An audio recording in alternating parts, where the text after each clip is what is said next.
Chapter 576. It's a 4,300-word chapter. Please vote for me.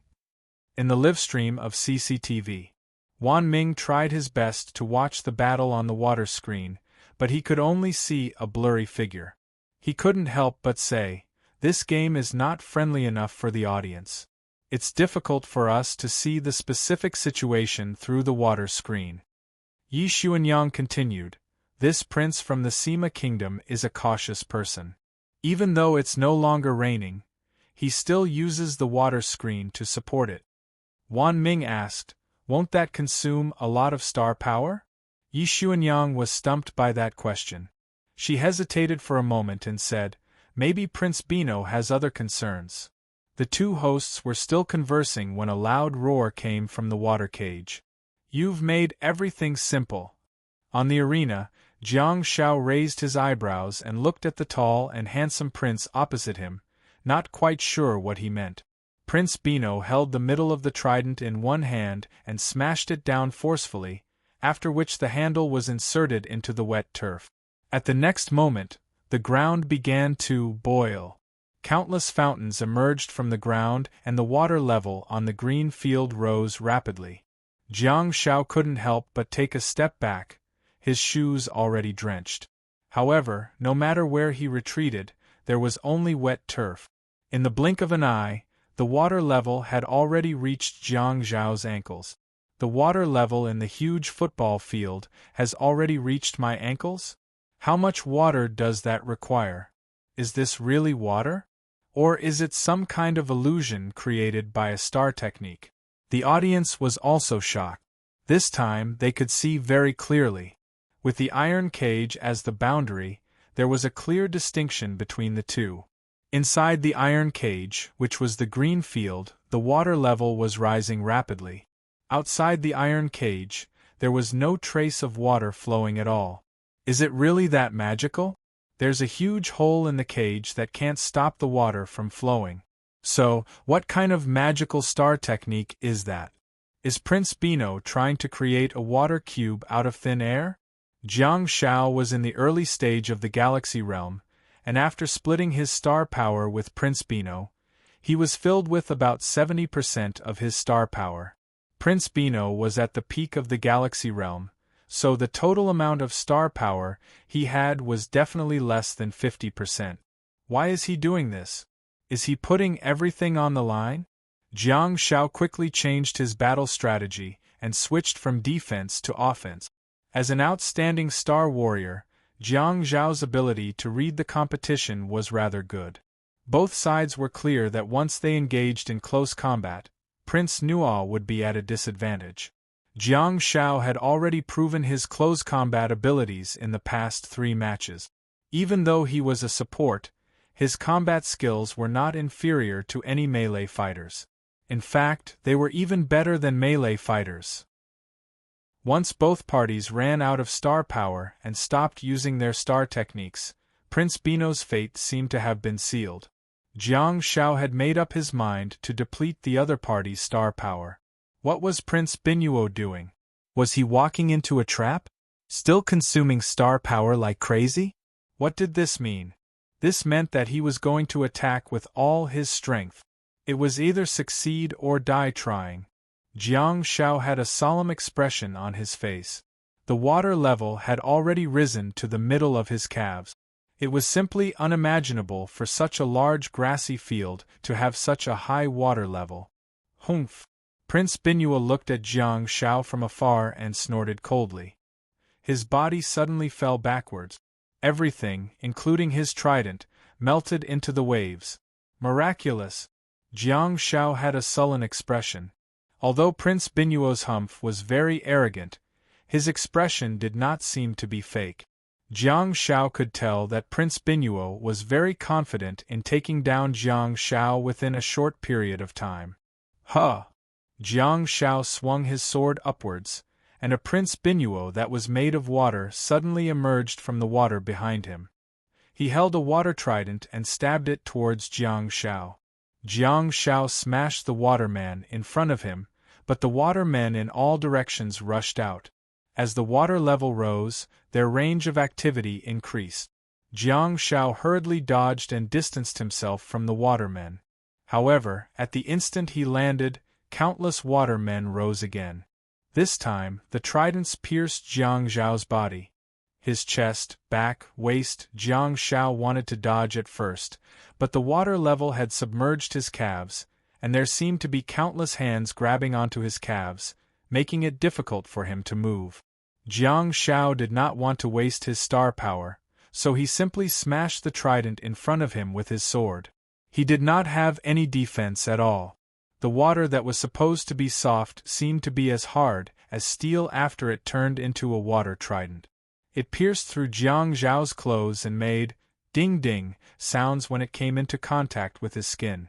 Such a scene seemed to cause Prince Nobi to be slightly shocked. Of course, he knew that Jiang Zhao's defense was very strong, but he did not expect it to be this strong. The diamond endurance was not just for show. It was also because of this assassination that Prince Nobi changed his strategy again.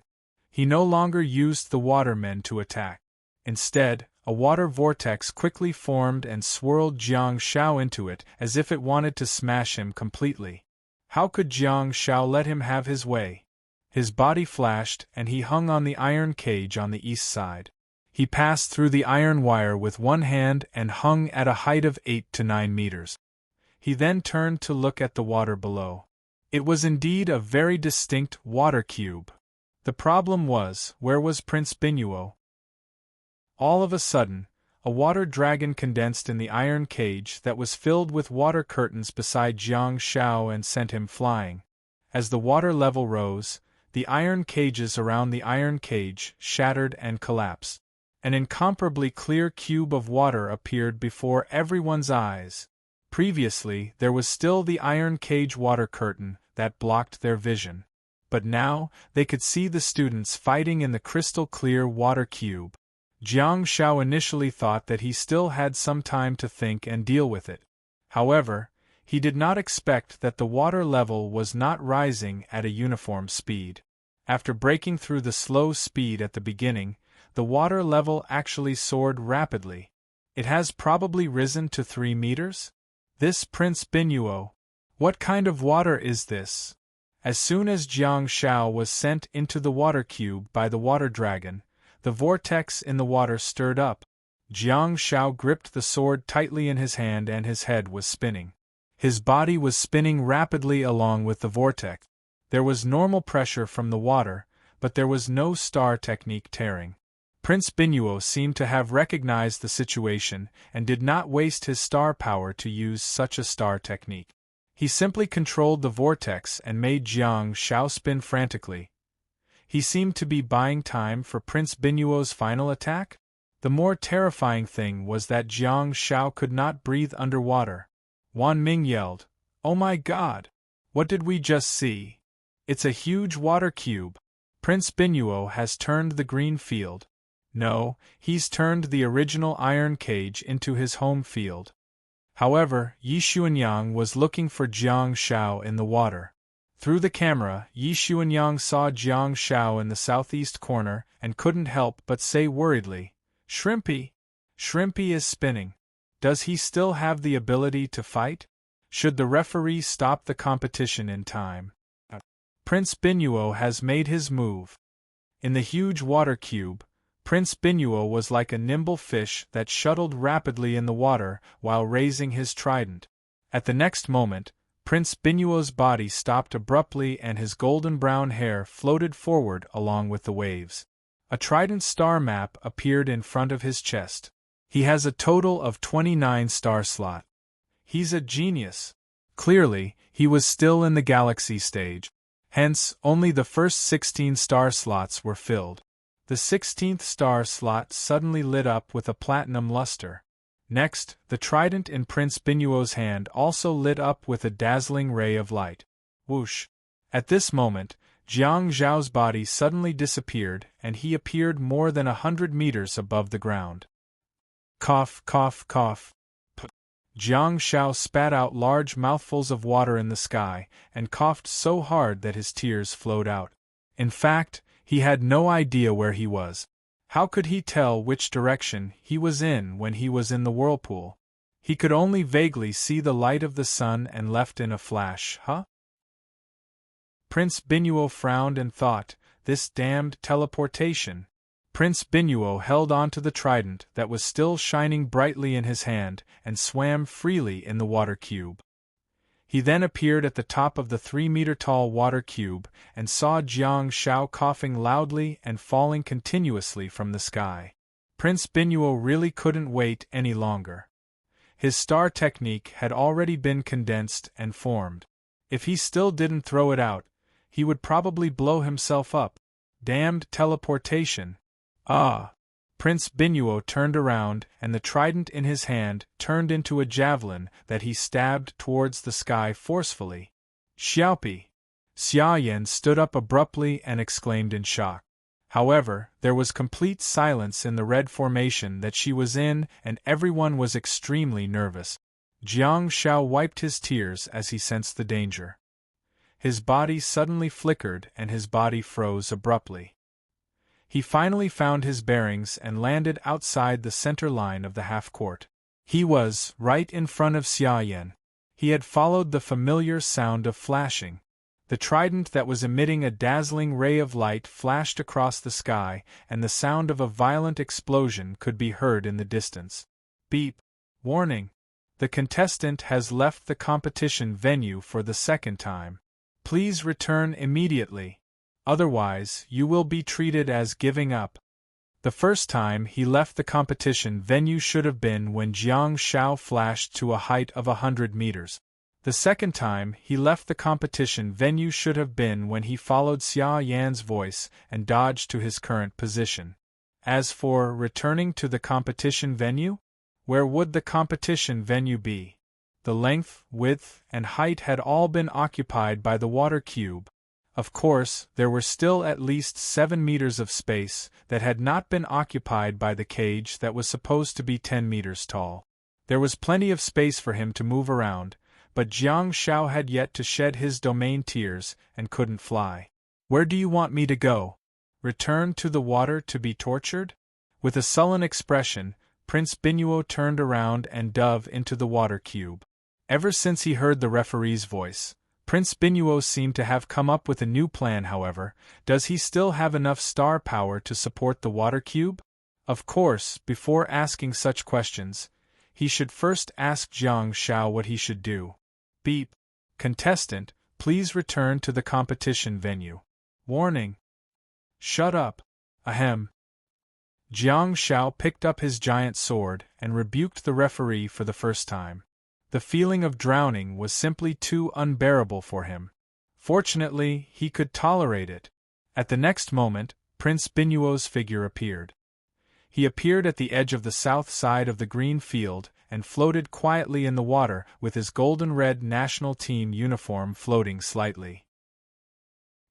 He stared at Jiang Shao from afar through the water curtain and gestured for him to go ahead. Jiang Shao was speechless. Jiang Shao gripped the giant sword in his hand tightly and strode forward. With a stomp of his feet, he leaped up into the sky. Prince Binuo's gaze froze and he summoned a water trident in his hand again. Like a flying fish, he swam upwards rapidly and swung the trident in his hand again. His intention was obvious.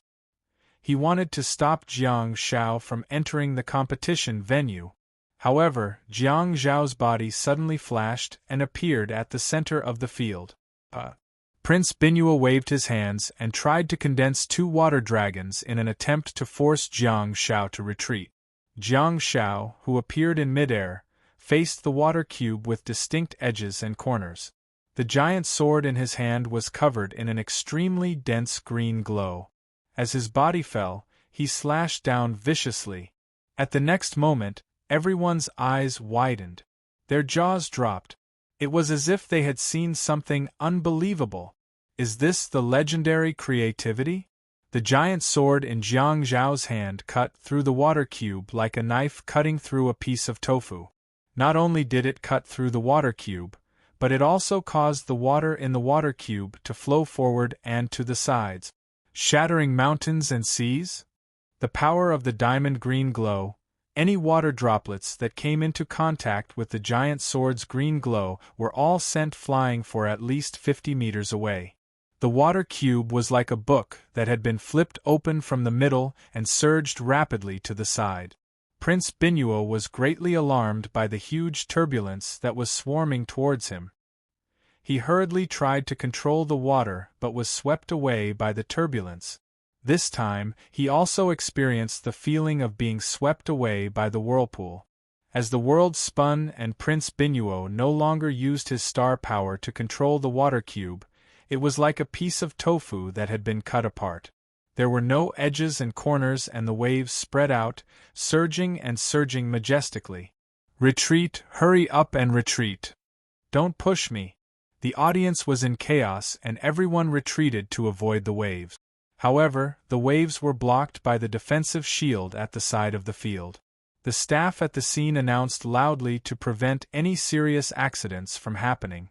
The waves that rushed to the defensive shield and were swept back almost instantly evaporated by more than half, turning into specks of starlight that dissipated on the green field. The scene was extremely beautiful. While the audience was in a state of panic, Xia Yan remained still like a stone statue. She crossed her arms and stared at the green field that was being washed by the waves. Amidst this beautiful starry scene, Prince Bino was sprawled on the ground, using both his hands and feet to get up. Behind him, a figure suddenly appeared, the giant blade in his hand radiating a cold light. Screech!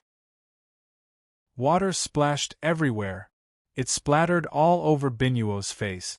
The giant sword was stuck close to the tip of Prince Binuo's nose and stabbed into the ground forcefully. Prince Binuo's eyes widened. Even though he was soaking in the cold water, he still felt chills down his spine. If the other party didn't hold back, would I have already died? Although Prince Binuo was holding a trident, he was a rules awakened and did not have any defensive star techniques like Body of Steel. At this moment, he did not activate the water shield. The sword alone was enough to explain everything. Prince Binuo looked at the cold blade that was inches away from him and couldn't help but gulp. All of a sudden, he actually didn't know how to face the opponent behind him. All of a sudden, the toxic healer could be heard vomiting behind him. Ugh! Jiang Shao, who had long been filled with water, wanted to say something cool. He still wanted to say something cool, but he couldn't hold it in and spat out all the water in his stomach. Chapter 577. Prince Bino initially didn't know how to face the opponent behind him or how to face his failure. However, when he heard the sound of vomiting behind him, he finally found a way out of this embarrassing situation. Prince Bino turned over and his handsome face was wet and full of disdain. Okay, you win. Don't vomit on me, Jiang Shao was dumbfounded. At this moment, Jiang Zhao's nose was covered in tears and his entire body was wet. His strength was to be a loach in a mud pond, not a fish in a pond. Speaking of which, what's going on with this Prince Bino? Why is his state completely different from before and after the match? Is he pretending to be cold and aloof? The microphone on his clothes had long since disappeared. Prince Bino wiped his face with one hand, appropriately blocking the shape of his mouth. As expected, I knew something was going to happen. Your damn support, there's definitely something wrong. Jiang Shao lowered his head to look at Prince Binuo. Just as he was about to tease him, his stomach churned again. He quickly turned around and spat behind him. Jiang Shao squatted on the ground and rested his hands on his knees. He didn't want to compete with such a person anymore. They were in a grassy field. If they were to fight underwater, Jiang Shao would probably have no choice but to escape. Prince Bino got up, stepped forward, and patted Jiang Zhao's back gently. Juliet, that woman, lost. Sigh, she's going to be ridiculed by Sophia again. In the past 3 games, Jiang Shao had defeated a bunch of captains, but Prince Bino only mentioned the name of the captain of the Rising Sun City, Juliet. In fact, that was indeed the case. The captain of the Rising Sun City, including the Royal Sea Burial King, would almost always be able to win whenever they encountered other opponents. If it weren't for Jiang Shao, the Royal Sea Burial King might really have been able to enter the top 8 with his strength. The Sea Burial King resolved the crisis of the Reign of Tears, the crisis of silence, and even greatly weakened the crisis of blessing. However, although Jiang Shao had few star techniques, his configuration was more comprehensive. Jiang Shao changed his battle strategy and decided to use the spacetime rift as a foundation and countercurrent light as a supplement to deplete his opponent's star power. Relying on his powerful melee combat techniques, it was obvious that he wanted to engage in close combat with his opponent. That was why he forced Prince Bino to go all out. This was a battle, but it was also a gamble. The audience was initially the only ones cheering and cheering. However, as Prince Bino patted Jiang Zhao's back, his magnanimous behavior seemed to reflect the demeanor that the royal family should have. This action made the audience applaud. Prince Binuo seemed to be someone who would return the favor tenfold. Jiang Shao had indeed given him enough face by stabbing the knife into his face just now. If he were to be stabbed in the head, the scene would be too beautiful. The media would probably be in an uproar tomorrow. Of course, even if the giant knife was stabbed into the side of Prince Binuo's face, the media would still be in an uproar. Prince Binuo's gentlemanly behavior could save his image. While patting Jiang Zhao's back, Prince Binuo said softly, "I'll ask you to come to the Sima Kingdom in a while. Get ready to fight Sophia." Jiang Shao said, "Second Duke." Ahem. Ahem. Master? Prince Binuo said, "Yes, when she taunts me, I'll tell her that I've already asked you to come to the Sima Kingdom and let her have a taste of your combat style." Jiang Shao was in a much better state now. He stood up straight and suddenly said, "Can you go back to being cold and aloof? I'm not used to it." Prince Binuo humphed in disdain and said, "Juliet said that you're very interesting. Why can't I tell?" Jiang Shao was displeased and said, "Why don't you try coughing and vomiting? I'm still in the mood to joke with you." Prince Binuo smiled charmingly and said, "Water is my friend. I've never tried drowning." "That's not a coincidence." Jiang Shao looked up at Binuo's deep eyes and said, "Victory is my friend. I've never tasted failure." Prince Binuo was dumbfounded. Beep beep, beep beep.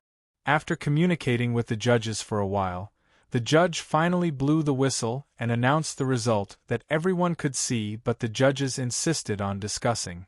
Huaxia. Victory. Prince Binuo put his arm around Jiang Zhao's shoulder, giving Jiang Shao a fright. He whispered, "Wave. Show a smile." Jiang Shao replied softly, "Hello, official." Prince Binuo took a step back and clapped for Jiang Shao with a congratulatory smile on his face. He said through gritted teeth, "Shut up." Jiang Shao was speechless. "Wow. Xiaopi." When Xia Yan heard the referee's voice, she was completely relieved. She thought that Jiang Shao was going to be disqualified. However, Xia Yan leaped down from the third row of spectator seats and ran towards the arena while cheering. Bang! Xia Yan slammed her head into the defensive shield that was activated by the competition authorities and landed on her butt. SS. Xia Yan rubbed her forehead with one hand, feeling a little confused. However, she couldn't help but extend her long legs and kick the transparent defensive shield in front of her. Fortunately, the audience was in an uproar and it seemed that not many people had noticed that scene.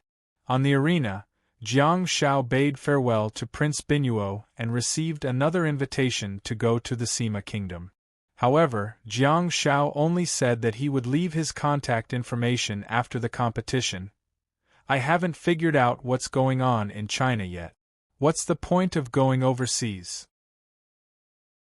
Of course, if the prince takes out a bunch of platinum star beads and treats me with great hospitality, it's not impossible for me to go to the Sima Kingdom. Although I'm a member of the Guardians of the Night and I have to go through many stages of approval to go abroad. However, for the sake of the friendship between China and the Sima Kingdom, I can still do it, Prince Binuo suddenly whispered. The captains of Xinbei, Lanxi, Yiji, and Apennine are all waiting to prove themselves. Jiang Shao turned around and asked softly, "Prove what?" Prince Binuo smiled and said, "Prove that they're stronger than the Sima Kingdom and the unsetting Sun Kingdom." Jiang Shao was secretly speechless and thought, "Oh my God, had he incurred the wrath of the masses? Did I offend the European sea god? Although I'm a coward, I'm stubborn." Jiang Shao grinned and said, "Xia, Portugal, and the Russian Federation don't have anything to say? Why don't we go together? I'm in a hurry to go back for the summer vacation. I'll take a good rest. I heard that the Year 2 classes are especially intense." Prince Binuo felt the blood in his chest churning, and he could no longer continue the conversation. Although he managed his facial expressions well, he reckoned that he was about to lose control of them. Hence, he hurriedly turned around and left. On the way back, Prince Binuo secretly looked up at the audience, only to see that the seat that used to be occupied by the second princess was already empty.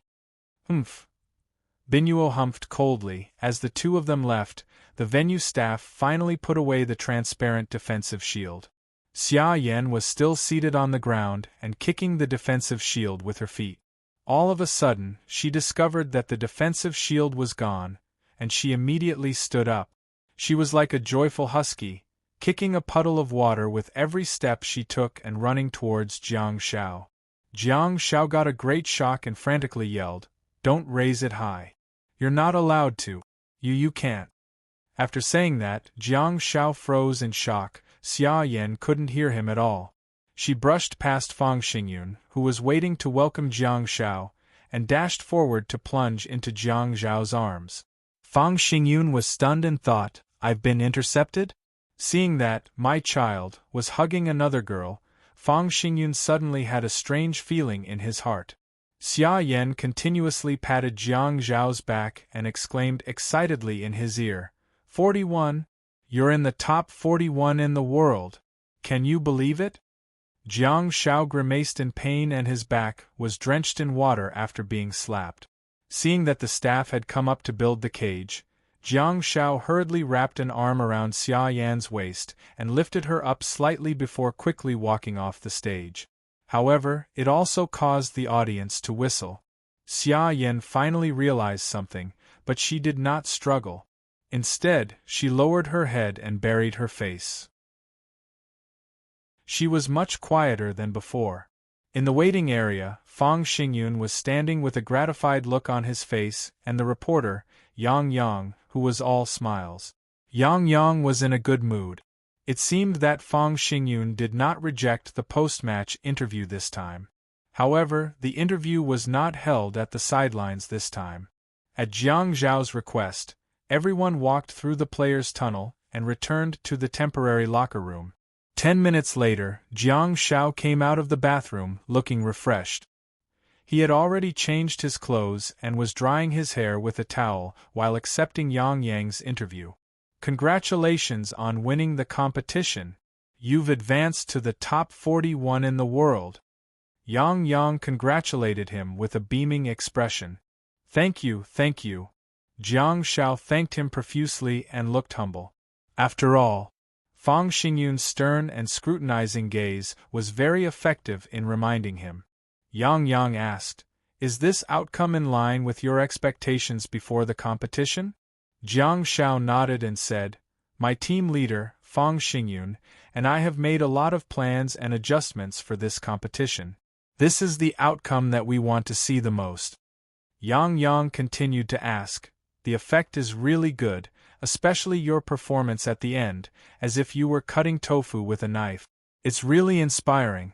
Even those professional star warriors have never achieved such an effect. At least, I've never seen such a scene in a movie." Jiang Shao shrugged his shoulders and said, "The water is controlled by him. As long as I mess him up, the water cube will naturally disperse." Yang Yang sighed and said, "Your high-quality green glow is really terrifying.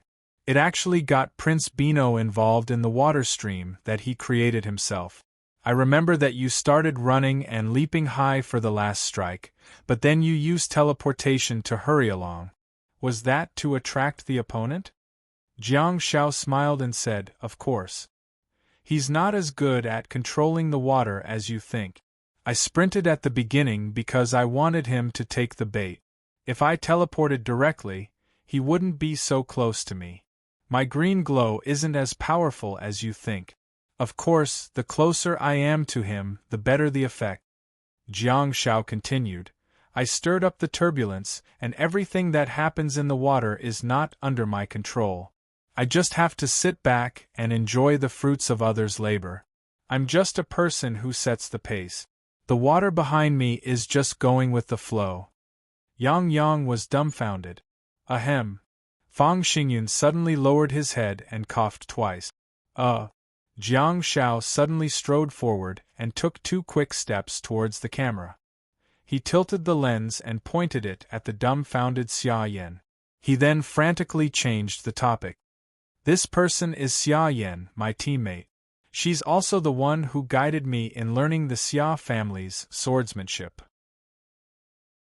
Xia Yan was a little flustered and frantically waved her hands at the camera.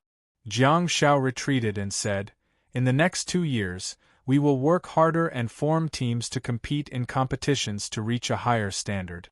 If you're lucky enough to fight for the country, you'll be able to see the 2 swords of China. In an ordinary house in Jiangbin City, Beijiang Province, far away in Huaxia, Xia Shanhai sat on the sofa and looked at Jiang Shao on the screen before nodding in satisfaction. It's pressure, but also motivation.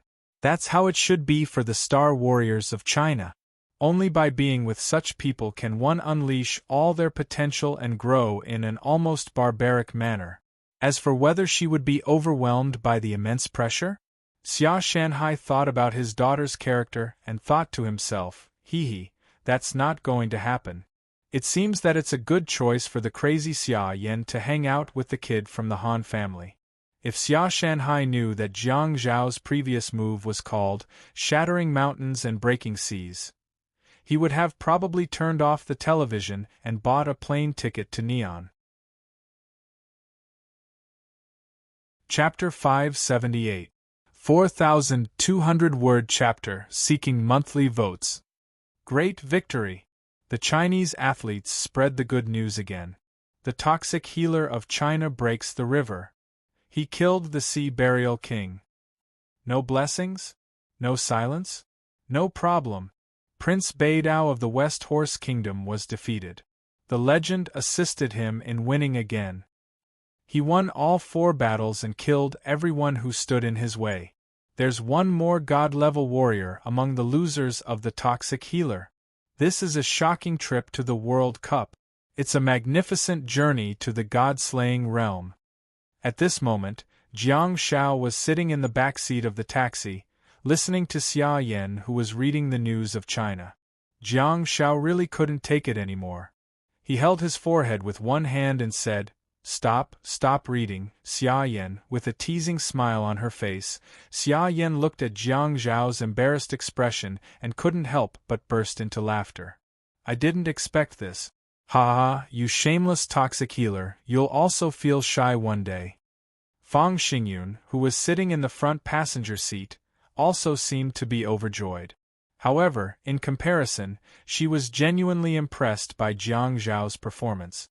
Xia Yan finally let go of Jiang Shao and said, I just won a round. What's wrong with bragging? Think about it, they're right. They're just exaggerating a little, but they're telling the truth. Okay, I'll scold you if you continue. Jiang Shao waved his hand and looked at the congested streets outside the window. The taxi had not moved for a long time. He couldn't help but mutter, When can we go back to the hotel? Xia Yan suddenly thought of something and said, It's Han Jiangshua's competition tomorrow. Are you going to watch it? Jiang Shao shook his head and said, I don't think I have time. Xia Yan asked in bewilderment, Why not? The next 2 rounds are 82 to 42 qualifying rounds. You have a few days of rest. Jiang Shao said helplessly, There are fewer and fewer opponents, and those with unique characteristics have mostly surfaced. At first, I wanted to wait for the drawing of lots before studying my opponent. But now, I think it's time to cast my net. If nothing goes wrong, I won't be able to accompany you for the next 5 days. Xia Yan pursed her lips unhappily, but she knew that it was a serious matter. Hence, she didn't retort. Do I need you to accompany me? You just need to study your opponent carefully. Fang Xingyun could not help but nod as he listened to their conversation. Xia Yan suddenly said, By the way, Xia Shanhai just sent me a message and praised you. Jiang Shao asked, What did he say? Xia Yan immediately pulled up the message and tossed the mobile phone to Jiang Shao. See for yourself. Jiang Shao picked up his mobile phone and froze in shock. There were a few lines of text in the message. Raise the prestige of our nation. That's great. However, you must guard against arrogance and rashness. You and Yan Yan still have a long way to go. Jiang Shao was dumbfounded. What? You're lecturing me just like that? All right, you're my parents' comrade, so you do have the right to do so. You're doing it out of kindness. Seeing Jiang Zhao's reaction, Xia Yan finally couldn't help but burst into laughter. Jiang Shao glared at Xia Yan angrily and retorted, Does your dad agree or disagree with us? Xia Yan's smile immediately stiffened. What do you mean by agree? He's talking about the two of us in the next World Cup. He's talking about our future path as star warriors. Jiang Shao shook his head silently and said, No, it doesn't seem right no matter how I look at it. I keep feeling that Uncle Xia is trying to make things difficult for us. Oh, I'm a little hot-tempered. Xia Yan pressed Jiang Zhao's head down and began to rub it.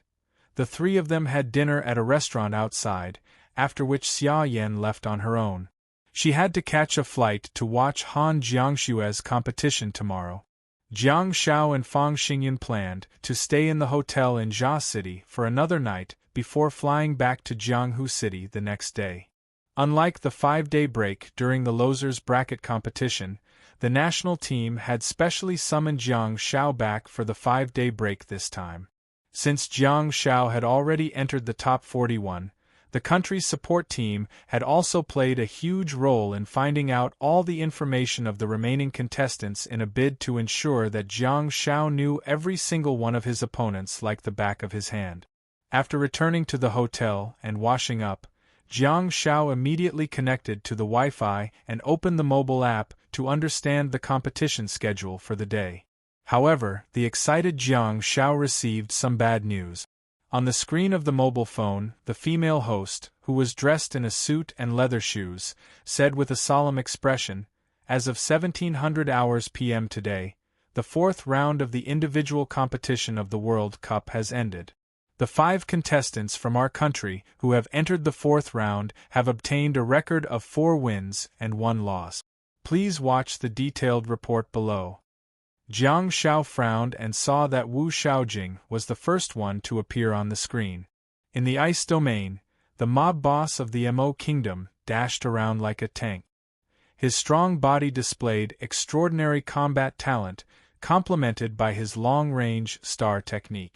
The contestant from the Mo Kingdom quickly approached Wu Xiaojing and an intense close combat battle began. The more Jiang Shao watched, the more shocked he became. The contestant with the code name Kingpin had displayed amazing combat talent. His free-form combat style was extremely ferocious and even ruthless, causing Wu Xiaojing to retreat repeatedly. She had been trying to distance herself from him, but the speed and agility of the tank did not match his size. In the end, Wu Xiaojing was defeated. Wu Xiaojing was KO'd by a flying kick which shattered her ice shield. The Mo Nation mob boss then kicked Wu Xiaojing's temple, and she immediately fainted. Interestingly, the unconscious Wu Xiaojing did not seem to be in a bad state. On the contrary, the victorious Mo Nation mob boss's clothes were tattered and he was bleeding profusely. His limbs were almost pierced by the ice thorns and he looked miserable. If Wu Xiaojing had been able to hold on for a little longer, the mob boss would probably have bled to death, Jiang Shao could not help but be speechless. How ruthless! His combat style of dealing 1,000 damage to the enemy and 800 damage to himself was really entertaining to watch. No wonder he had a nickname like Mob Boss. Ferocious, ferocious, ferocious. After the match, Wu Xiaojing accepted an interview and said a few words of apology. Under the intentional guidance of the host, she acknowledged the 82-41 score and said that she would play well in the next 2 matches and strive to enter the top 50 in the individual competition. Although Wu Xiaojing lost, it could be seen that she was in a good state. This was not the World Cup that only had a few dozen countries participating.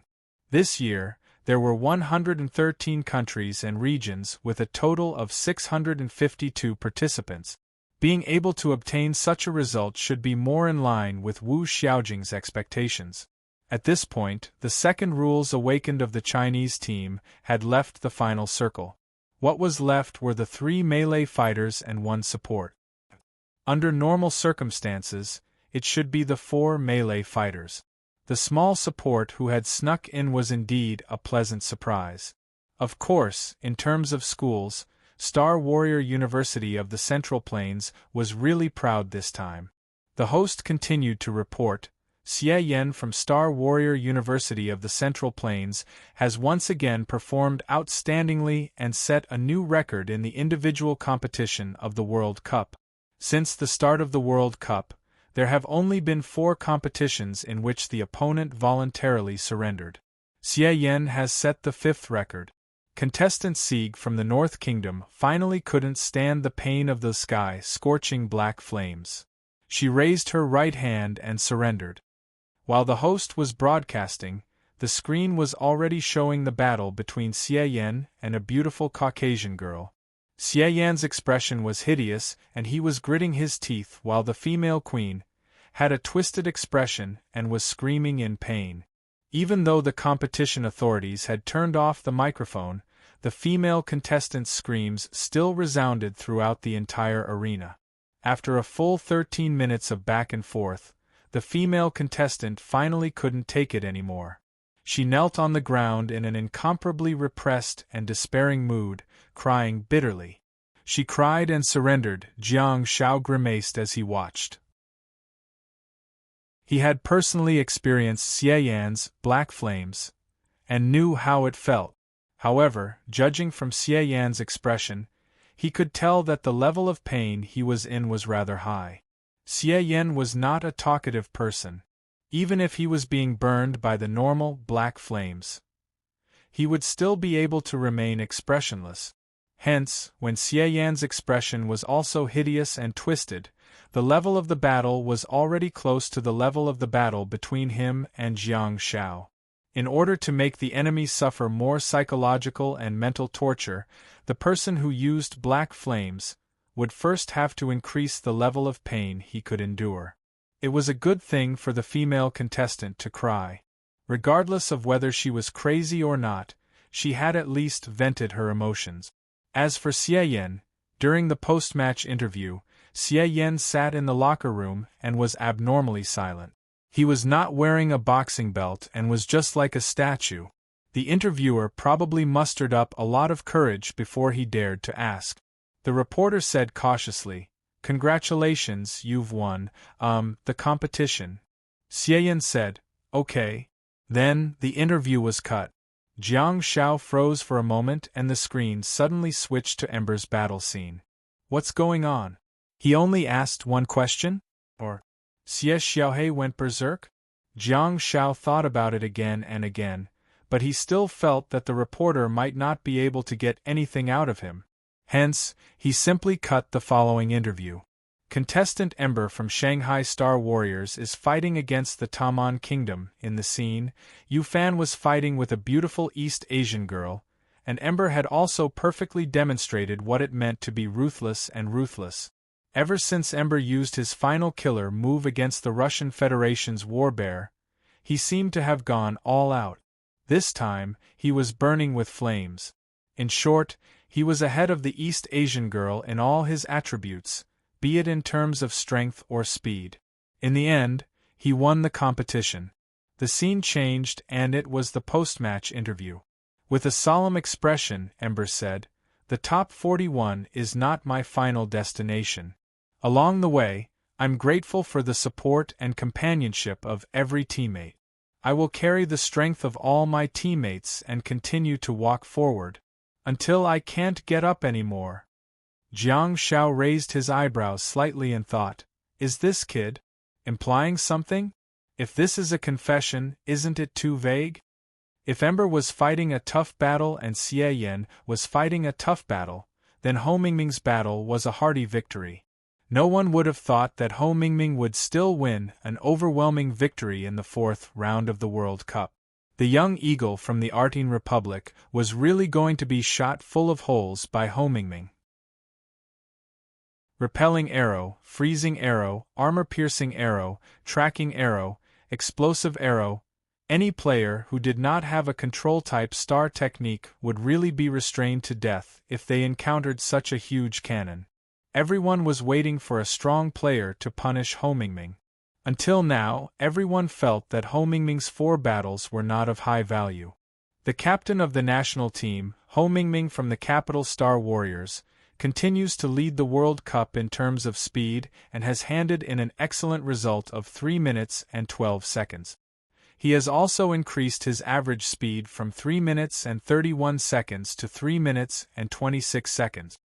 In the scene, Ho Mingming said, "Victory? I'll never be satisfied. I'm always looking forward to the next battle. I'm always eager to defeat my next opponent. That's the meaning of my life and the value of wearing this team uniform." Jiang Shao sighed softly and thought, "He's still as competitive and domineering as ever." Jiang Xiaopi from the Capital Star Warriors, nicknamed the Toxic Healer of China and Legendary Assistant, has been through many twists and turns in the competition. Jiang Xiaopi fought with Prince Binuo of the Shima Kingdom for 300 rounds, but in the end, he won and killed the Sea Burial King with his own hands. He still maintains the record of the Terminator of the Gods and advanced to the top 41. Jiang Shao perked up and thought, "What did I hear? What do they mean by Jiang Xiaopi, nicknamed the Toxic Healer of China? That's CCTV news. Have I been verified by the officials? Oh no. Oh no." However, during the post-match interview, Jiang Shao only asked the first 2 questions and then changed the topic to Xia Yan. Even the words that he used to say, such as setting the pace and following the trend, were cut out. Jiang Shao pursed his lips and opened Weibo. As expected, the poisonous milk powder had already been stirred up, splitting the mountains and rivers, killing the prince with his own hands. "Jiang Xiaopi, you're too cruel. Wow, he beat the Sea Burial King into a Sea King. **T. Don't go. What's wrong with the Sea King? The Sea King is very strong. He's as charming as a painting. What gods, kings, and demons. They're all so fancy. Send them away. Send them all away. Send them all away. Xiaopi, you're amazing. You're definitely on the path of god-slaying. Haha. You're going to kill all the gods. God-slaying? It's just that I'm familiar with it." Jiang Shao scratched his head and thought to himself, "These poisonous milk powder are a little arrogant. Why aren't they criticizing me anymore?" Of course, if possible, Jiang Shao hoped that he could use his own efforts to make the poisonous milk powder continue to be arrogant. After thinking about it, Jiang Shao wrote a line of text. "God-slaying is not my intention, I only wish for Jiang Haiping. TSK, how fitting. Jiang Shao, you're so freaking cool." Jiang Shao was about to send it, but his fingers suddenly paused. "By the way, didn't Xia Shanhai say something previously?" Jiang Shao thought about it and changed a word before nodding in satisfaction. Not bad, not bad. If I can get one more, I'll make a killing." Buzz, Xia Yan, who was waiting at the airport, suddenly received a Weibo post from someone she followed. When she saw that it was Jiang Shao, she hurriedly clicked on it. Jiang Xiaopi, mischievous or not, just posted from Huawei P10 Plus God. Slaying is not my intention, I only wish for Jiang Haiping. The poisonous milk powder felt that the sentence was rather impressive. After all, God Pai had defeated the Sea Burial King. Hence, he was very pretentious. However, Xia Yen felt that something was amiss no matter how she read it. She thought about what Jiang Shao had said previously, and her expression became even more peculiar. Chapter 579. Under Fang Xingyun's lead, Jiang Shao rushed back to Jianghe City and returned to the hotel where the national team was staying. As expected, Xie Yan, Ember, and Ho Mingming all rushed back. As the number of people in the competition decreased, the opponents could finally be analyzed in detail. One could imagine that Jiang Shao would have a lot of brainpower in the next 5 days. He might even find the feeling of the college entrance examination. Wait. Jiang Shao was specially recruited to the Capital Star Warrior Academy? At the moment, apart from Wu Shaojing, who was fighting outside and needed to participate in the qualifiers, the other members had already returned to the team. Inevitably, Jiang Shao was provoked by Ho Mingming again. Well, it couldn't be considered a provocation. It should be said that she was cheering him on. Since this was the base camp, the hotel cafeteria prepared Chinese food every day. Fang Xingyun was finally freed and did not have to order food for Jiang Shao. It was the morning of the next day after Jiang Shao returned to the hotel. He was slurping his soy milk when a beautiful figure dressed in white sat down beside him. Jiang Shao turned around to look, only to see Ho Mingming's bright eyes. There was a bowl of millet porridge, 4 plates of side dishes, and 6 eggs on her plate. If it weren't for the salty and spicy dishes, Jiang Shao would have thought that she was in confinement. Don't lose. Ho Mingming sat beside Jiang Shao and scooped the hot millet porridge with a spoon. Jiang Shao was stunned for a moment and turned around. What? Ho Mingming picked up an egg and placed it on the table, making a caw-caw sound. She continued, Don't lose before you meet me. Zhao Wenlong, who was sitting across the table, ate quietly. The trio from the capital had gathered again, but he had become the one with the least say. The elimination system of the World Cup was indeed cruel. If it were a battle of points or a battle of attrition, the old cadre might still be on the battlefield. Ho Mingming picked up the crushed egg, peeled it, and placed it on the plate. However, she frowned slightly and turned to look at the silly Jiang Shao. Why? Are you not confident? It turned out that ever since he said that, Jiang Shao had been staring at Ho Mingming blankly, acting like he wasn't very smart. Oh. Jiang Shao snapped back to his senses and realized that he had indeed slipped away just now. He asked, Why are you wearing a hat when you're eating? Ho Mingming raised her hand and adjusted her white baseball cap.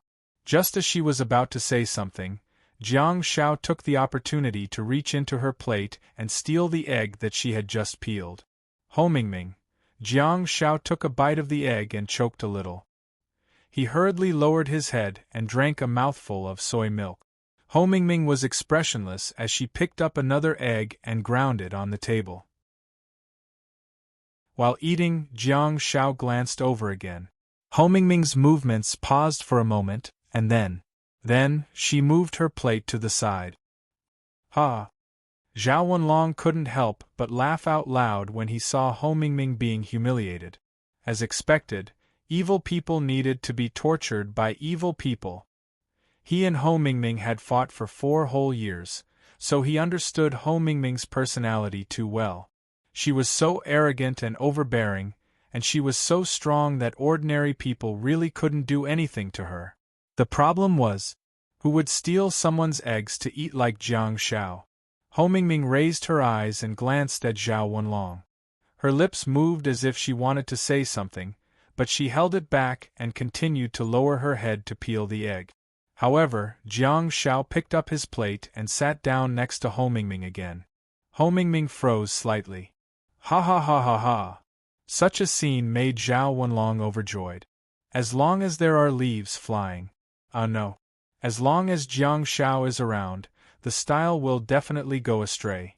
Everyone in the cafeteria looked over at the Star Warriors trio from the capital, wondering what was going on. Are they so happy even when eating breakfast?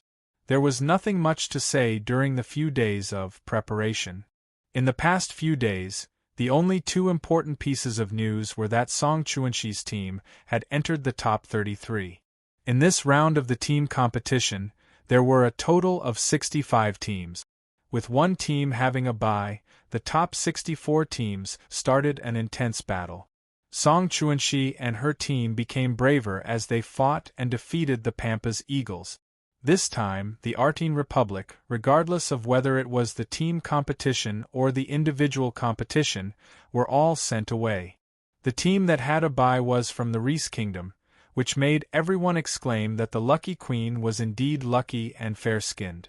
That night, Jiang Shao and Han Jiangxue chatted for a long time and congratulated and encouraged each other.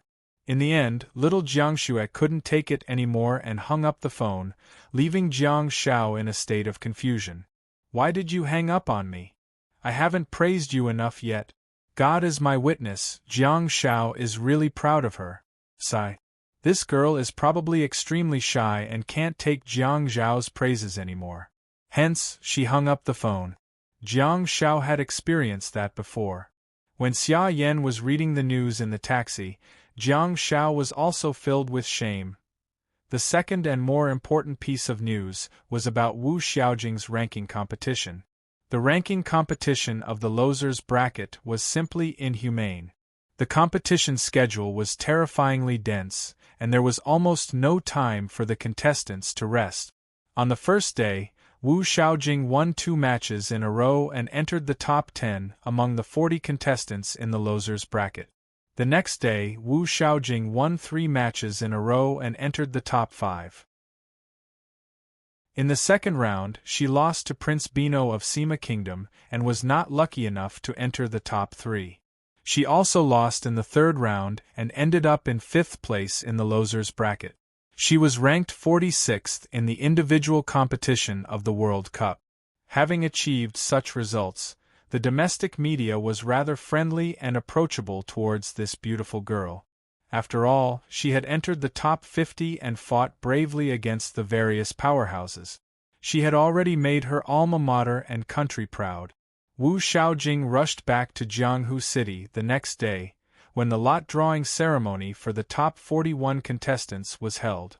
When she barged into the auditorium, the first thing she saw was the damned Ember. At the second glance, or rather, she heard a series of sighs. Such sighs were more common during the lot-drawing ceremony, but they soon turned into shouts of dissatisfaction and discussions. Such a noisy and chaotic scene was rare in the small auditorium of the national team. Damn it, did we really bump into them? What should we do? Both of them are strong enough to advance further. At present, China has indeed entered the top 41 with the most contestants remaining. There are a total of 4, while the major countries like the United States, and the Russian Federation only have 2. Wu Xiaojing looked at the big screen in front of her curiously, after which her pupils constricted slightly. Finally, she knew why the auditorium was filled with wails and moans. On the big screen, Ember, who was playing with the mist dagger and smiling wantonly, appeared in the first seat. In the second seat, there was also a red flag fluttering high and a figure who was biting a black boxing belt appeared. Ember versus Xie Yan. It was a Chinese civil war. Putting aside the analysis of who was stronger and who was weaker, the inevitable outcome of this battle was that one of the Chinese players would have to stop advancing to the top 21. At the same time, Ember, who was sitting by the window on the left side of the auditorium, turned his head and looked past the figures to look at Xie Yan, who was leaning against the wall on the right. Xie Yan, on the other hand, was silently adjusting his boxing belt with his head lowered, looking extremely focused and indifferent to the outcome. Everyone in the auditorium looked at the two of them and felt that it was a pity. However, they had no choice but to accept the outcome. Ho Mingming is here. It wasn't until they heard a soft exclamation that they turned their attention back to the screen in front of them. Seeing that the character on the right side of the screen was changing rapidly, everyone tensed up. "Don't be Jiang Xiaopi. Don't joke with me. I'm so nervous. Damn it, damn it." Wu Xiaojing stood at the back door with her hands crossed and her eyes fixed on the big screen in front of her. She muttered softly, "No, no." Ding. In the auditorium, everyone heaved a long sigh of relief. Their requirements had been lowered repeatedly. It didn't matter if it was a god or a demon, as long as it wasn't a Chinese civil war. There was indeed a god in the second position. It was the goddess of the hunt who had the same style as Ho Mingming. She was a tough woman from Xia. She was the representative figure of the World Cup who used spears and bows, Carmelita. Ho Mingming was undoubtedly the representative figure of the World Cup who used bows and arrows. It was a battle between the two of them.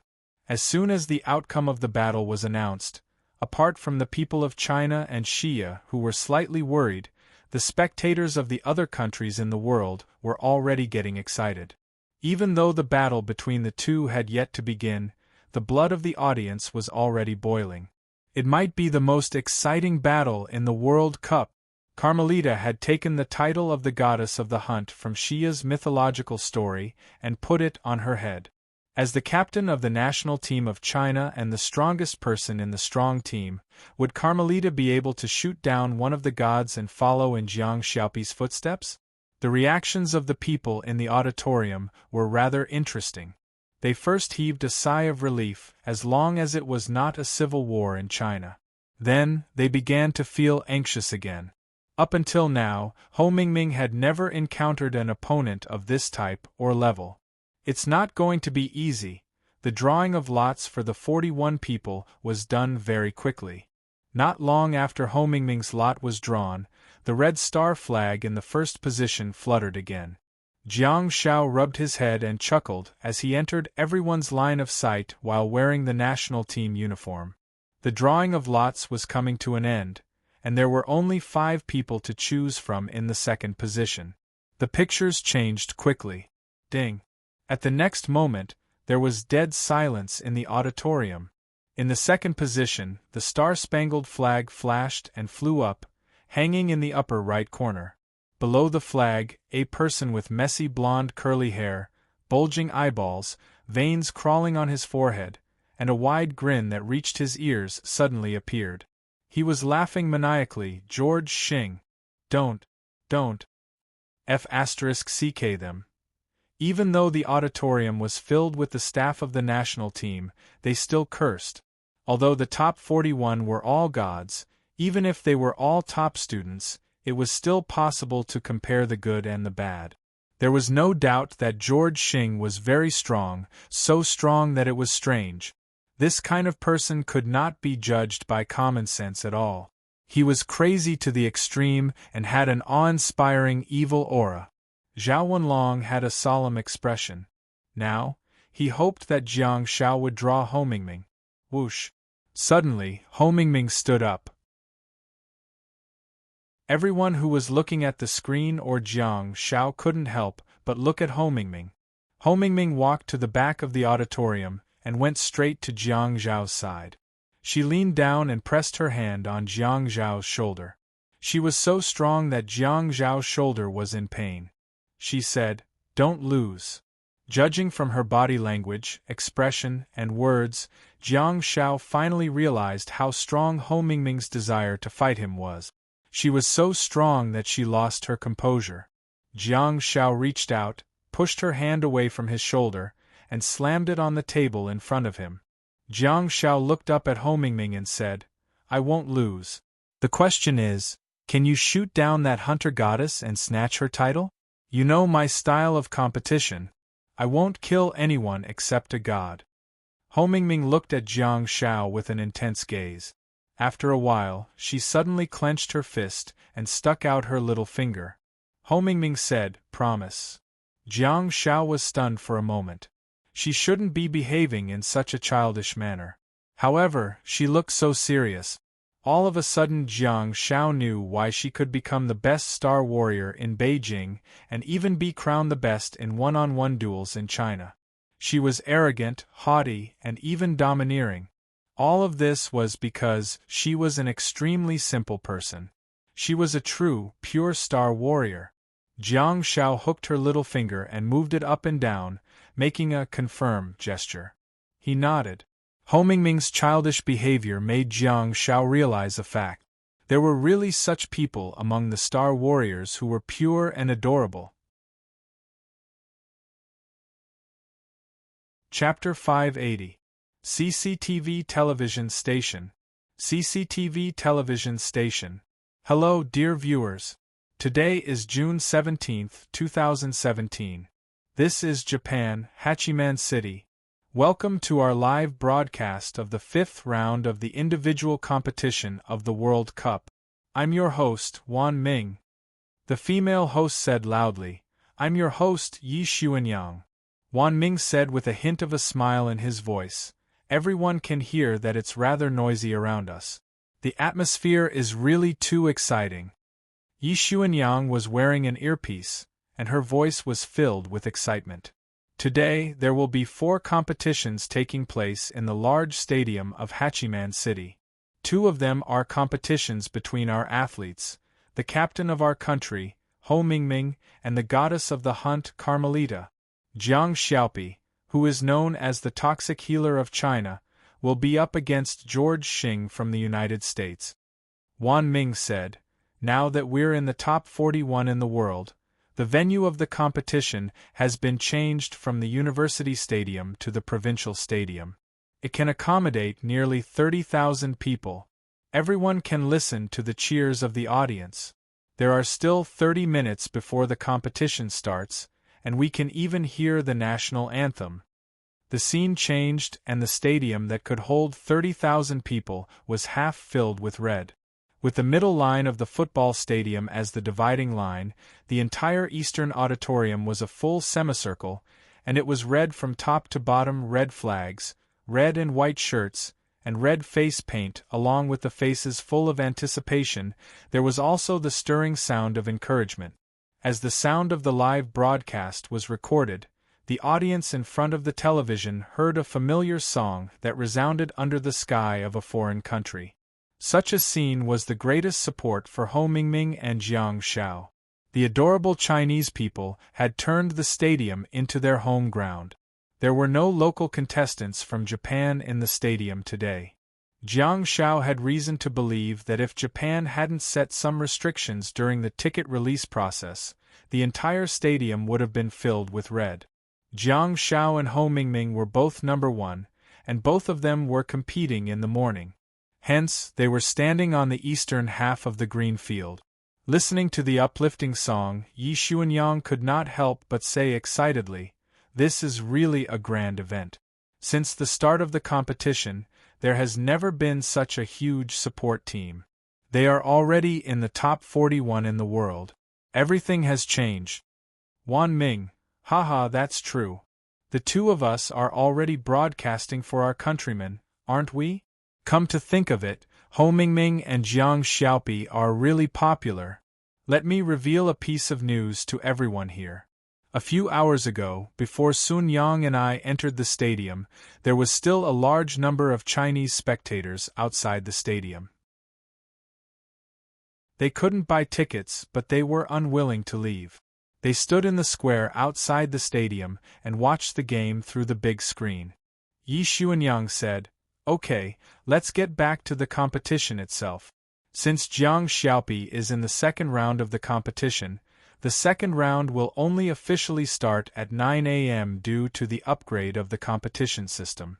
Just now, we have already asked the staff to invite Jiang Xiaopi over as a guest. We just learned that he has accepted our invitation and is on his way here. At the same time, in the changing room, Jiang Xiao, who was on his way, was sitting face to face with Ho Mingming, playing rock, paper, scissors?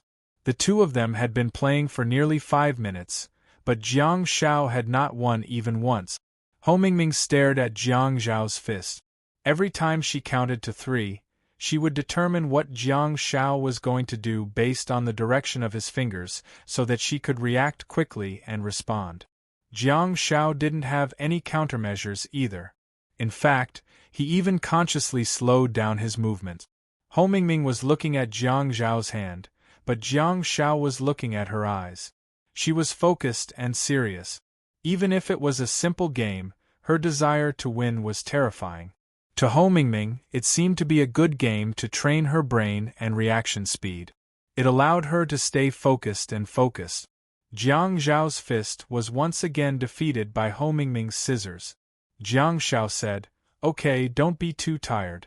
Take a proper rest. The team has given orders. I have to go to the livestream area to say hello."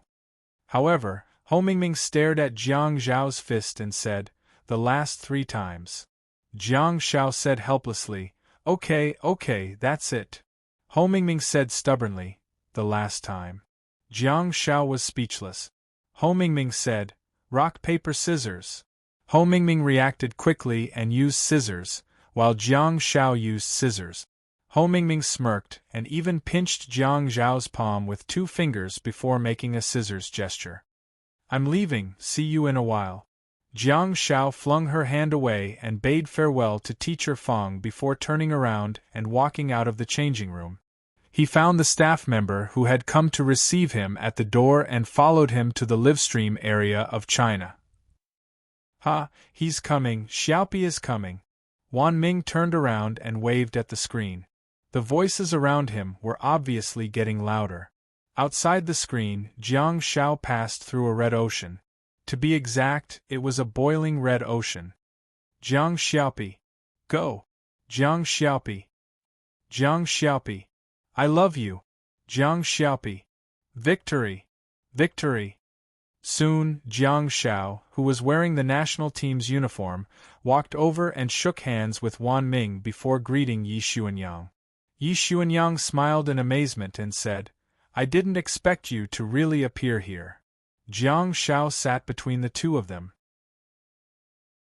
The livestream seat was very special as it was in the northeast corner of the last row. Jiang Shao didn't know much about it and didn't know if it was a good position.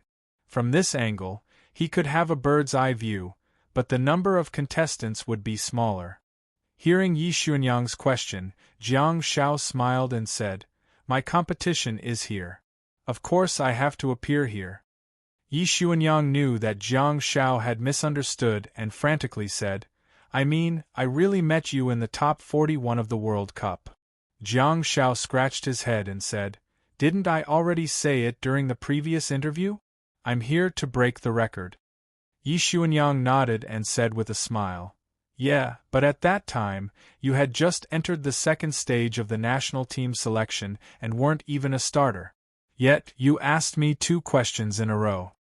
As an excellent host, Wan Ming finally found an opportunity to interject. I remember those 2 questions. If I say that I will enter the top 8 and fight for the country in the battle robe, will you believe me? If I say that I will break through the best ranking in the World Cup as an auxiliary, will you believe me?" Yi Xuanyang said, "It seems that you've already completed one. I hope you can complete the second one." Jiang Shao nodded thoughtfully and said, "Since we're meeting again, let's maintain the tradition of soul interrogation. If I say now that I will enter the finals of the World Cup, will you believe me?" All of a sudden, Yi Xuanyang was dumbfounded. Wan Ming knew that it was a livestream and not a broadcast. Hence, he hurriedly changed the topic. "Xiaopi, we invited you here today to analyze the competition. Ho Mingming's competition is about to begin. What do you think Ho Mingming's chances of winning are?" Jiang Shao thought about it and said, "If the goddess of hunters wants to stand and attack with Ho Mingming, I personally think that Ho Mingming will be able to stand until the end. However, if the goddess of hunters intends to use her spear for close combat, it will depend on her speed. In the past 4 rounds of the competition, the goddess of hunters has yet to show her close-range spear skills. However, according to the information from her university days, her close-range skills are indeed extraordinary. At the end of the day, it all boils down to speed. Wan Ming asked, Speed? Jiang Shao nodded and said, Yes, speed. When dealing with a person like Ho Mingming, you can't just blindly defend. So far, there hasn't been anyone who can really defend against her bombardment in the World Cup. If you want to win, you have to attack. Although Ho Mingming is classified as a melee fighter, her offensive style is classified as a rules awakened. It's purely for long-range output and control. When fighting against a rules awakened, the effect of close combat and close combat is the best. Of course, if you have a hard control like me, it'll be another story. Wan Ming was speechless. Yi Xuanyang said, Apart from you, there are no auxiliary types on the list. There are still a few who can interfere and expend soft control, but where can you find hard control? Jiang Shao chuckled and said, Even I have to get close to her. There's no doubt about that. Wan Ming seemed to have understood something and said, So, Ho Mingming is a rules awakened in the close-range combat style? Jiang Shao said, You can't say that. After all, she's a melee fighter. Her defensive skills and movement techniques are undoubtedly melee fighters. Yi Xuanyang said, So, you're a support in the close-range combat style? Stunned for a moment, Jiang Shao hurriedly said, No, I'm purely a support. I'm just better at fighting. Wan Ming was speechless. Yi Xuanyang was speechless. Once the 10 minutes were up, the staff immediately urged Jiang Shao to go back. Jiang Shao hurriedly said goodbye to the two of them. Everyone waited anxiously for a long time. The competition between Ho Mingming and Xia, the goddess of hunters, finally began amidst the cheers. Due to the long interval between the two competitions, Jiang Shao did not need to be outside. Hence, at this moment, he was asked to stay in the locker room and watch the live broadcast on the television. Poor Jiang Shao. The competition venue was right outside, but he could only stay there and watch the live broadcast in the arena. The two archers were really at loggerheads. Ho Mingming revealed the star map of the sawtooth bow, with blades on both ends. He was dressed in the gold, red, and white national team uniform. Carmelita revealed the longbow star map. She was dressed in the blue and white national team uniform. The lines on her face were a little stiff, and her eyes were as sharp as an eagle's. Her long golden brown hair was tied into a long ponytail that danced in the wind. The two of them were separated by half the arena as they madly shot at each other. Ho Mingming fired a series of arrows at Carmelita's face. Carmelita, on the other hand, held the spirit bow in her hand and shot the arrows into the air.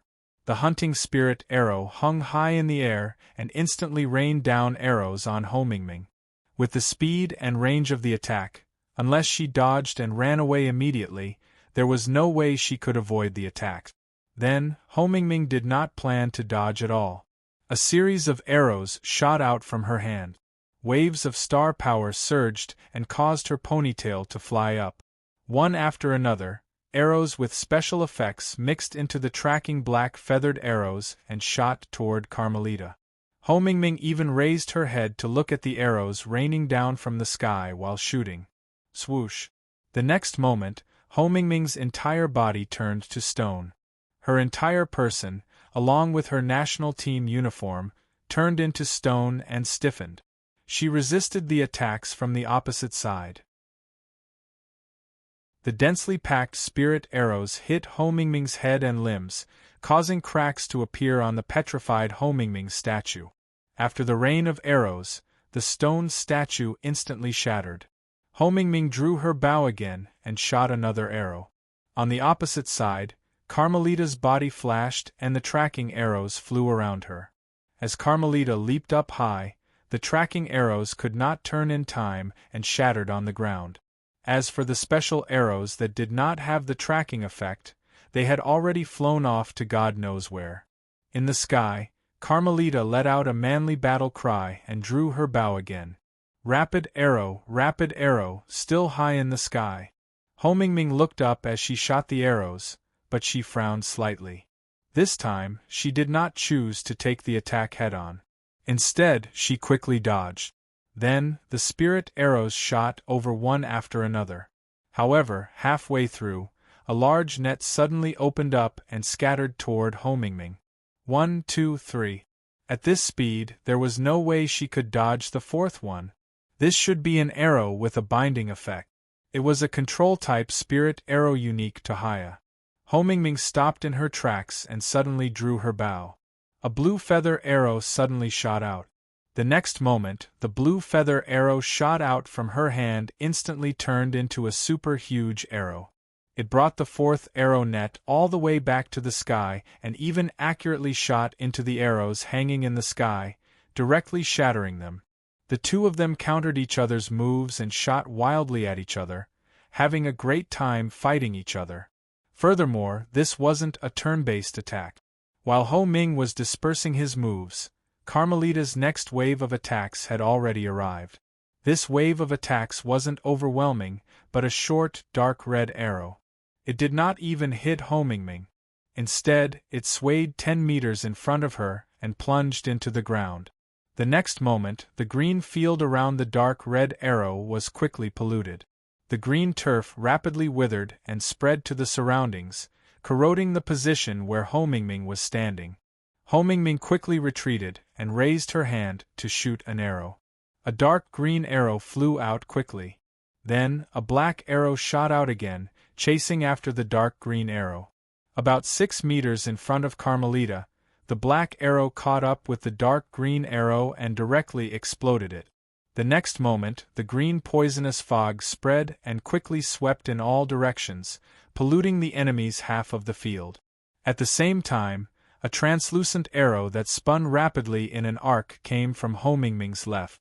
Ho Mingming suddenly turned around, drew her bow, and shot an arrow. The next moment, the translucent arrow directly transformed and instantly turned into Carmelita herself. Carmelita let out a battle cry as she ducked to evade the attack. Then, she stomped on the ground and charged at Ho Mingming. Ho Mingming's sparkling lips were smeared with bright lipstick. The corners of her mouth were slightly raised, and her smile was wanton and heroic. She was awe-inspiring and fearless. Holding the war bow in her hand, she actually faced the attack head-on. The next moment, the spiritual bow and the war bow collided. Oh my God! The archer is fighting in close combat. Why isn't the goddess of the hunt using a spear? Why? In the changing room, Jiang Shao could no longer care so much. He held his head with both hands and stared at the television screen in a daze. Jiang Shao kept repeating 2 words. Oh my God! Oh my God! Oh my God! Oh my God! 4,300 words, seeking monthly votes tomorrow at midnight. Chapter 581. Why didn't she use her spear? Could it be that this was the pride of a tomboy like Xia? Could it be that this was? Jiang Shao thought that Carmelita had some unique belief or pride, but he immediately saw Carmelita, who was fighting fiercely in the arena, swing the spirit bow in her hand and transform it into a spear. From this moment onwards, Ho Mingming changed her attacking attitude and retreated as she fought. She used the black feather bow to defend herself from time to time while shooting at Carmelita from a short distance. It appeared. Archery. Ho Mingming was essentially a melee fighter. Her agility was not something that most spellcasters of the same level could achieve.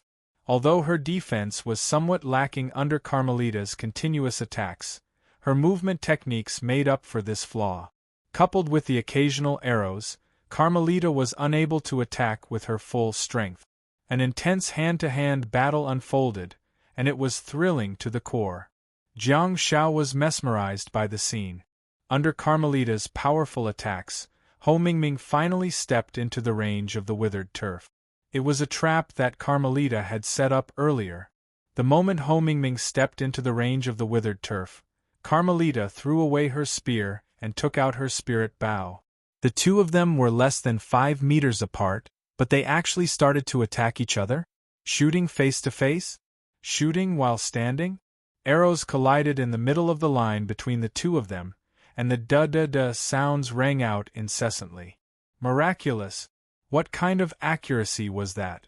It had to be a joke. Following the explosions of the black feather arrows, layers of black fog appeared between the two of them. Jiang Shao keenly noticed that after Ho Mingming shot the third arrow, her movements had slowed down a little. Was it the special effect of the contaminated domain? Ho Mingming's eyes were cold and unafraid. The fourth arrow was a white feather arrow. Ding! The white feather arrow and the translucent spirit arrow collided. Boom, boom, boom. The white tail feathers indicated that it was an explosive arrow. The violent explosion was accompanied by the shock wave of the explosion, and the two of them were sent flying. Ho Mingming had long since turned into a stone statue. After being blown away, it spun in the air. Even when its stone head hit the ground, it didn't move at all. It was only when it bounced up and its feet landed on the ground that the stones on Ho Mingming's body suddenly shattered and it landed steadily on the ground. But, the moment Ho Ming landed, he did not even have time to raise his bow and arrow. He quickly pulled back and shot another white feather arrow at the ground. At the same time, her body instantly transformed. The posture of the stone statue was actually the posture when the bow had just left her hand. Bang! There was another violent explosion, and Ho Mingming was sent flying again. Why did she hurt herself? This was because a translucent arrow was almost touching his face. After being blasted away, the translucent arrow formed by Carmelita was directly submerged in the shockwaves of the explosion. Ho Mingming's body continued to spin as he flew backward. He crossed the halfway line and fell heavily to the ground. He even slid back 2 meters. Meanwhile, Carmelita, who was submerged in the flames of the explosion, was also blasted away. The stones shattered, and Ho Mingming, who was lying on the ground, stomped on the ground and staggered. However, the arrow in her hand was still shooting rapidly. The black feather arrow that had a tracking effect finally hit Carmelita's body in mid-air. Carmelita, who was sent flying, was clearly affected by the violent explosion. She was a little dizzy and did not immediately use any defensive or escape star technique. Her body, which was flying diagonally upwards, became Ho Mingming's target. The first arrow was aimed at her heart. The second arrow pierced through the tail of the first arrow and nailed into her heart again. The third arrow pierced through the tail of the second arrow and nailed into her heart.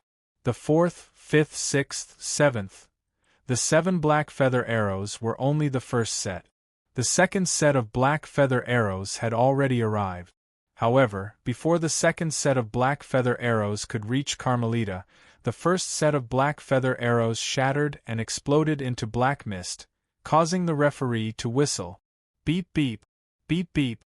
The referee's whistle was hurried as he shouted, "Stop! Stop attacking!" However, there was an old saying in China, there was no turning back. Ho Mingming could only stop the third set of black feather arrows, but she could not recall the 7 arrows from the second set. Pung pung pung. Without a doubt, every arrow from the second group had accurately pierced Carmelita's body. The tremendous impact had even sent Carmelita flying far away, nailing her to the metal cage that was several meters tall at the end of the line. Unfortunately, it was a metal cage and not a wall. Unfortunately, those were black feather arrows, not penetrating arrows. In the end, Carmelita still slid down and fell head first to the ground. Ho Mingming stood up steadily, her national team uniform still intact. She reached out to stroke her long, black ponytail and shook it left and right. Her lips were slightly curled up. Damn it! We won! We won! So fast? We won? We won? How did we win? It's too terrifying. What happened? How did the opponent disappear in an instant? What kind of ability is this to seize opportunities?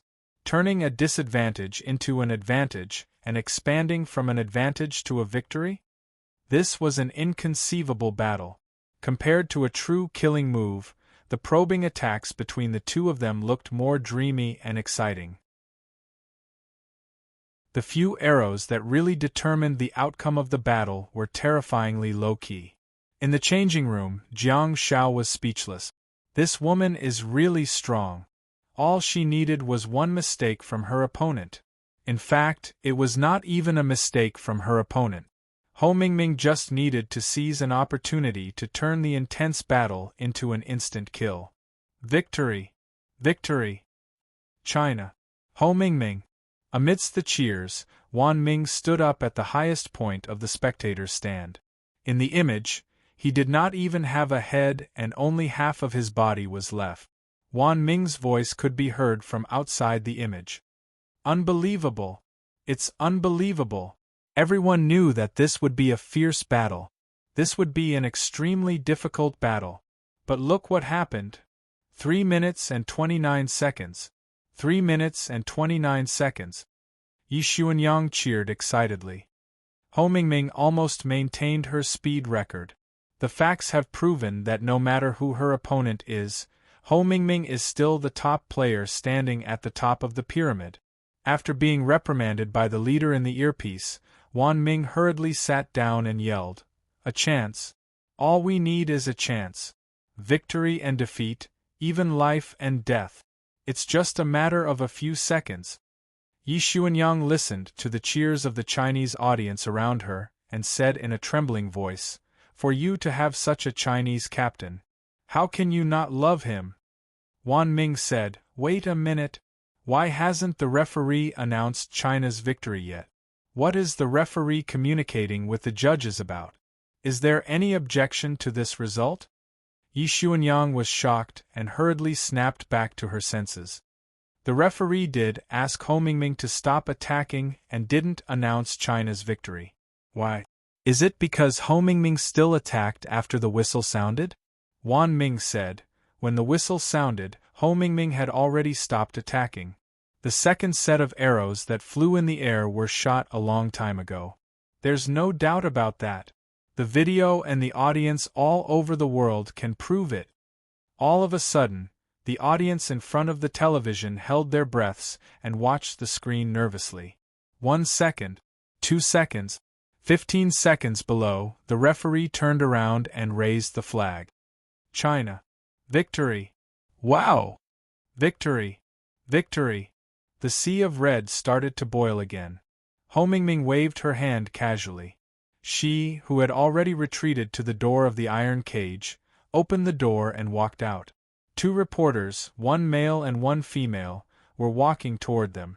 The woman was a reporter who followed Ho Mingming after the match, while the man was Yang Yang, the reporter who followed Jiang Xiao. He thickened his skin and followed his colleague up. Ho Mingming was a little surprised. She looked down at the newcomer and realized that he was Chinese, so she did not say anything. Yang Yang also felt the happiness of interviewing Jiang Xiao. Although Jiang Xiao was already 182 centimeters tall, he was a man after all. On the other hand, Ho Mingming was 189 centimeters. The female reporter said, "Congratulations, Ho Mingming. You've won a hearty victory. May I ask if you're satisfied with your performance?" Ho Mingming said, "It's all right. In fact, I could have been faster, but I was a little conservative." The female reporter was speechless. After saying that, Ho Mingming looked at the newcomer, Yang Yang. Yang Yang was a thug to begin with. After receiving Ho Mingming's signal, he was overjoyed and hurriedly said, "I want to congratulate you for winning the competition too. You're really too stable. Your performance has given everyone a reassurance." Ho Mingming nodded and said, "Okay, one last question." The female reporter's face turned green with anger. She had been interviewing Ho Mingming, and under normal circumstances, Ho Mingming would only answer 3 questions. The female reporter initially wanted to ask a friendly question to open up the situation. She didn't expect her damned colleague to waste her second question. "You're a reporter. Ask a question. Do I need you to sing praises here?" Seeing that the two of them were stuck in a dilemma, Ho Mingming leaned over and leaned towards the microphone. She said, "Jiang Xiaopi, I know you're watching. I'll say it once here and I'll say it to you again when we return to the locker room. Remember our agreement, it's your turn. Ho Mingming then strode away, leaving the two reporters staring at each other. The female reporter stomped her feet anxiously. Ah, Brother Yang. She'll only answer 3 questions. Your. Yang felt bitter and thought, you didn't tell me. Of course, I followed you secretly without informing you in advance. Yang frantically said, it's okay, it's okay. There's still Jiang Xiaopi later. He's my man. I told you to ask a few more questions. Just ask. Ask 10. The female reporter's eyes immediately lit up and she asked with a look of joy, really? Yang patted his chest and said, really? Just ask. Unlimited. Why are you being so polite with Brother Yang? The female reporter immediately gave him a thumbs up and said, Brother Yang, you're so generous. Yang said, of course. In the changing room, Jiang Xiao was staring at the television with a peculiar expression on his face. The door of the changing room was pushed open and Ho Mingming strode in. The teachers and staff behind her did not enter and instead closed the door. Remember our agreement. Ho Mingming sat on the chair opposite Jiang Xiao, raised her head slightly, and gestured to Jiang Xiao. It's your turn. With a strange expression, Jiang Xiao looked at Ho Mingming and said, in my hometown, there was once a person named Zhou Tsang. At that time, I, who was young and inexperienced, thought that I'd met the world's the strongest king. Ho Mingming frowned and thought, what is the toxic healer saying? Jiang Xiao sighed deeply and said earnestly, on behalf of Zhou Tsang, I'm willing to acknowledge you as the strongest. Ho Mingming humphed and said, you don't have to represent me. Give me his contact information. The strongest king? I'll go meet him. Jiang Xiao was speechless. Chapter 582. Add chapters for the Recluse of the 13 Realms. 4 chapters today. I'll update 2 chapters at 20 a.m. Please vote for me. 8:40 a.m. Enter. Following the reminder of the staff, Jiang Xiao stood up. On the side, Ho Mingming, who was playing with the giant blade, raised her hand. She, who was originally holding the hilt, made the giant blade turn half a circle. She grabbed the thick back of the blade with one hand and lifted the hilt into the air. Jiang Xiao stepped forward and grabbed the handle of the sword. He was about to pull it out and turn around to leave, but he didn't move it. Huh! Jiang Xiao looked down at Ho Mingming. Ho Mingming said, use more force. Jiang Xiao frowned slightly and tried to pull it back. Ho Mingming stood up and said, let's go together. Ho Mingming thought that the competition was over and they could go out and watch it live. Jiang Xiao shrugged his shoulders nonchalantly. Compared to Ho Mingming and all the Chinese staff, Jiang Xiao seemed to be the most relaxed one. Everyone was worried about Jiang Zhao's performance. After all, his opponent was George Xing, a lunatic who eliminated Zhao Wenlong. However, to be honest, the experts might be able to use data to evaluate the combat power of each student, but this was not a game. Although the so-called combat power and various data had certain reference standards, it was a real battlefield. Every player had different star techniques and combat styles, so the effects of the battle were naturally different too. As Jiang Xiao walked out of the players' tunnel, the spectators immediately cheered and jumped for joy. Wan Ming yelled, he's here, he's here. Jiang Xiaopi is here. Beside him is the teacher leading the team and Ho Mingming, who has just won. Yi Xuanyang said, is the national captain going to supervise the battle personally? That might be a form of pressure for Xiaopi. Hearing this, Wan Ming nodded and said, indeed. This game is getting everyone's attention, and it's no less than Jiang Xiaopi's match against Prince Bino. On one hand it's because Jiang Xiaopi is really popular, and on the other hand it's because George Xing is too crazy and strange. Yi Xuanyang said worriedly, I hope Xiaopi can show off his style. As a support player, it's already a very impressive achievement for him to make it to the top 41 in the world. Other than Ho Mingming, who was wearing a gold, red, and white champion dragon uniform, Fang Xingyun and the 2 staff members of the national team were all wearing red and white national team uniforms. The 4 of them sat side by side on the substitutes bench, which was covered by a rain cover.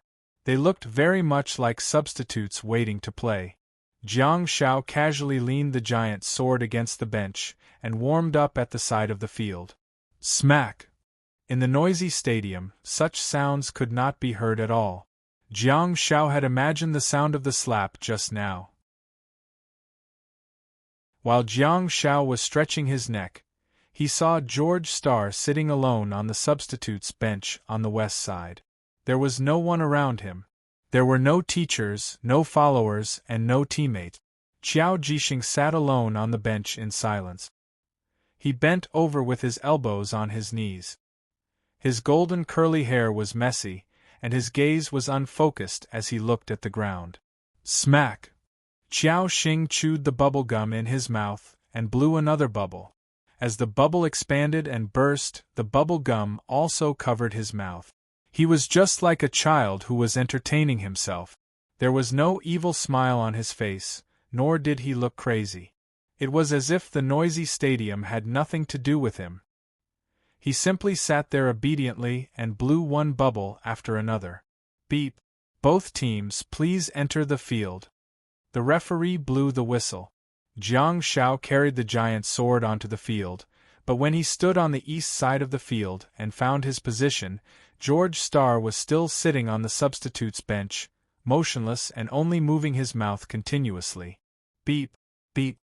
The referee's whistle sounded again. Both teams, please enter the field. Qiao Jixing raised his head abruptly and looked at the referee. The referee subconsciously took a step back. Hee. Qiao Jixing grinned widely and the familiar smile was transmitted through the big screen, which actually made the noise in the stadium become much quieter. Qiao Jixing lowered his head again and rummaged in his pocket for something. The trouser pocket of the national team uniform that was already a little tattered had been flipped out and there was even a hole in it. Here. Qiao Jixing chewed the bubble gum and made some inexplicable sounds while rummaging around his body. Finally, his eyes lit up and he found a balloon? To be exact, it's a balloon that hasn't been inflated yet. Qiao Jixing held the balloon in his mouth and continuously blew. The white balloon continued to swell and swell again. Qiao Jixing tied the balloon up and grabbed the white balloon with one hand before striding towards the field. Jiang Shao had been staring at the balloon in his hand. Everyone knew that Qiao Jixing's star techniques were mostly related to balloons. However, the balloon was obviously a normal balloon and could not be considered a star technique used before the competition. It was essentially the same as Jiang Zhao's giant sword, so there was nothing wrong with it. Poof! Seemingly sensing Jiang Zhao's gaze, Qiao Jixing suddenly stopped in the middle of the field and reached out to hand the white balloon to Jiang Shao. Jiang Shao wasn't sure if Qiao Jixing was referring to the English word balloon, or if he was mumbling meaninglessly. Jiang Shao simply shook his head and looked at Qiao Jixing warily. On the other hand, Qiao Jixing retreated step by step, but the smile on his face was getting wider and wider. His smile was displayed on the big screen, causing many of the audience to shiver. The intense and thrilling trash-talking session before the competition ended in such a strange atmosphere. Up until a few seconds before the competition began, Qiao Jixing was still fiddling with the balloon and slapping it back and forth in front of his chest. Jiang Shao couldn't help but think that it was an opportunity. Beep! The competition begins. The referee blew the whistle, and before he finished speaking, a ray of blessing had already landed. Bang! The white balloon suddenly burst open, and the thick fog did not spread gradually. Instead, it instantly covered Qiao Jixing's body. The fog covered a large area, with a radius of at least 20 meters. Accompanied by the beam of blessing, Jiang Zhao's body flashed and disappeared. Bang! At the next moment, a figure flew out of the fog. It was Qiao Jixing. Immediately afterwards, Jiang Zhao's body flashed and he appeared in midair before slashing down with his sword. Screech! The giant sword penetrated Qiao Jixing's body and pierced into the ground. The location was precisely his heart. Ah! What? It's over? Everyone was stunned. How many seconds has it been since the competition began? 1 or 2 seconds? Jiang Shao frowned slightly. The thing under his feet was indeed George Starr. He still seemed to be in a daze after being blessed, but his gaping mouth made his face look rather distorted. Lifelike. It was really lifelike. Bang! Qiao Jixing suddenly exploded and Jiang Zhao's pupils constricted slightly. At the instant of the explosion, his body flashed to the sky. Ahaha! Ahahaha! A figure walked out of the fog on the west side of the field and pointed at Jiang Shao, who was in the sky, while mocking him. Jiang Shao, who was in the air, turned his head abruptly and looked at Qiao Jixing, who was at the edge of the fog. Huh! Qiao Jixing seemed to be frightened as he covered his mouth with both hands and retreated into the fog again. However, this time, Jiang Shao did not choose to flash into the battlefield. Instead, he raised his hand and cast Sound of Silence. Ahem! Qiao Jixing's strange murmurs and coughs could be heard coming from the fog. In the fog, Qiao Jixing ran around and shook his head randomly. As soon as he could make a sound, he muttered softly, seemingly a little annoyed. His voice helped Jiang Shao find the location of the enemy in the fog. Sound of Silence rose again. Bang! With the sound of silence, Qiao Jixing's strange voice disappeared again, but Jiang Shao acutely discovered that the white fog had changed color. No, it wasn't a change of color, but a new color of fog. Grayish-white? Oh no, Ho Mingming said with a frown. We've been tricked. She was sharp and managed to find the location of the real Qiao Jixing in the fog. Rumble. Dark clouds gathered and thunder roared. Raindrops fell. Cleansing tears plus domain tears. Jiang Shao and Fang Xingyun had an intense discussion about the star technique's sorrowful tears before the mat. Fang Xingyun did not want sorrowful tears to appear. She felt that Qiao Jixing was not an ordinary person at all, and everyone could see his mental state. Hence, sorrowful tears might have the opposite effect, just like the reaction of the Maple Leaf Captain. In fact, it might even be worse. That would greatly increase the threat of Qiao Jixing. However, Jiang Shao had reservations about that. In the end, the master and disciple made a decision. They would first try to fight normally, and if they could not defeat him after a long time, they would try using sorrowful tears when necessary. Jiang Shao sensed everything in the domain tears. Under cleansing tears, the fog that Qiao Jixing had cast gradually dissipated. Under the fine raindrops, as the fog dissipated, everyone saw 2 identical Qiao Jixing. However, one of them was looking up at the sky. The other George Star sprinted towards the George doll while Jiang Zhao's body suddenly appeared in the middle of the way. Oh! Qiao Jixing, who was running frantically, got a great shock and turned his body sideways, allowing the giant blade with green glow to brush past him. That scene was nothing in the eyes of others, but to Jiang Shao it was extremely shocking. What kind of reaction speed is that? What kind of body control is that? Zhao Wenlong even said that it's an assistant? Is he kidding? Whoa! Qiao Jixing turned around like a basketball player and sent Jiang Shao flying. The huge force was so great that he could not even control himself as he rolled and crawled towards the doll. Jiang Shao tried to defend himself immediately, but he felt a huge force coming from his shoulder and sending him flying. Qiao Jixing picked up the doll and ran frantically towards the eastern half of the court. His messy blonde curly hair swayed as he ran while laughing maniacally. Whoa, ha. Apex. Chapter 583. Adding chapters for Alliance Master Qing Ningzi. There were 2 chapters in a row, and there was another chapter after that. Jiang Shao, who had been sent flying, did not need to see his opponent at all. The field tear domain had already helped him find the specific location. His body flickered, and the halo of nostalgia suddenly lit up. He slashed down with the sword. Ha! Qiao Xing carried the puppet George and blocked in front of him. The giant sword slashed a hole in George's chest. Under the effects of strong strike and repelling, Qiao Xing was sent flying while carrying the puppet with blood all over his body. The star power in Jiang Zhao's body suddenly increased greatly. The mannequin summoned with pure star power had a very comfortable mana drain effect. Jiang Shao dodged again and stabbed with the sword. Qiao Xing, who was rolling on the turf, tilted his head and pulled out a star power revolver out of nowhere. He raised his hand and shot. Bang! Ah! Qiao Xing shrieked in pain and dodged with his head tilted at the critical moment. He did not manage to get hit in the head by the giant sword, but in the shoulder, causing him to fall into the ground.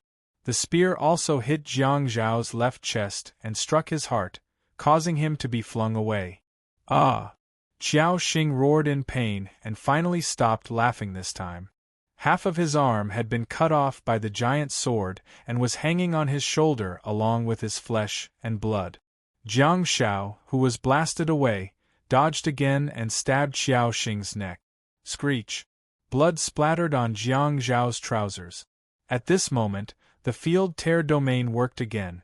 Behind Jiang Shao, George, who had been moving stiffly and had been casually thrown aside, suddenly moved. Bang! There was a gunshot. At the instant that George raised his hand, Jiang Shao tilted his body and quickly turned around. George frantically opened fire with his revolver and fired several shots consecutively, all of which hit the giant sword in front of Jiang Shao. Boom! George Xing in the pit under Jiang Zhao's feet suddenly exploded. That was completely beyond Jiang Zhao's expectations. Did the main body of George Xing explode? And there was no warning at all? The blast of the explosion blasted Jiang Shao away. Oh hee, ha ha ha ha ha. Doll George grabbed his messy, curly hair with one hand, and his eyes were bulging out as he threw his head back and laughed. His maniacal laughter echoed throughout the entire venue, sending chills down everyone's spines. Everyone came to their senses. From the beginning to the end, it was just the puppet George carrying the real George, running and dodging. How ruthless was George Star! He actually controlled the doll George and used it as a shield to resist Jiang Zhao's giant sword.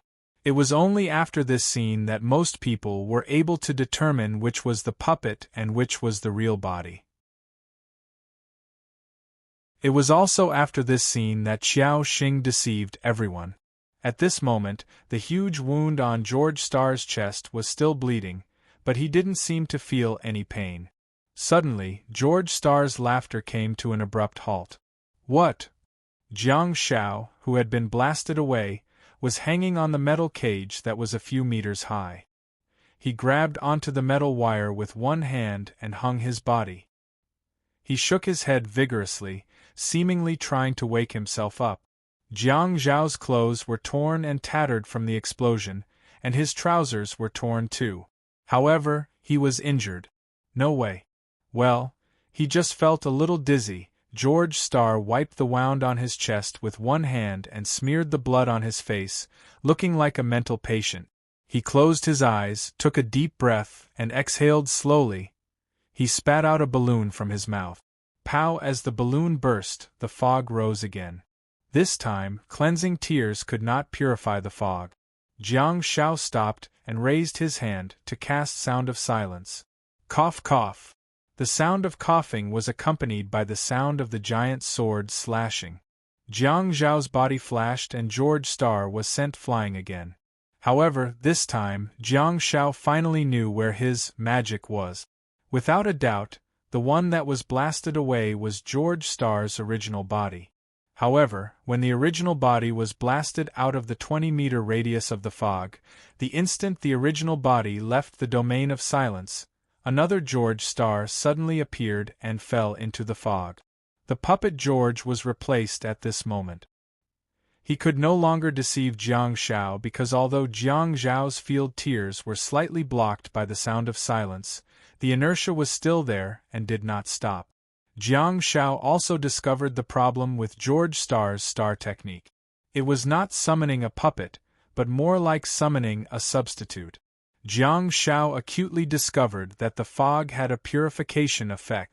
However, Jiang Xiao did not flash away and instead continued to stride forward in the fog, targeting the puppet that had been blasted away. The main body in the fog, George Starr, did not attack Jiang Xiao. In fact, he even allowed Jiang Xiao to run past him. On top of that, Qiao Jixing even placed his thumb on the tip of his nose and wagged his 4 fingers. He stuck out his tongue and shook his head to make a funny face. Screech! Are you kidding me? Jiang Xiao had just overtaken George Starr by half a body's length, and at the moment when George Starr seemed to have let his guard down, Jiang Xiao slashed back. Bang! In front of everyone, George Starr had just flown out of the fog, and another George Starr actually flew out? Then, what flew out of the fog again turned out to be a sword. Screech! The giant blade that flew out was like a huge boomerang, spinning wildly. The blade pierced through the flesh and directly into George Starr's chest. The huge force sent George Starr flying backwards, landing heavily on the turf. He continued to slide for a few meters before coming to a stop. George Starr's chest was pierced by the giant sword, and he lay limp on the ground in a strange posture. It was unknown whether he was dead or alive. Jiang Xiao frowned slightly because the George Starr that had been stabbed suddenly turned into specks of starlight and disappeared. Huh! Jiang Xiao turned around to see that the puppet that had been blasted away the first time actually grinned and got up. Damn it! This can't be? Was my analysis wrong? Jiang Xiao frowned and realized that things were not that simple. No, it's impossible for my analysis to be wrong. This is definitely a problem with the star technique. Right. When 2 George Starrs existed at the same time, one of them would definitely be in the form of a puppet that could not make any movement. For example, when the George Starr on the other side turned into starlight and dissipated, the George Starr on the other side finally came alive. Another example would be when Jiang Xiao dealt with the George Starr that had fallen to the ground after being slashed by him.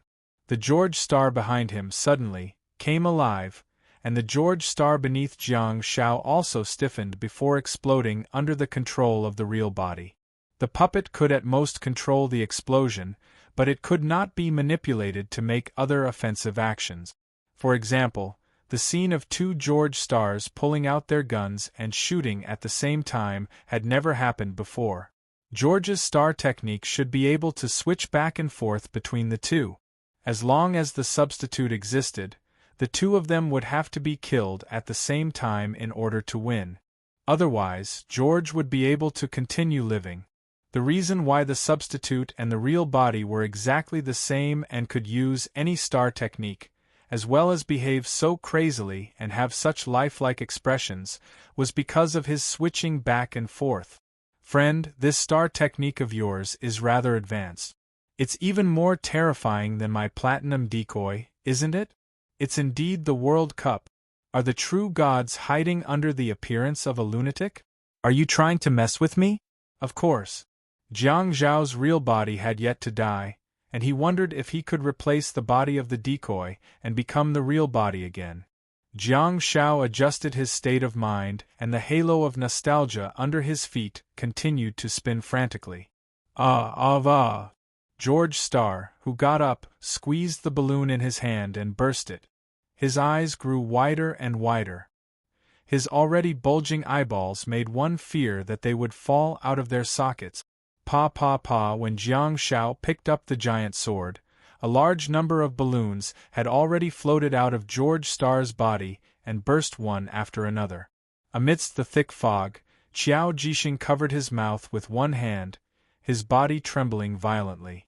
His wet hair stuck tightly to his forehead, and the rain continued to fall on his body. No one knew what he was thinking. Jiang Shao had had enough of his opponent's tricks. I'll kill both of you at the same time then. Are you messing with me? I'm telling you, you're going to blow up a killer whale today. Whoosh. A ray of blessing appeared quietly and fell into the fog. George Starr retreated again, and the light beam of blessing fell directly on the substitute doll.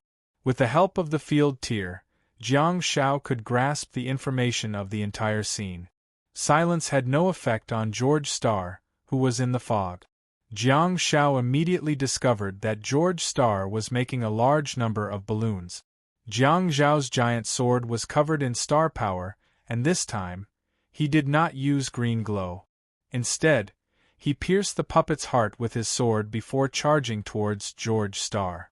Jiang Zhao's star power was rising rapidly while George Starr's star power was being depleted. Hence, Jiang Shao was naturally willing to maintain the status quo. George Starr ran frantically while releasing a large number of balloons. Ha ha ha ha sob. Cough cough cough. His laughter was mixed with crying, and it was extremely strange. It seemed that George Starr's emotions were constantly changing. To be honest, Jiang Shao really wanted to give him a shot of Bell to calm him down. What are you doing? I haven't even used tears of sorrow and you're already collapsing? Or is this your normal state where you're like a bear after fighting? Jiang Shao waved the blessing in his hand continuously. Although he did not hit George Starr, he disrupted his escape rhythm. Jiang Shao seized the opportunity and his body flickered again. George Starr suddenly stopped in his tracks and pushed a puppet behind him. Tonghulu? I like it. Without hesitation, Jiang Shao stabbed him with his sword. Boom. As soon as the blade penetrated his flesh, the puppet suddenly exploded. In the thick fog, Jiang Shao and George Starr flew in the opposite direction. Even in the process of being blasted away, George Starr was still producing balloons continuously. A large number of balloons surged in all directions. The balloons that had already filled half of the field were finally put to use. During the process of Jiang Shao flying backward, the balloons would immediately explode as long as his body brushed against them. Jiang Shao turned into a flick and was bombarded by the balloons along the way.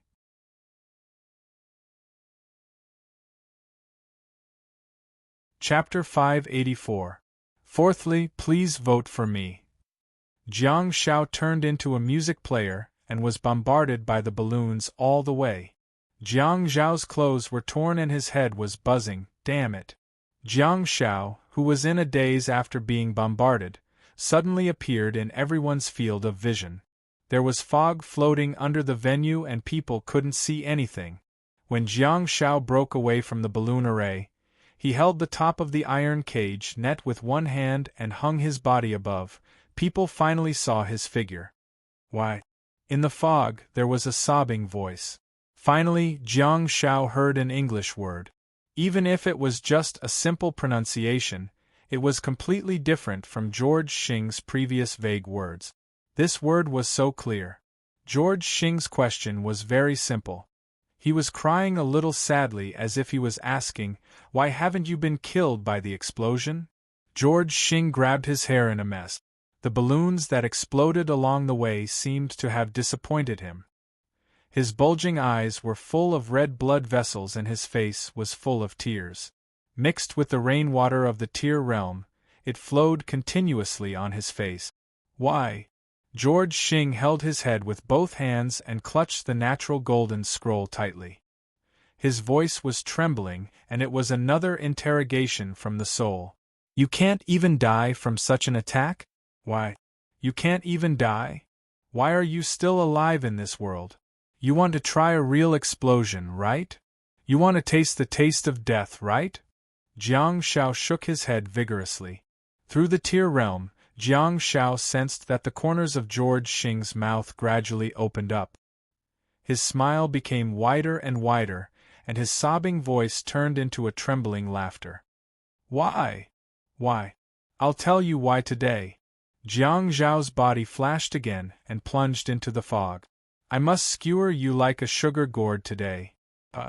There was no puppet, no defense.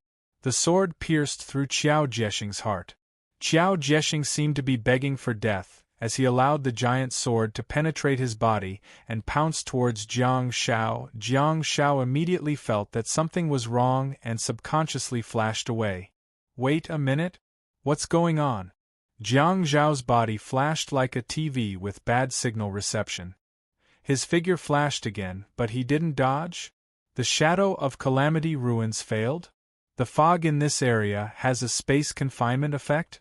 Space confinement? Does such a thing really exist? However, since there was teleportation, there was also the possibility of teleportation. I've suffered a loss because of a high-level star technique. If there were no spacetime rift, Jiang Zhao's subconscious reaction would definitely be to give blessings instead of flickering. The words described a lot, but in reality, all of this happened in a short moment. It happened the moment Jiang Shao pierced through George Star. Qiao Jixing, whose heart was pierced, had an extremely twisted expression. Tears gushed out like a fountain, but he still had a crazy smile on his face. He softly spat out a word, boom. Rumble, as George Star self-destructed. The balloons floating on the green field also exploded. Amidst the dense fog, a tumbling mushroom cloud actually rose. The surging waves of air mixed with the shredded iron cages, splashing turf and mud flew in all directions. The defensive barrier in front of the spectator stands shook and rumbled. Even the ground was trembling. The audience backed away in fear, screaming at the top of their lungs. The voice of the competition authority rang out on the green field.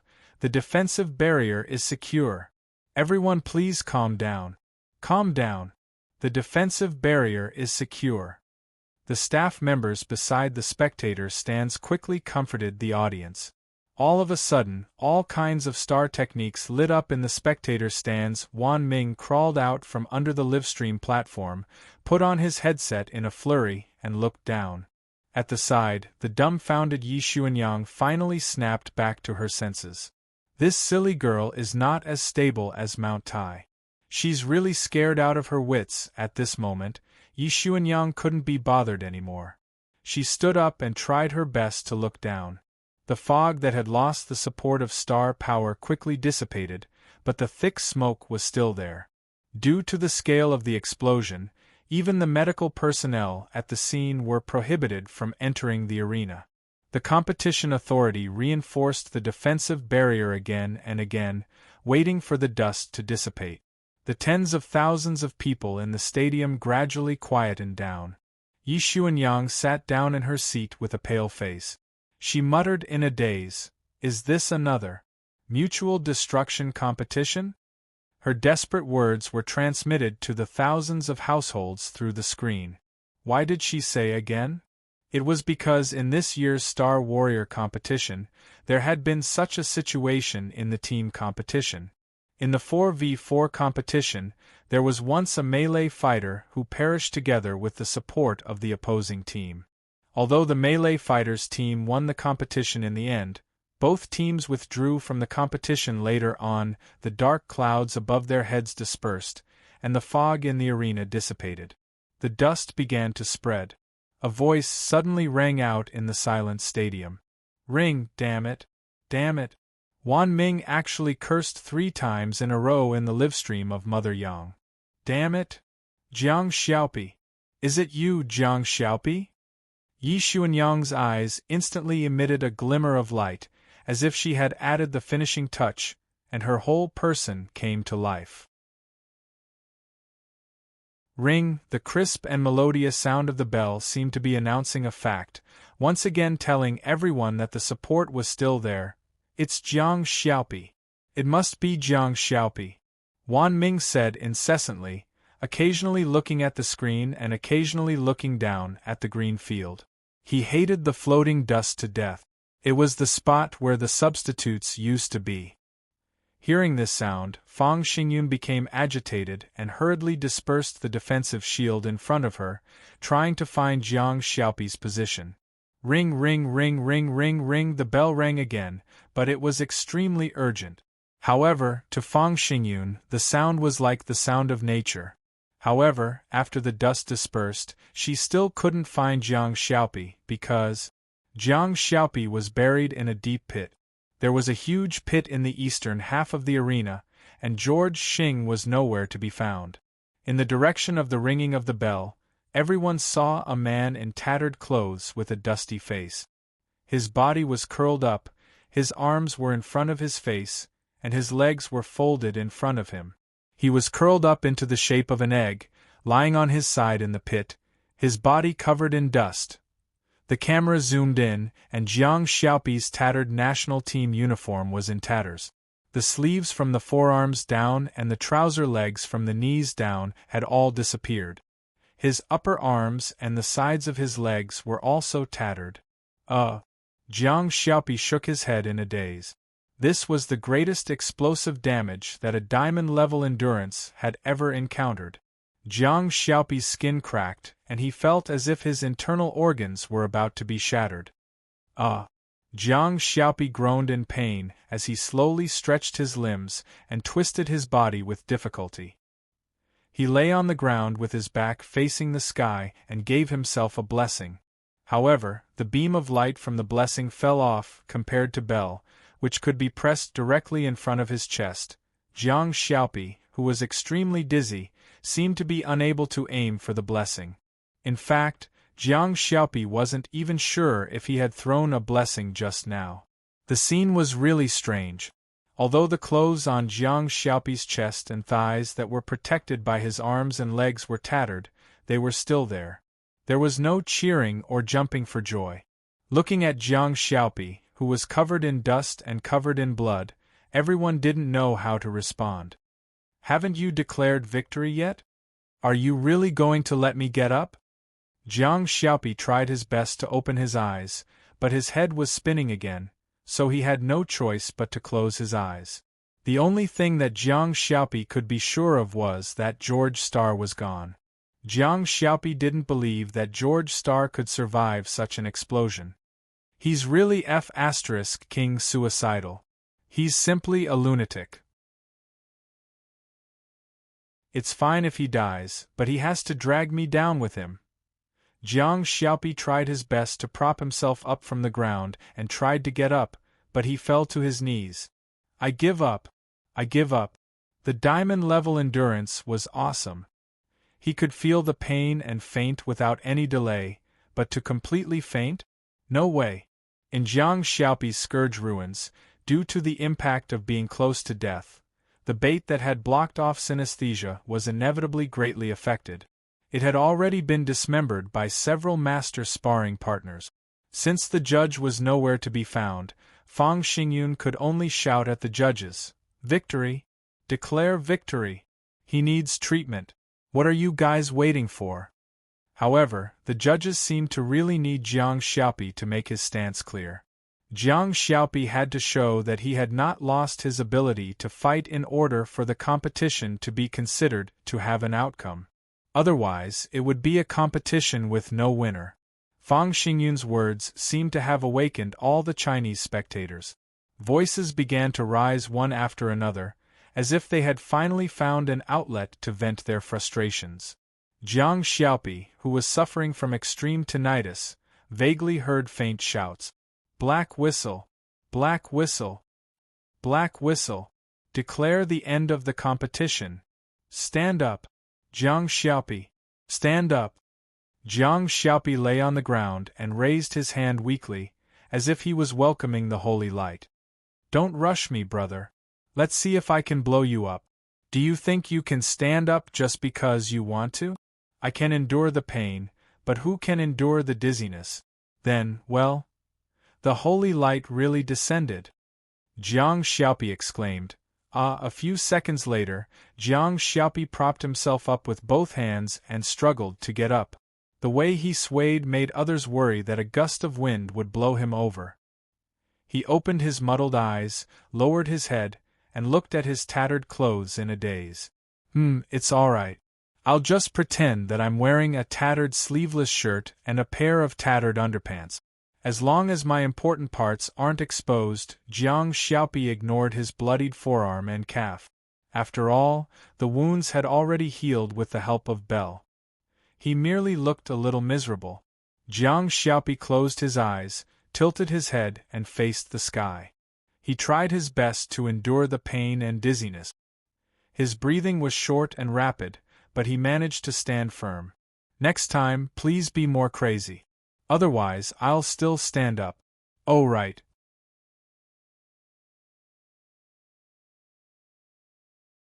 Chapter 585. He won. Jiang Xiaopi won. George Xing chose to self-destruct and use his life to defend his honor. No one knew what Wan Ming was thinking, but the words that came out of his mouth were beautiful and pleasing to the ears. There was an indisputable fact that George Xing chose to self-destruct during the battle with Jiang Xiaopi and completely disappeared from this world. Why was Wan Ming so sure that George Xing was dead?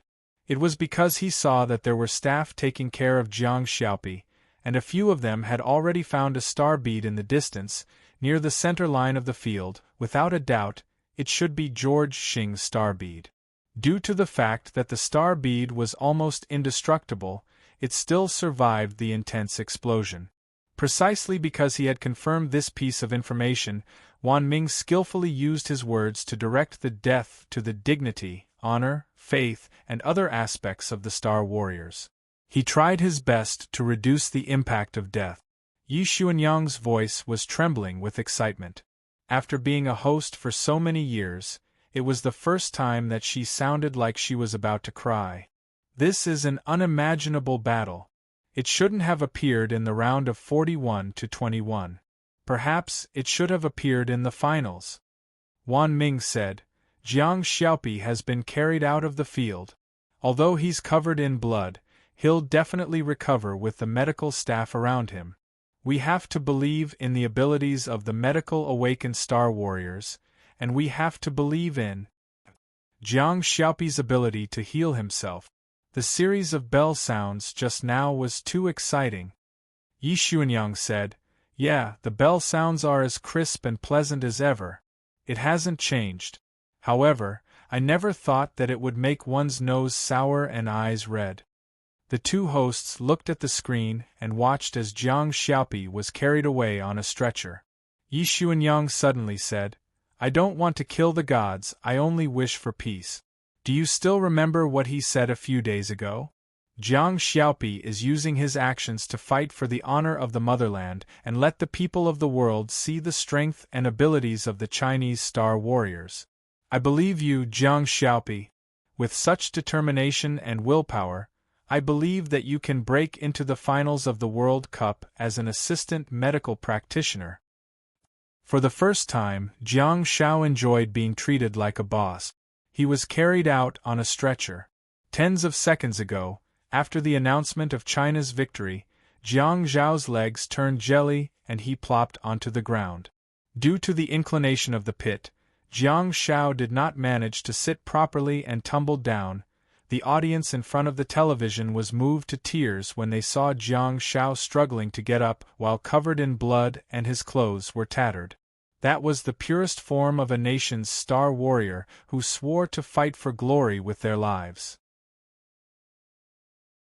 In the end, Jiang Xiao suddenly made such a scene and many of them were dumbfounded, not knowing whether to laugh or cry. The post-match interview was, of course, inconclusive. The poor female reporter who had just finished the interview was still waiting for Brother Yang to give her a chance to ask a few more questions.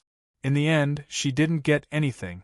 After further confirming that Jiang Zhao's body was fine, he wrapped himself in a coat and was stuffed into the car without even taking a shower. He was then escorted back to the hotel they were staying at. As Jiang Xiao was carried into the hotel room, the team left Fang Xingyun to take care of him while everyone else dispersed. Unexpectedly, Ho Mingming actually volunteered to stay and take care of Jiang Xiao. Under Fang Xingyun's questioning, Ho Mingming explained the reason. This is a respectable opponent. He has earned my respect. Of course, Fang Xingyun wouldn't let Ho Mingming stay and cause trouble. He put on the airs of a teacher and finally persuaded Ho Mingming to leave. As soon as Fang Xingyun closed the door and returned to the room, He saw that the little toxic healer who had been unconscious had actually sat up. Did he come back to life? When he left, the little toxic healer was still lying down. Why did he suddenly sit up when he came back? Why did his eyes widen? Fang Xingyun was taken aback. Jiang Shao and Fang Xingyun looked at each other in dismay. All of a sudden, the atmosphere was a little strange. A few seconds later, Jiang Shao said, "I'm hungry." Fang Xingyun was speechless. Fang Xingyun went out to get some food. Jiang Shao also got off the bed and washed up in the bathroom. It was a pity that the t-shirt he was wearing was torn and tattered. Fortunately, he had ordered a few more clothes during the customization, so he still had time to change them. However, the bait in the Shadow Ruins had been killed. Now, Jiang Shao had no idea what was happening in the Shadow Ruins. If he was not mistaken, the Golden Companion should be fighting with the two Silver Companions. There were many things in the Shadow Ruins. He couldn't let them mess around in there. Jiang Shao had no choice but to go to the living room and close the curtains. The national team didn't mistreat the contestants. Although it wasn't a luxurious suite, it was a big room with a living room. Jiang Shao stood up straight and tried to open the Shadow Ruins at an angle parallel to the ceiling. Swoosh! A bait wearing a bath towel suddenly appeared in front of Jiang Shao. Jiang Shao opened the Shadow Ruins and the bait jumped in. Jiang Shao hurriedly closed the Shadow Ruins and looked at the decorations around him. It seemed to be a success. After all, it was a rectangular portal that was 3 meters long on each side. It wasn't too big or too small, so it didn't cut into the interior decorations. After entering the Shadow Ruins, Jiang Shao, who was wearing a bath towel, realized that he had overestimated the masked monks. Due to the fact that they hadn't eaten for almost a month, one of the 3 master sparring partners had already been killed.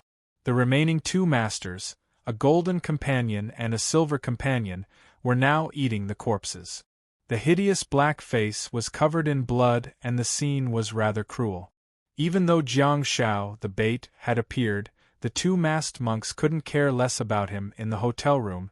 Jiang Shao heaved a sigh of relief. After changing his clothes, Jiang Shao sat on the sofa and thought about the competition again. If it weren't for the fact that the explosion was too powerful, Jiang Shao would have really wanted to look for George Starr's star bead. However, he couldn't even stand properly, let alone do anything during the explosion. He could imagine that George Starr's star techniques were definitely very special. Although most of them overlapped with Jiang Zhao's star techniques, the puppet star technique seemed really good. Jiang Shao took out his mobile phone, and as soon as he switched it on, Han Jiangxue sent him a video call. She must be so worried about me. She might have been trying to play the video call. In the video, Han Jiangxue was expressionless. After suddenly realizing that the call was connected, she stared at the screen with reddened eyes. Gotcha! She lost control of her emotions for a moment, and under the tremendous force, her trembling palm directly crushed the phone. Jiang Shao was stunned for a moment and thought, what happened? Did the signal get cut off? More than 10 seconds later, Song Chuanxi's video call popped up. On the screen of the mobile phone, Han Jiangxue's cold and aloof face appeared again, and she seemed to have calmed down a lot. I couldn't get through to Xia Yan. Just now, I called Teacher Fang again and she said that you're fine, Han Jiangxue said softly. Jiang Shao pursed his lips and said, I'm fine, I'm really fine. Then, Jiang Shao hurriedly changed the topic. I remember that Xia Yan came to watch my competition. I even greeted her before the competition, but I haven't seen her since. The team's protection is too strict. I reckon that she probably didn't get close to me after the competition. I was too dizzy and didn't notice her. Han Jiangxue bit her lip and looked at Jiang Shao quietly. She suddenly fell silent and didn't say a word. Jiang Shao scratched his head awkwardly, suddenly at a loss for words. See you in Jianghu City after my competition tomorrow, Han Jiangxue said all of a sudden. Jiang Shao thought about it and said, okay, see you tomorrow. As soon as he finished speaking, Han Jiangxue hung up the phone. Jiang Shao sighed helplessly. Everyone knew the big picture, but her emotions couldn't be appeased by a few words. Hence, he decided to see her if she wanted to. Anyway, there would be a 5-day break for each competition, and the team members were all based in Jianghu City. Jiang Shao held onto his mobile phone and temporarily ignored some messages. There were too many of them, and he really couldn't reply to them. He opened Weibo only to see a different scene. Unlike all the previous battles, his Weibo was filled with all kinds of opinions and comments this time. Some were praying, some were wishing him well, some were cheering him on. Of course, there were also some radicals. Jiang Shao frowned slightly. George Starr was a contradictory and complicated person. Jiang Shao didn't want to discuss the social system or social phenomena.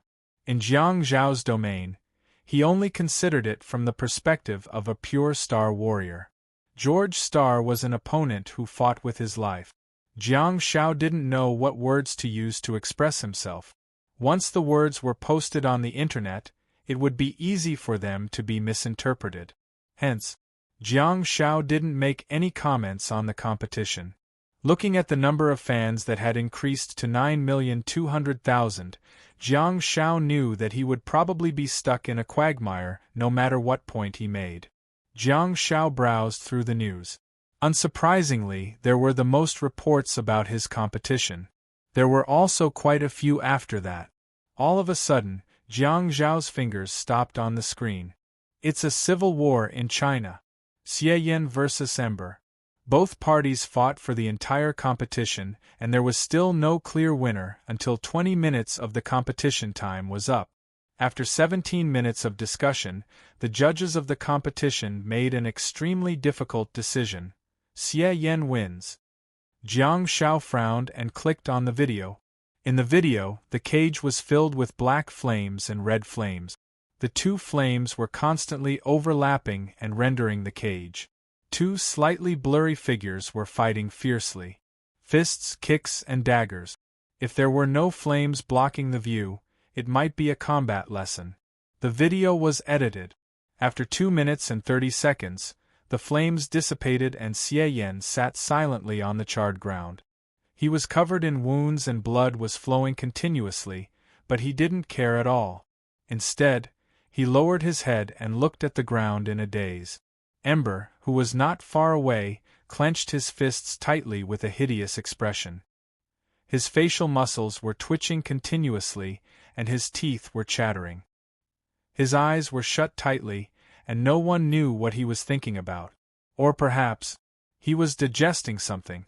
On the surface, the two of them seemed to have similar injuries. However, in terms of stability, Xie Yan seemed to be in a better state. This was just an edited version. Jiang Shao was prepared to take a look at the entire competition before commenting. However, what was certain was that Xie Yan had advanced.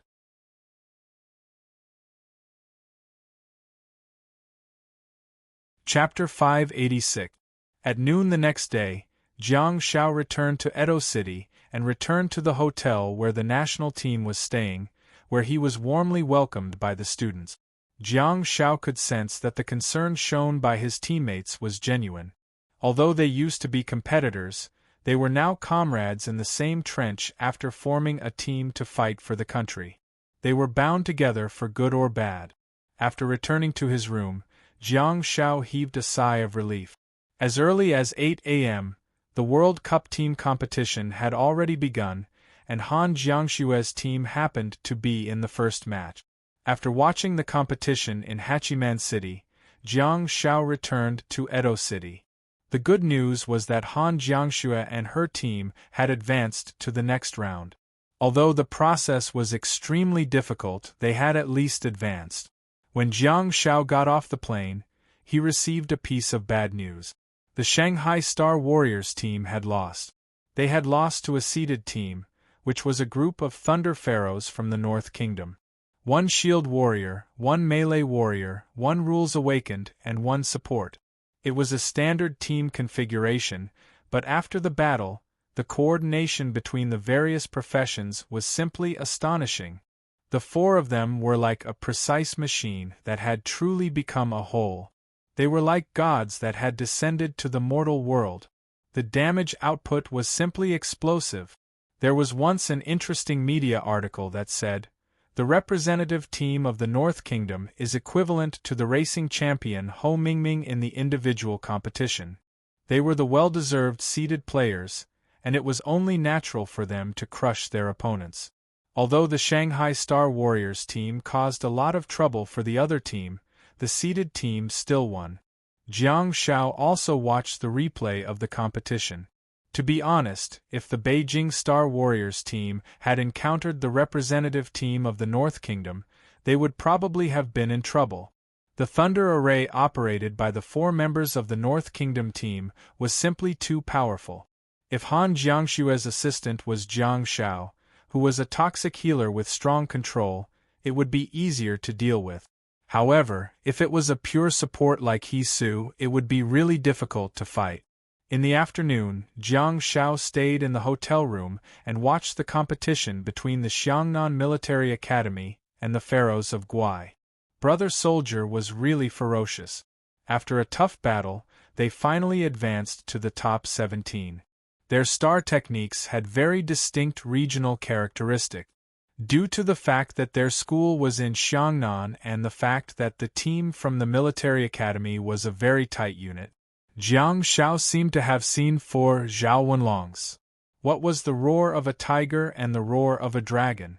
What was the dance of a phoenix and a dragon? Jiang Zhao's blood was pumping as he watched. It was simply too cool. From a team perspective, the talents from Xiangnan Military Academy were on the same level as the Northern Kingdom's representative team. Although Han Jiangshue's team could not be considered to be in a state of disunity, they were still slightly inferior in terms of the compatibility of their star techniques and the tacit understanding between the team members. While Jiang Shao was secretly evaluating it, a message appeared on his mobile phone. A coffee shop? Jiang Shao stood up and put on a cap and a mask before walking out. When Jiang Shao really walked out of the hotel, he was followed by two bodyguards. One of them was the lightbulb good. It was obvious that he had returned to his old profession. The trio chatted about the match as they walked 2 blocks and entered a cafe. Jiang Shao found the location of the private room according to the number, but the door of the private room opposite him was open, and there were 4 familiar-looking men inside. Jiang Zhao's 2 bodyguards froze for a moment before greeting him smilingly. They then walked into the private room with the door wide open. It turned out that there were 4 light bulbs here. They should be Han Jiangshue's bodyguards. Jiang Shao pushed open the door of the private room opposite him, only to see Han Jiangshue and Xia Yan seated opposite each other. The seats were rather interesting because they were not ordinary seats. Instead, they were in the form of a basket. Xia Yan crossed her legs and exerted a little force with her feet, causing the basket seat to sway back and forth. She was holding a strawberry sundae in her hand and eating it with a small spoon while smearing some cream on her lip. She's actually a little cute? Han Jiangshue, who was sitting opposite the table, did not seem to be hyperactive. The basket seat that she was sitting on did not move at all, and even the chocolate sundae in front of her seemed to have melted a little. Clearly, she had not touched it at all. Wow! Xiaopi is here. Xia Yan looked over and her beautiful eyes lit up as she stood up. Jiang Shao hurriedly took 2 steps forward and sat on Han Jiangshue's basket seat. Reservation. Xia Yan blinked her large and beautiful eyes and asked, "Huh?"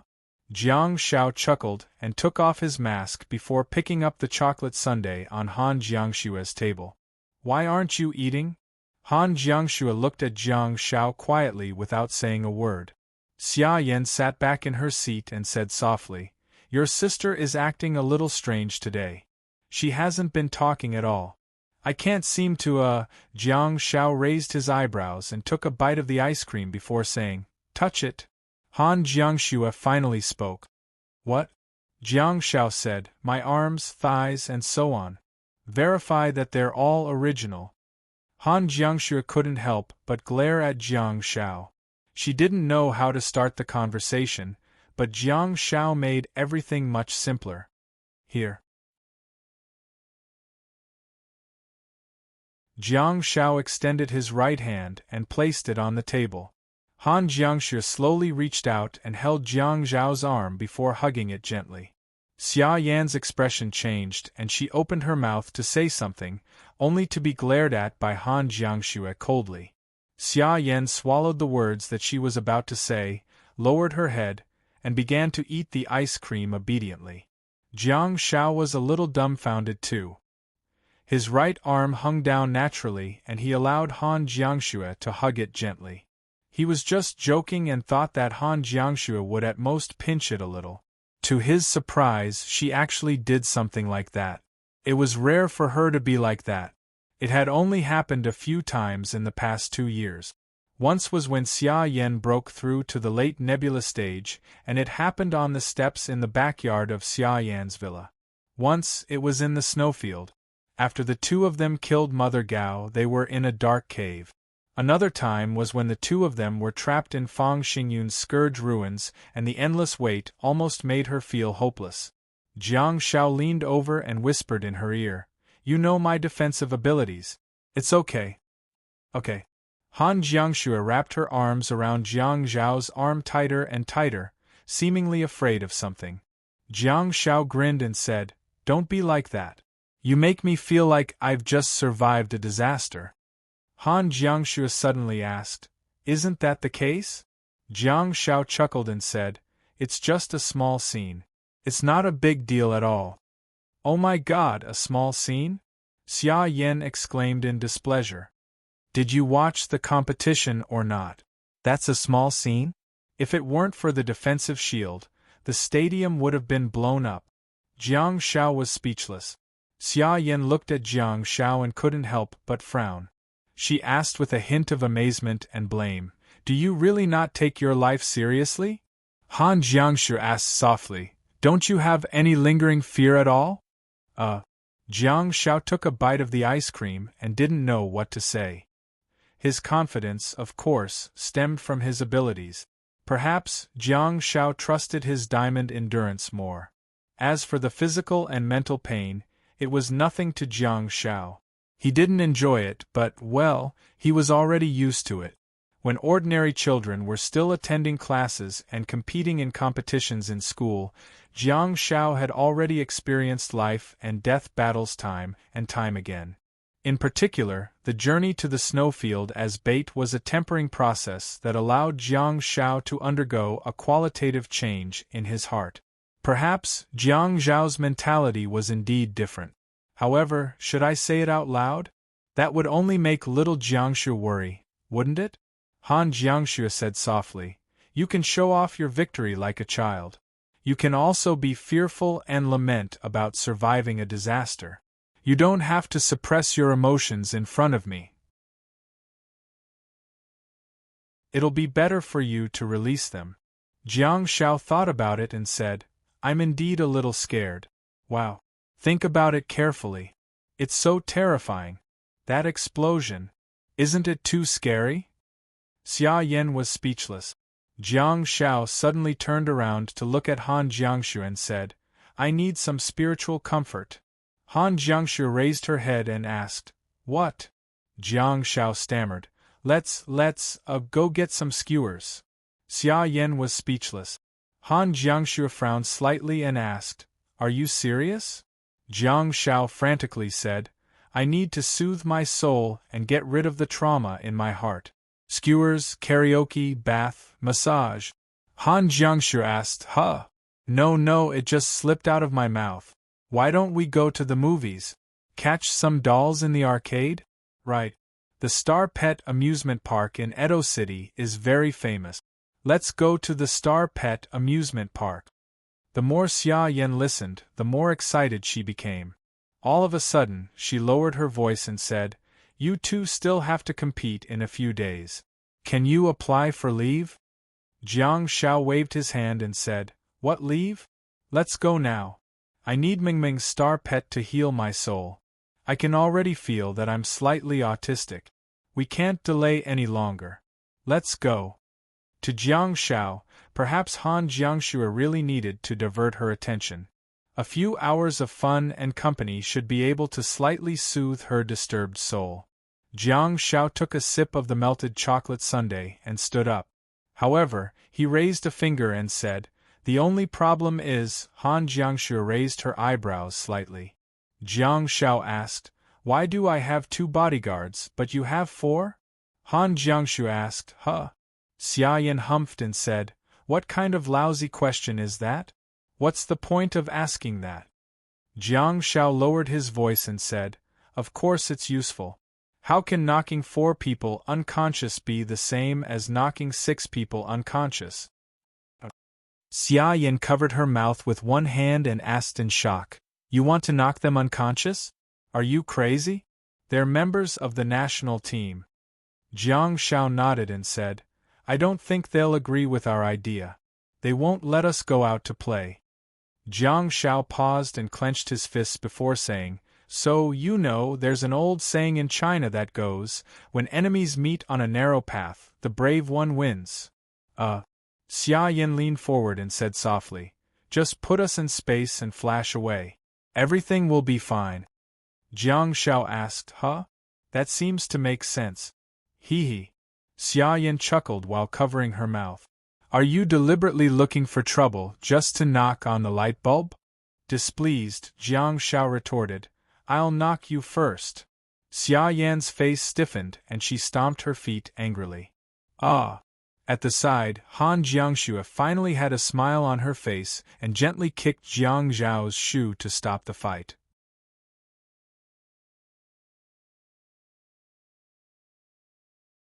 Chapter 587.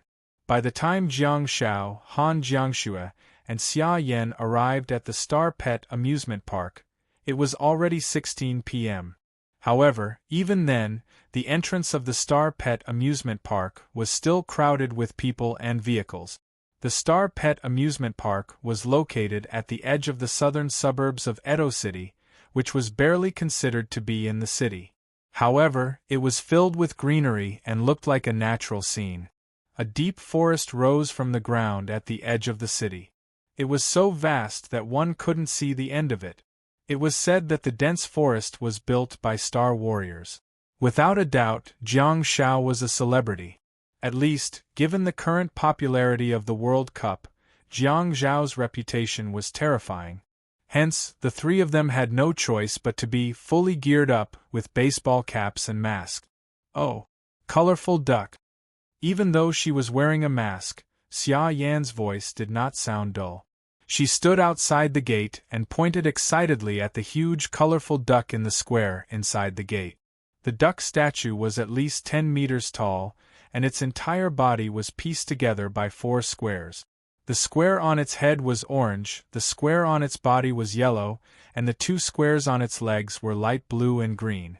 The square-shaped colorful duck was like a tank that lay on the ground and sent a message to Jiang Shao. Gaudy. The 3 of them queued for a while, and Good soon walked over with a stack of tickets and distributed them to them. Jiang Shao and Xia Yan's suggestions were both rejected by Han Jiangxue. When they were at the cafe, Han Jiangxue personally went to another private room and explained the situation to the 6 bodyguards. Then they arrived. Jiang Shao swore that it was only because of Han Jiangxue. If Jiang Shao were to communicate with the bodyguards, he would probably be kidnapped back to the hotel. As Star Warriors, the procedures to enter the amusement park were a little complicated, but the bodyguards were responsible for the registration and other trivial matters. Everyone entered the amusement park, and the bodyguards dispersed under the gaze of the huge duck. They were dressed in casual clothes when they went out, so they could blend in with the crowd. Xia Yan dragged Han Jiangxue to the bottom of the colorful duck and got Jiang Shao to take a photo. However, the 2 of them were wearing hats and masks. Forget it, I'll just take it as a souvenir."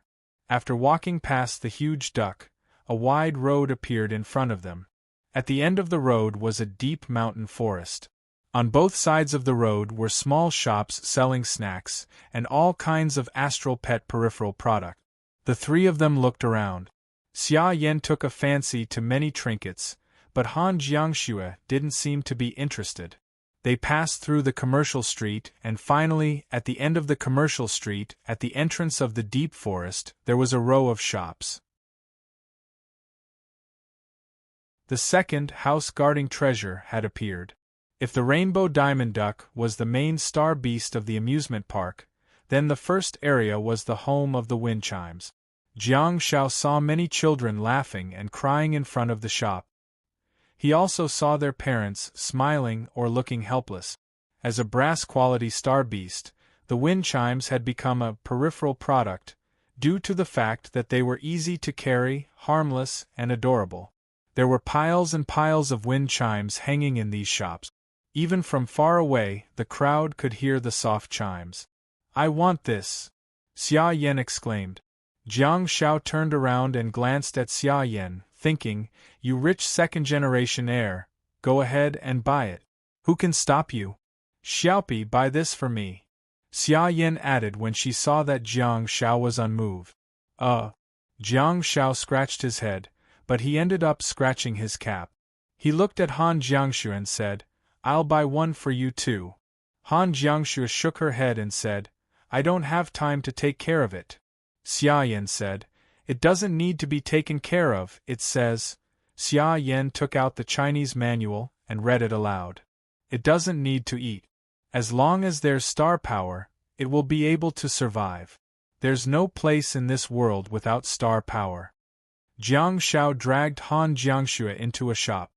He could pay using his mobile phone, and he still had more than 400,000 yuan in his card. However, the price of the wind chimes gave Jiang Shao a great shock. A brass-quality star beast that did not even have any star techniques and could not even produce star beads was actually sold for 1,500 yuan in Chinese dollars. "It's a robbery. Can't I just go to the dimensional space myself?" But it's said that the wind chimes are a specialty of the North Island of Japan and are strictly controlled by the country. They're not open to the public. Jiang Shao grimaced in distress and bought two. The middle-aged man smiled and handed 2 white ropes to Jiang Shao. Jiang Shao was a little bewildered and pulled them back. 2 golden and pink wind chimes were pulled out from the curtains behind the counter with their mouths open and eyes shut. Uncle, these 2 are the same color. Give me another one," Jiang Shao said in English.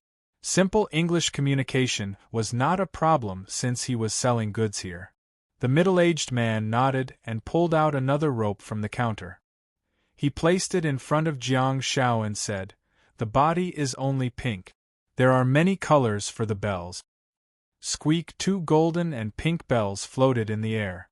Their black eyes were extremely small and were almost turning into 2 dots. They pursed their lips and looked at Jiang Shao curiously. "You don't have to change," Han Jiangxue suddenly said. "No, I like this one." Xia Yan looked at the 2 wind chimes floating above her head and her heart was about to melt. "Okay." Jiang Shao turned around and walked out of the shop while holding onto the thin rope. The middle-aged man said in a strange English, "Don't tear off the sticker." Squeak! Yao Yao's body tilted to one side, and the little bell on her head emitted a faint sound as it was pulled out. Be gentler, slower," Xia Yan said with a pained expression. Standing in front of the shop, Jiang Shao grabbed onto the thin rope and pulled down the 2 wind chimes that were floating in the air. The 2 little guys had round bodies that were the size of baseballs and were light pink in color. There were 2 small eyes and a small mouth on their round bodies. There was also a small golden bell hanging on their heads. As their bodies swayed from side to side, the small bell would also swing around, but the sound it made was very soft. Jiang Shao reckoned that such a crisp sound could only be produced when a large group of them were gathered together. There was also a small bell at the bottom of their round bodies. The thin rope was tied to the small bell below. Moreover, there was a barcode on the bell at the bottom, "I'm Kong Kong." Jiang Shao pulled the 2 baseballs in front of him and looked at them. The sudden appearance of the large face frightened the two wind chimes so much that they closed their eyes and pouted their lips. They tried their best to float backward, but the thin rope was tied to the bells below them. Hence, the two little guys had nowhere to run. Here, this is for you. Jiang Shao handed one of them to Xia Yan. This is the most pink one. Wow! Xia Yan hurriedly grabbed it and reached out to touch the small face of the wind chimes, only to feel that it was soft and fluffy like a fur ball. Jiang Shao gestured for her to raise her hand and tie the rope of the other wind chimes around her fair and tender wrist. He then tied a bow on it. The length of the rope was just right. Her arm hung down naturally, and the wind chimes floated 20 centimeters above her head. Let's go.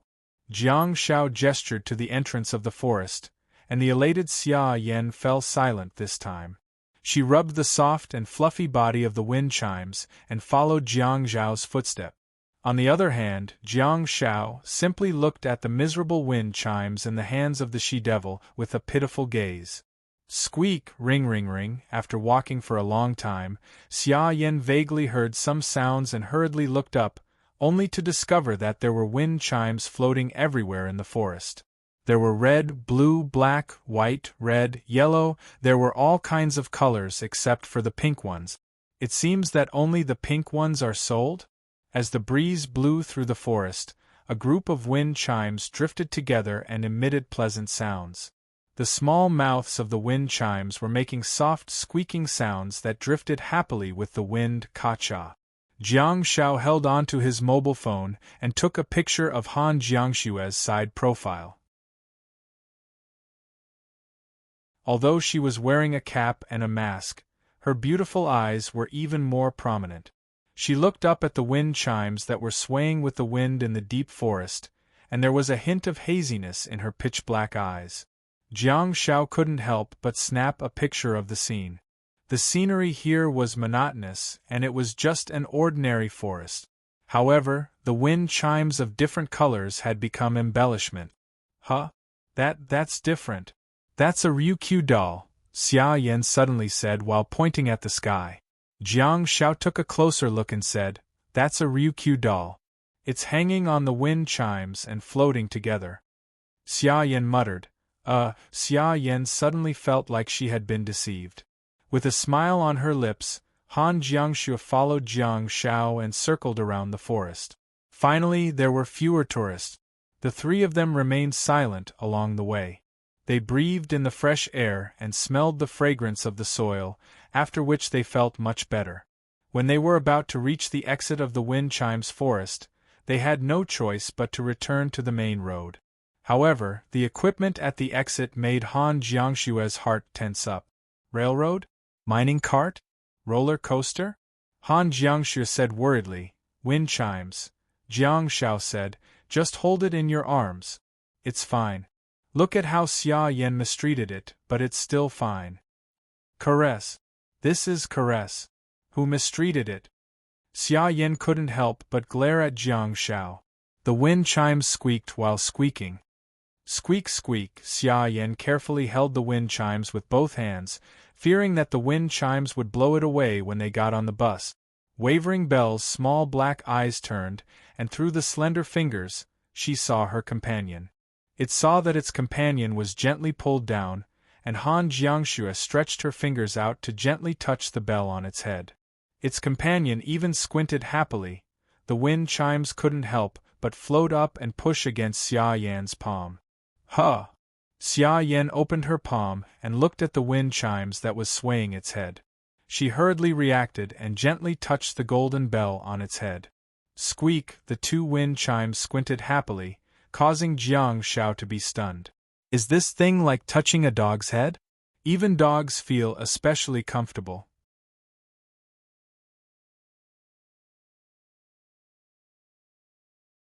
Chapter 588. Jiang Shao strode forward and rubbed Xia Yan's head. Let's go, let's go. It's time to board the train. Xia Yan said, Okay. After queuing for a while, the three of them boarded a train, fastened their seatbelts, and embarked on a train journey of nearly 8,000 meters. As the train drove into the depths of the forest, Jiang Shao and the others were really dazzled.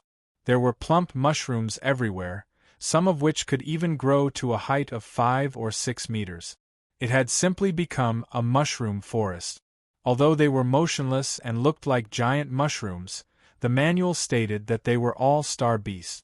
Anyway, Jiang Shao didn't see them moving around, so he simply treated it as a botanical landscape, especially the giant red-spotted mushrooms that looked like open umbrellas. It was especially magical. However, what really made Jiang Shao dumbfounded was the fact that he saw many sparkling flowers in the mushroom forest. All of them were laughing like fishermen's hats. Due to the fact that the speed of the roller coaster was not fast, there was even a flower that floated up from the back of the train and into the roller coaster. The flower did not have a root, nor did it have a face or limbs. It was not anthropomorphic and was just a flower that was in full bloom. However, it should be able to sense things. Just like a hat, it covered everyone's heads. It had 7 or 8 thick petals that were emitting colorful rays of light. There was star power flowing continuously in the nearly transparent skin of the petals. When the roller coaster slowly came to a stop, everyone in the train took pictures of Jiang Shao. It couldn't be helped. The flower hat eventually landed on Jiang Zhao's cap and stopped floating. The colorful thick petals were glistening slightly, and star power flowed around them. There were actually some starlight emitting from the stamen. Jiang Shao couldn't stand the flashing lights and hurriedly unbuckled his seatbelt, got off the train, and left. As Jiang Shao walked, the petals emitted starlight along the way, making him feel refreshed. As soon as Jiang Shao walked to the exit of the fence, he was stopped by the staff who gestured to the flower on his head. The staff member yelled, %yen at #yen. However, Jiang Shao couldn't understand Japanese at all. Seeing this, the staff member repeated in English, "You can't leave. Sir, this is a unique creature that belongs to our scenic area. You have to put it down." "No, I leave whenever I want to," Jiang Shao replied. "I'm a flower that walks freely." Staff. Han Jiangxue, who was chasing after him, took off the flower hat and handed it to the staff. In the end, the staff didn't manage to catch it, and the thick petal bounced off and landed on Jiang Zhao's head again. Jiang Shao was speechless. The staff member stepped forward, grabbed the colorful petal with both hands, and pulled it down again. Jiang Shao said, "Look, it likes me. Our souls resonate and it recognizes my point of view. We can walk freely. Hey, don't push me. I can walk freely." Han Jiangxue pushed and shoved Jiang Shao out of the exit. Jiang Shao was amazed too. It was the same during the National League previously. Xiong Chumo's pet parrot also flapped its wings and used his head as a nest.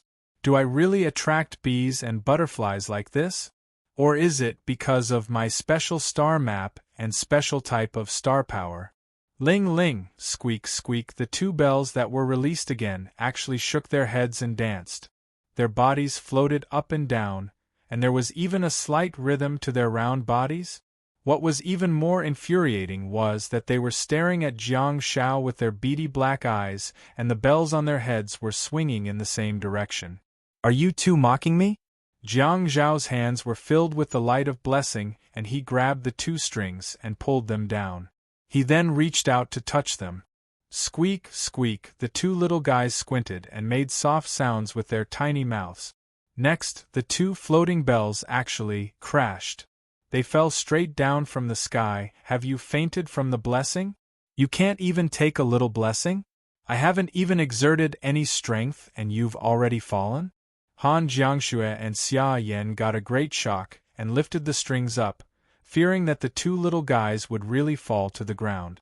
Holding the bells in her hand, Han Jiangxue shot Jiang Shao a reproachful glance, while Xia Yan couldn't help but kick them. Dodge! After walking across a spacious wooden bridge, Jiang Shao and the others heard the sounds of children laughing and playing. The 3 of them quickened their steps and walked out of the forest, only to see that there was a lake at the foot of the hill. On the surface of the lake, there were many rainbow ducks. On the backs of the ducks, there were tourists sitting in 2s and 3s. There was even a guardrail on the backs of the duck. This was a genuine water duck boat. The main star beast of the amusement park had finally appeared. Everything after that was simple. They could either spend money to ride the duck cubes down the river, or they could walk to the next scenic spot without spending money. Of course, the three of them boarded a duck boat. The backs of the colorful ducks were very large. They were 5 meters long and 3 meters wide. They were hard and seemed to be made of wood. Jiang Shao secretly marveled at how magical the creator was. When Jiang Shao touched the bells just now, his internal star map gave him information about the weak creatures that didn't have any star technique. Of course, Jiang Shao couldn't absorb them as star pets. Although the ducks and the flower were of brass quality, they weren't particularly weak star beasts. Hence, there was no option for him to absorb them as star pets. For example, although the white ghouls were also of brass quality, they had a certain level of strength. Hence, Jiang Shao couldn't directly absorb them as star pets. Jiang Shao stood up and carefully studied its square head, which was also cuboid. A small part of its body was embedded in the square body, while its long head extended out. There was an eye on each side of its head. This thing can only look at 2 sides, right? How can it look forward? Jiang Shao placed one hand on its head and looked in the direction of the ducks swimming in the lake. Under his palm, the square head of the duck suddenly turned around, giving Jiang Shao a great shock. The square eyes stared blankly at the 3 people on its back, then it turned its head back. Huh? There are fish, Xia Yin suddenly said. Jiang Shao looked down, only to see shadows floating in the clear lake. Slowly, a group of silver-white fish suddenly leaped out of the water and drew a perfect arc. When they approached the apex, their stomachs suddenly expanded and inflated like pufferfish. 2 small star power wings appeared on both sides of their round stomachs, flapping as they floated forward in the air. No, they weren't floating forward. They were looking for a target. The ducks on the lake were all surrounded by the silver ball fish floating in the air. It seemed to be one of the must-have activities. The ball fish sprayed water droplets into the air, after which its round body deflated, and it fell back into the water again. Han Jiangxue hurriedly hugged the bells in her arms.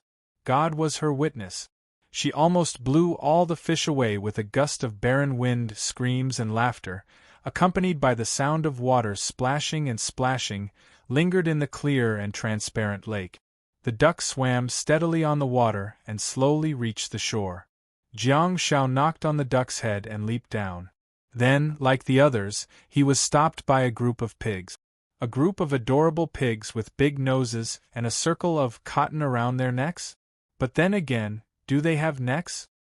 At around 8 o'clock in the evening, the 3 of them walked out of the last forest under the watchful eyes of a group of floating lanterns. After the staff checked and confirmed that there was no problem with the bell, they finally walked out of the Star Beast amusement park. Xia Yin bought a bag of Star Beast accessories, keychains and small dolls, but it was obvious that she liked the bells the most. Jiang Shao also saw the faint smile on Han Jiangxue's face. Regardless of the impact of the trip to the Star Beast amusement park on Jiang Zhao's condition, Han Jiangxue should have felt much better physically and mentally. The arduous training, intense competition schedule, and tense emotions. Perhaps she really needed such relaxation. Perhaps Jiang Shao would be forced to watch the competition videos tonight and work overtime to study his opponents. However, to Jiang Shao, it was worth it since the trip had such an effect on Han Jiangxue. In fact, such a dreamy journey had a great impact on Jiang Shao. At the moment they came out of the Star Beast amusement park, Jiang Shao even felt that the world was a little surreal. Under the same sky, people's lives were completely different. On the way back, Jiang Shao, who was sitting in the back seat of the bus, looked at his mobile phone silently. On the screen was a photo that Good had taken for him. It was in the last forest of the amusement park, under the night sky where the small lanterns and star beasts were floating. The three of them took off their masks and Jiang Shao, who was in the middle, smiled happily and made a peace sign. Han Jiangxue and Xia Yan stood on either side of him, each holding a bell in their hands and smiling sweetly. A ringing bell drifted past Jiang Zhao's eyes. Beside him, Han Jiangxue leaned over and rested her head gently on Jiang Zhao's shoulder without saying a word. Xia Yan sat in the back seat and leaned against the window to take a nap. The string tied around her wrist was gradually straightened. Her bell chased after Han Jiangshue's bell and floated in the car. The two little fellows' heads were on the roof of the car and the bell would ring softly from time to time as they chased each other and played. Jiang Shao shifted his gaze away from the mobile phone, turned around and gently took off her cap. He then saw Han Jiangxue closing her eyes and taking a nap. He also saw her long, black hair cascading down her face. An idea popped up in Jiang Zhao's mind. How can I make her stop worrying and let her sleep peacefully like now? The goal that the two of them were striving for and the path that they were on seemed to have made everything seem like a luxury. Jiang Shao pursed his lips and after a long time, he lowered his head slightly and kissed her black hair gently. In her sleep, Han Jiangxue seemed to be a little displeased. She frowned slightly and nudged his cheek gently. Jiang Shao turned around and looked at the brightly lit street outside the window.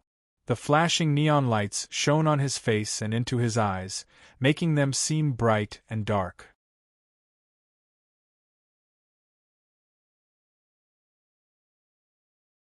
Chapter 589. June 22, 7:50 a.m. In Edo City, the national team checked into the hotel for the individual competition, and everyone took their seats in the small auditorium on the first floor of the hotel. There were only 21 contestants left in the individual competition, all of whom were the elites of the elites. Those who remained were undoubtedly of high standards. If the top 8 of the team competition was considered the final round, the top 21 of the individual competition could be considered the final round. There were 21 contestants from 14 countries. Among the 14 countries, there were a total of 8 from Europe. From this perspective, it could be seen where the powerhouses of this world were gathered. Of course, China had a total of 3 contestants in the top 21. In terms of the number of contestants, they were undoubtedly the leader. That was the result of the civil war between Xie Yan and Ember. Ember, who had been locked out of the top 21, had won every match in the past 4 days. It could be said that he was unstoppable. In the end, his global ranking was fixed at 22nd, which was a very good result. The intense competition schedule, and Yu Fan's explosive performance in the past 4 days, had brought glory to the country and his alma mater. It had also changed the evaluation of him in the country. Today, the national team was the most complete and everyone was anxiously waiting for the results of the draw on the big screen. Jiang Shao was no longer as condescending as he used to be. Humans were always like that.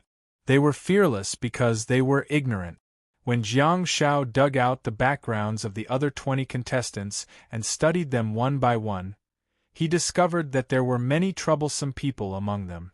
After all, there were really no weaklings among those who managed to survive until now. However, Jiang Shao had a certain level of confidence. He didn't make it to the top 21 because he had fought his way to the top 21. His journey had been full of ups and downs. In particular, the battle with George Xing previously had indeed allowed Jiang Shao to see what the real World Cup should be like. In terms of the current evaluation of Jiang Zhao's series of matches, Jiang Zhao's road to the World Cup was so valuable that it made people feel hopeless.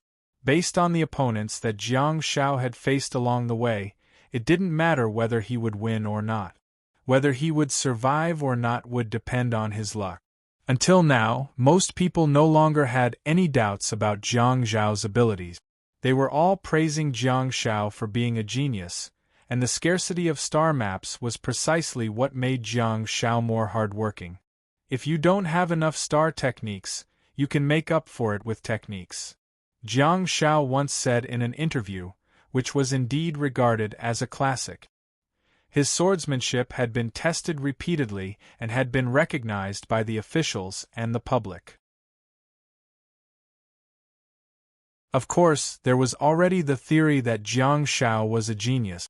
Although he had very few star slots, he still had a few star techniques in one star-star map, which clearly made up for the loss of the number of star slots. The key was that sound of silence and the rift of spacetime, which were extremely difficult to absorb, were also taken by Jiang Shao. It could be seen that Jiang Zhao's Big Dipper star map was indeed an excellent auxiliary star map that was highly compatible with auxiliary star technique. Of course, after careful calculation, it didn't seem to make up for it. There were only 12 star techniques in total. Blessing, Green Glow, Endurance, Bell, Imprint, Nostalgia, Dawn, Countercurrent Light, Sound of Silence, Space Gap, Tear Cleanse, and Wound Tears. Among them, the Imprint star technique was almost a decoration in a 1v1 competition. Fortunately, the parents of the toxic healer exchanged their lives for the high-quality star techniques Green Glow and Endurance, which really increased Jiang Zhao's combat power. In the world competition, most of the contestants were in the Galaxy stage, and none of them had broken through to the Starfall stage. There were 16 available star slots in the Galaxy stage. 16 star slots versus 12 star slots for Jiang Shao. Everyone felt that the current stage should be the peak that Jiang Shao could reach. It was also the strongest stage. After that, he would not be able to continue. As the strength of the Star Warriors increased and they entered the Starfall stage, the 24 available star slots would allow them to surpass the toxic healer again. That was a very interesting phenomenon. Ordinary Star Warriors might not even be able to get a recommendation letter from the school, or they might have been stuck in their positions for half their lives. In fact, they might not even be able to advance to the Galaxy stage and could only use 8 star slot. However, when facing Jiang Shao, they would feel a sense of superiority. Their disdainful attitude and sense of superiority, well, they were indeed very interesting. As the World Cup progressed, Jiang Shao became the focus of attention. Many people had already begun to come up with ideas for Jiang Shao, hoping that his 9th star slot would not absorb Star Pet. If he gave up on Star Pets and chose to absorb Star Techniques instead, he would be lucky enough to absorb 2 star techniques in 1 star slot through the special Big Dipper star map. That would allow him to make up for the lack of star slots. With 13 or 14 star techniques, he would be able to match the number of star slots of the most mediocre Star Warriors.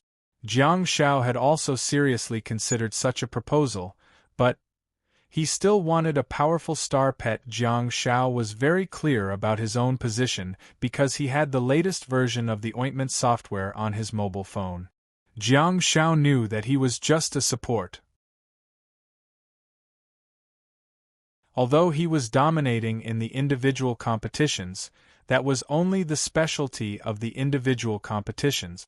He had to participate in the one-on-one battles.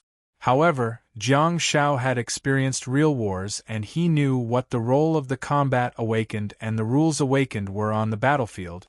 Compared to the battle-type Star Warrior, Jiang Shao was more willing to be a supporting member. He wanted to be a father, and when necessary, he could also be a commander and make the team members his blades. On the battlefield, Jiang Shao had once kicked out in a flash and ended the battle. Second last, who dashed towards Kong Kijinda, was the best example of a blade.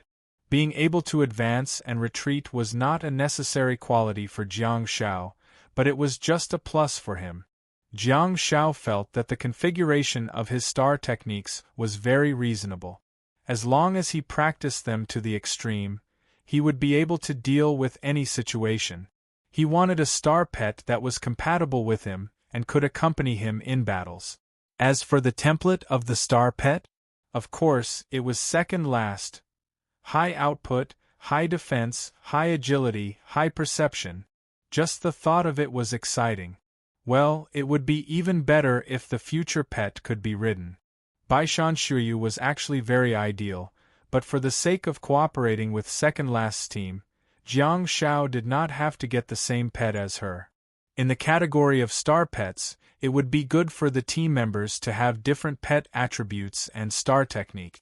After all, they didn't know what kind of battlefield situation they would face in the future. Another reason that made Jiang Shao focus on obtaining star pets was, of course, the godly technique decoy. As the quality of the bait increased, it turned from a phantom into a physical body. Then, it turned from a physical body that could be destroyed with a single slash to a real body that would not shatter unless its vital parts were hit. Then, it turned from a real body to a clone that could communicate telepathically. According to such an evolutionary trend, Jiang Shao had enough reason to believe that high-quality decoy would eventually unfold a star map. Do you want to take the path of output, battle, assassinate, defend, fight, or rules awakened of various types? Of course, the decoy would be the one to go. They could form their own system and also integrate into Jiang Zhao's team. If second last can't find a suitable team member, maybe she's waiting for the decoy to mature?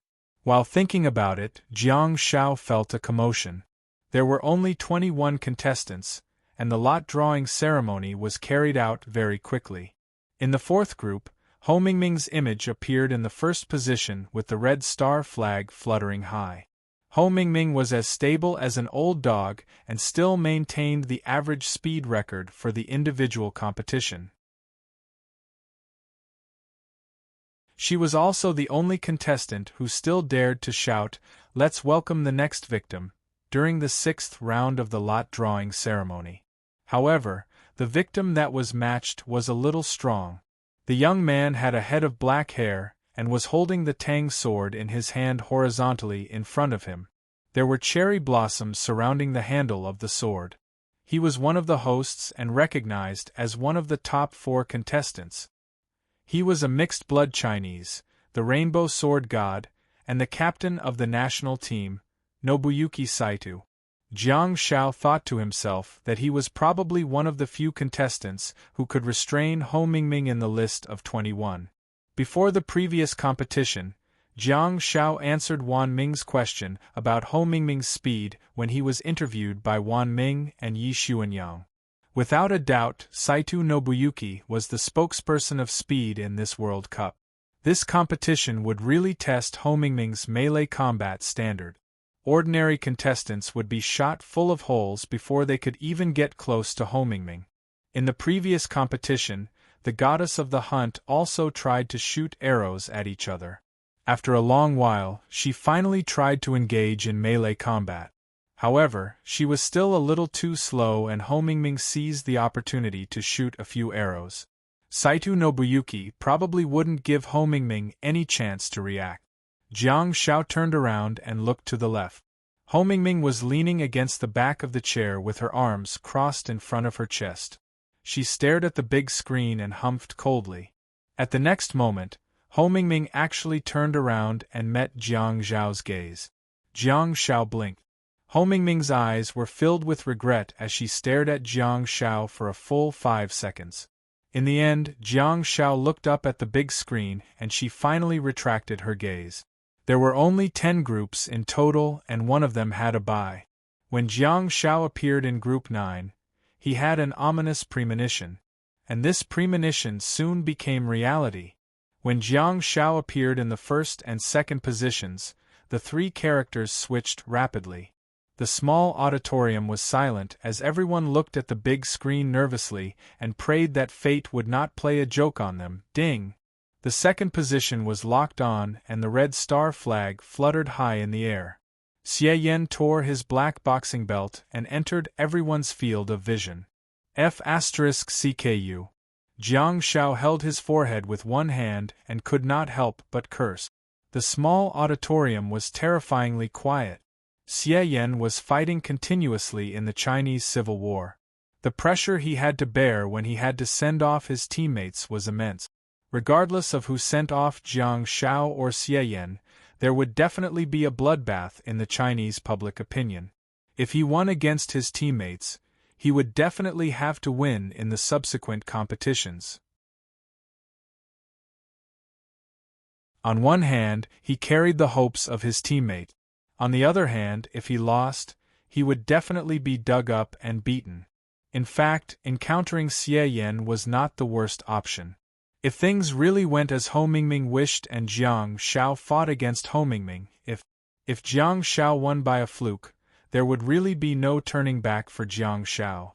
Once Jiang Shao defeated Ho Mingming, who was the most likely to win the world championship, he would be judged by the public if he made any mistakes in the future competitions. In that case, it would not be the world owes Ho Mingming a world championship, but Jiang Shao owes Ho Mingming a world championship. The small auditorium was dead silent. To everyone's surprise, Xie Yan actually stood up. In the first 5 rounds of the competition, Xie Yan remained indifferent regardless of the opponent he drew, even if he drew his teammate Ember. But this time, Xie Yan walked over from the back of the auditorium and stood in front of Jiang Shao. Jiang Shao looked up at Xie Yan and shifted to the side. Xie Yan did not sit down and instead said calmly, "Don't hold back." Jiang Shao asked, "Huh?" Xie Yan said, "Don't be distracted by any words." Jiang Shao was stunned for a moment. Xie Yan stared at Jiang Shao and said, "Respect the Star Warrior profession and me. Do your best to win. Determine the winner and loser. If necessary, fight to the death. Only the stronger person will be qualified to wear this uniform and enter the next round," Xie Yan continued. Xie Yan then turned around and left. Jiang Shao frowned. Xie Yan was definitely not a flamboyant person. Why did he have to say those words in public? Jiang Shao was stunned. Xie Yan had experienced a civil war before, and he fought against Ember in the previous round. In that case, are there any secrets about the competition between the two of them? Or is Jiang Shao thinking too much? Xie Yan simply wanted a battle, a real battle to the death, and not a sparring match under pressure and public opinion.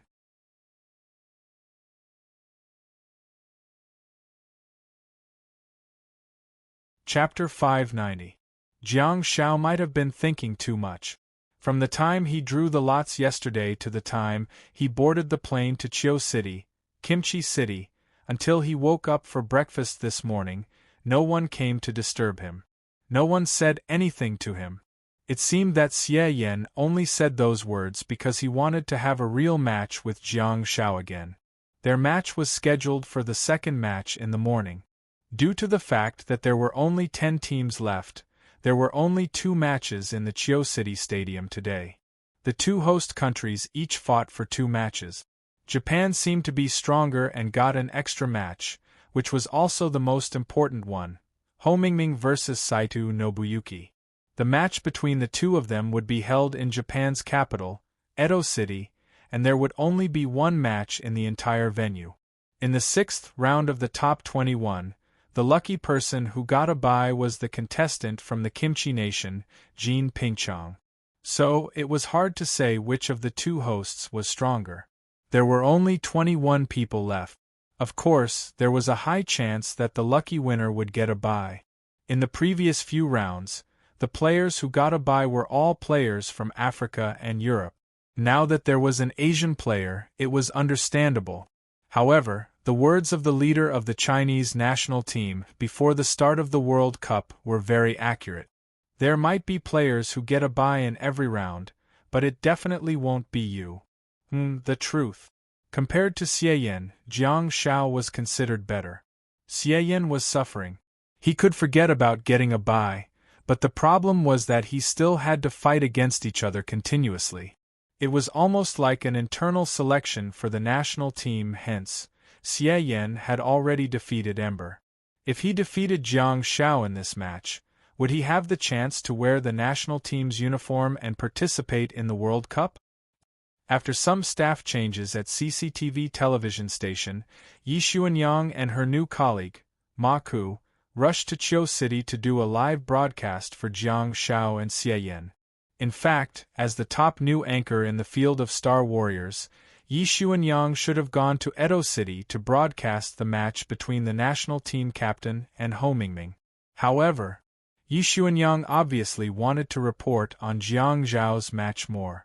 As for Yi Xuanyang's golden partner, the other host, Wan Ming, because he had made 3 consecutive announcements in the previous competition, his excited voice had been sent to every corner of the world and into every household in Huaxia, so Wan Ming had been given an honorable position. However, his excitement was understandable. Even the entire Chinese people could understand.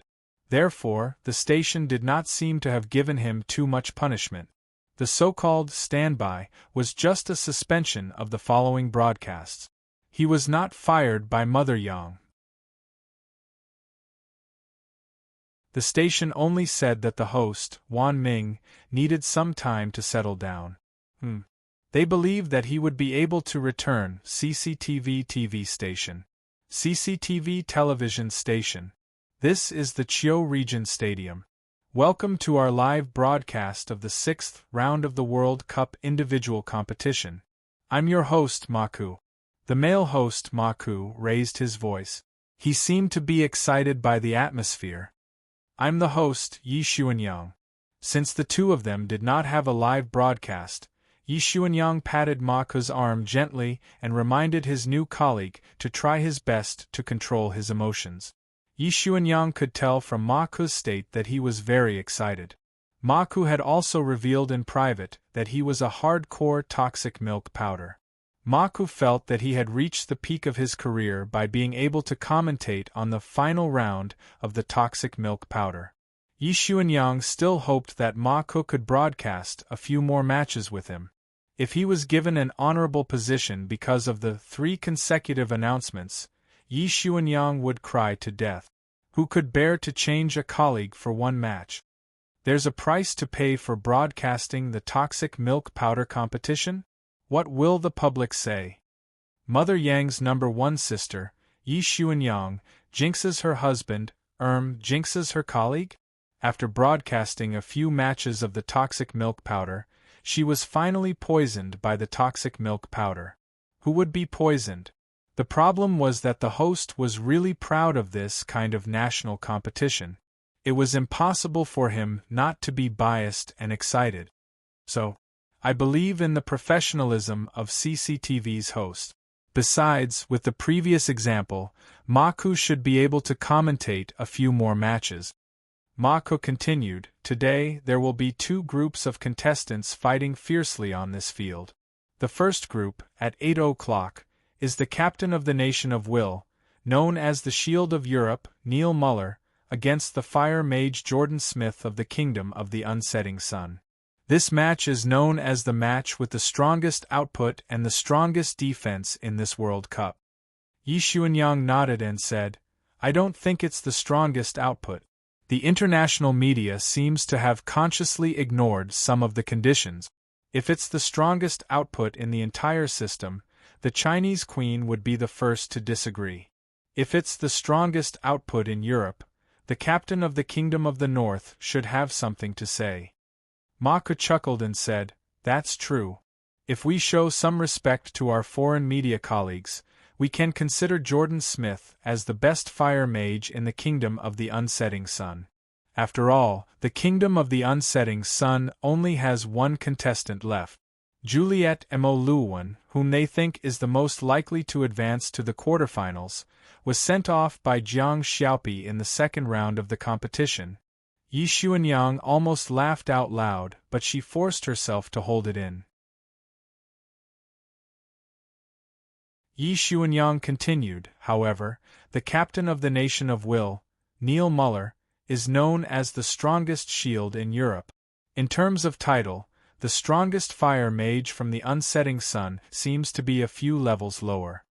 Maku nodded and said, the title of the Shield of Europe is real. The captain of the Nation of Will, Neil Muller, is an internationally recognized player who will advance to the quarterfinals. With his huge shield and heavy hammer, he has gained widespread recognition throughout Europe. Until today, it seems that no one has been able to completely tear apart his defense. the violent fire mage and the steady shield. I can imagine that this match will be particularly exciting. Yi Xuanyang echoed him and continued, the second round of the competition will also be a focal battle.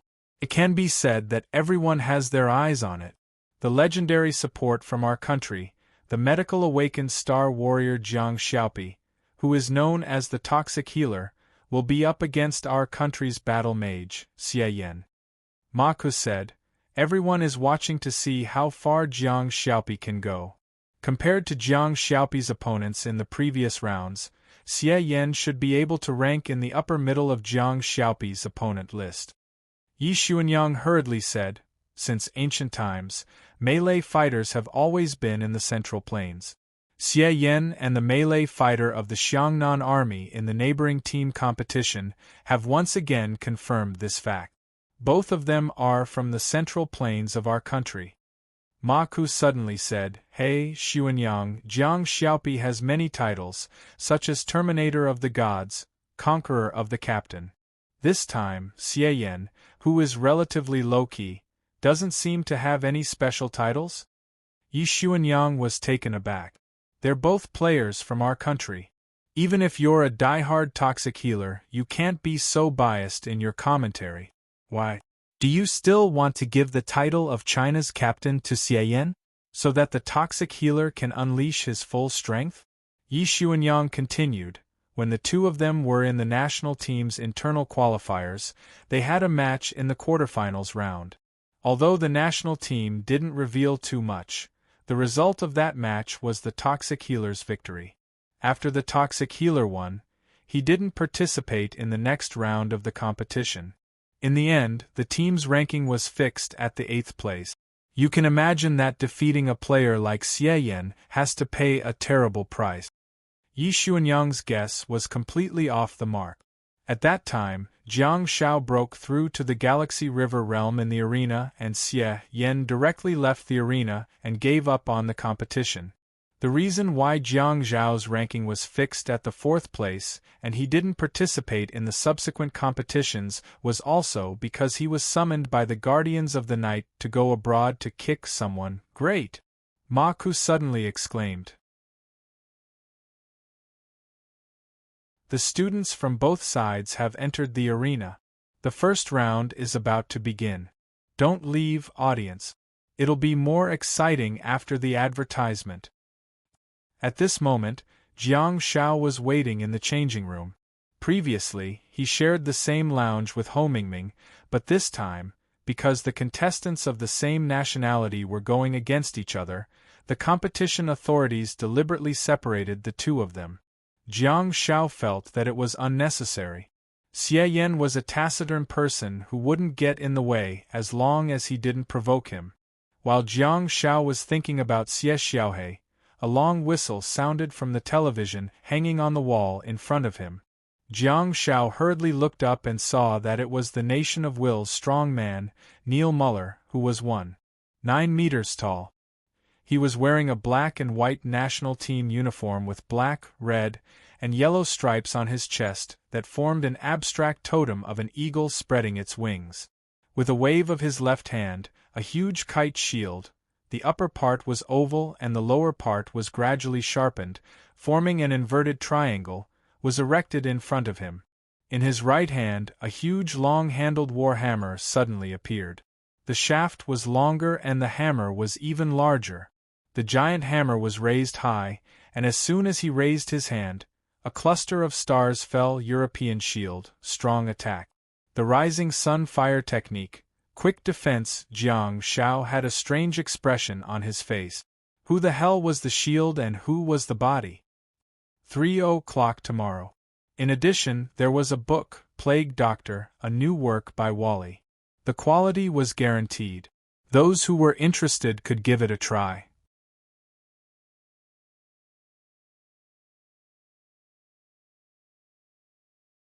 Chapter 591. Today, 3 a.m. 12/17/20. Please get some tickets. I thought that Jordan was fixing the competition, but now I realize that he's really a noob, Jiang Shao muttered as he watched the competition. Ahem, ahem. Fang Xingyun, who was drinking mineral water at the side, couldn't help but cough when he heard Jiang Zhao's words. How could there still be noobs in the top 16? The problem was that the Shield of Europe was simply too strong. The contestants who were guaranteed to advance to the quarterfinals and the quarterfinals seemed to be only one round apart, but in fact there seemed to be a qualitative difference in strength. The captain of the Willpower Nation was indeed worthy of his reputation. The 3 stripes printed on the front of his national uniform resembled an abstract eagle spreading its wings. It was really fitting. The fire mage from the kingdom of the unsetting sun was really being suppressed by the captain of the Willpower Nation, Neil. Neil, who was as strong and sturdy as a tank, was surrounded by 2 red stars. One was crimson, which meant that his resistance to Fire Series star techniques had been greatly enhanced. The other was dark red, which meant that his speed attribute had been strengthened. Whoosh! The captain of the Willpower Nation raised his dark golden hammer again, and a star fell on his body. The star was gray and orbited around his body in an orderly manner, just like the previous 2 stars. On the arena, Jordan, who was covered in flames, had a change of expression. At the same time, Jiang Zhao, who was in the locker room, was also secretly astonished. The gray star represented that the Shield of Europe was about to attack. Jiang Zhao had studied the star technique of the captain of the Willpower Nation before. The gray star represented recoil, which had a certain recoil effect on the enemy's close-range attack. He added speed, fire resistance, and recoil. What is he going to do? Of course, he's going to stick to his face. Captain Neil held the shield in his left hand and a dark golden luster lit up all of a sudden. He then pushed it forward fiercely. At the next moment, the huge dark golden kite shield actually carried him across a small part of the green field and crashed towards the fire mage of the unsetting sun city, Jordan. Jordan stretched out his hands, and concretized fire phoenixes flew out one after another, emitting ear-piercing cries as they flew towards the rampaging Neil. Neil didn't care at all. His shield smashed through the phoenixes one after another. His eyes narrowed, and as he charged forward, he swung the hammer in his right hand, causing a shower of stars to fall from the sky. Ding! Ding! Ding! Before the dazzling star could land on Jordan, it was blocked by a burning cloud of fire above his head. Xiao Deng flicked his fingers, and the ground beneath Neil's feet shattered as a massive fire phoenix charged out, interrupting Neil's advance and sending him flying into the sky. Jordan's eyes lit up. With a flick of his long hair, 5 pillars of fire suddenly surged out of the ground and engraved themselves on the spot where Neil had fallen. This seems to be a formation? Due to inertia, Neil should have fallen into it.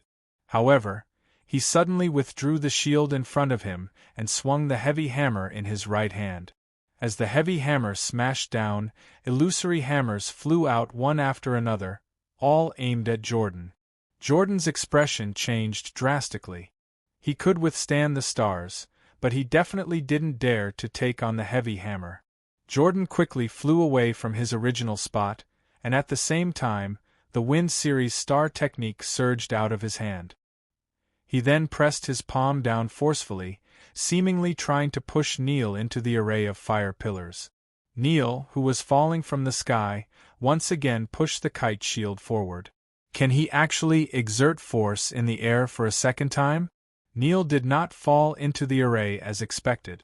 Instead, he drew a straight line in the air and dashed towards Jordan again. Bang! Bang! Bang!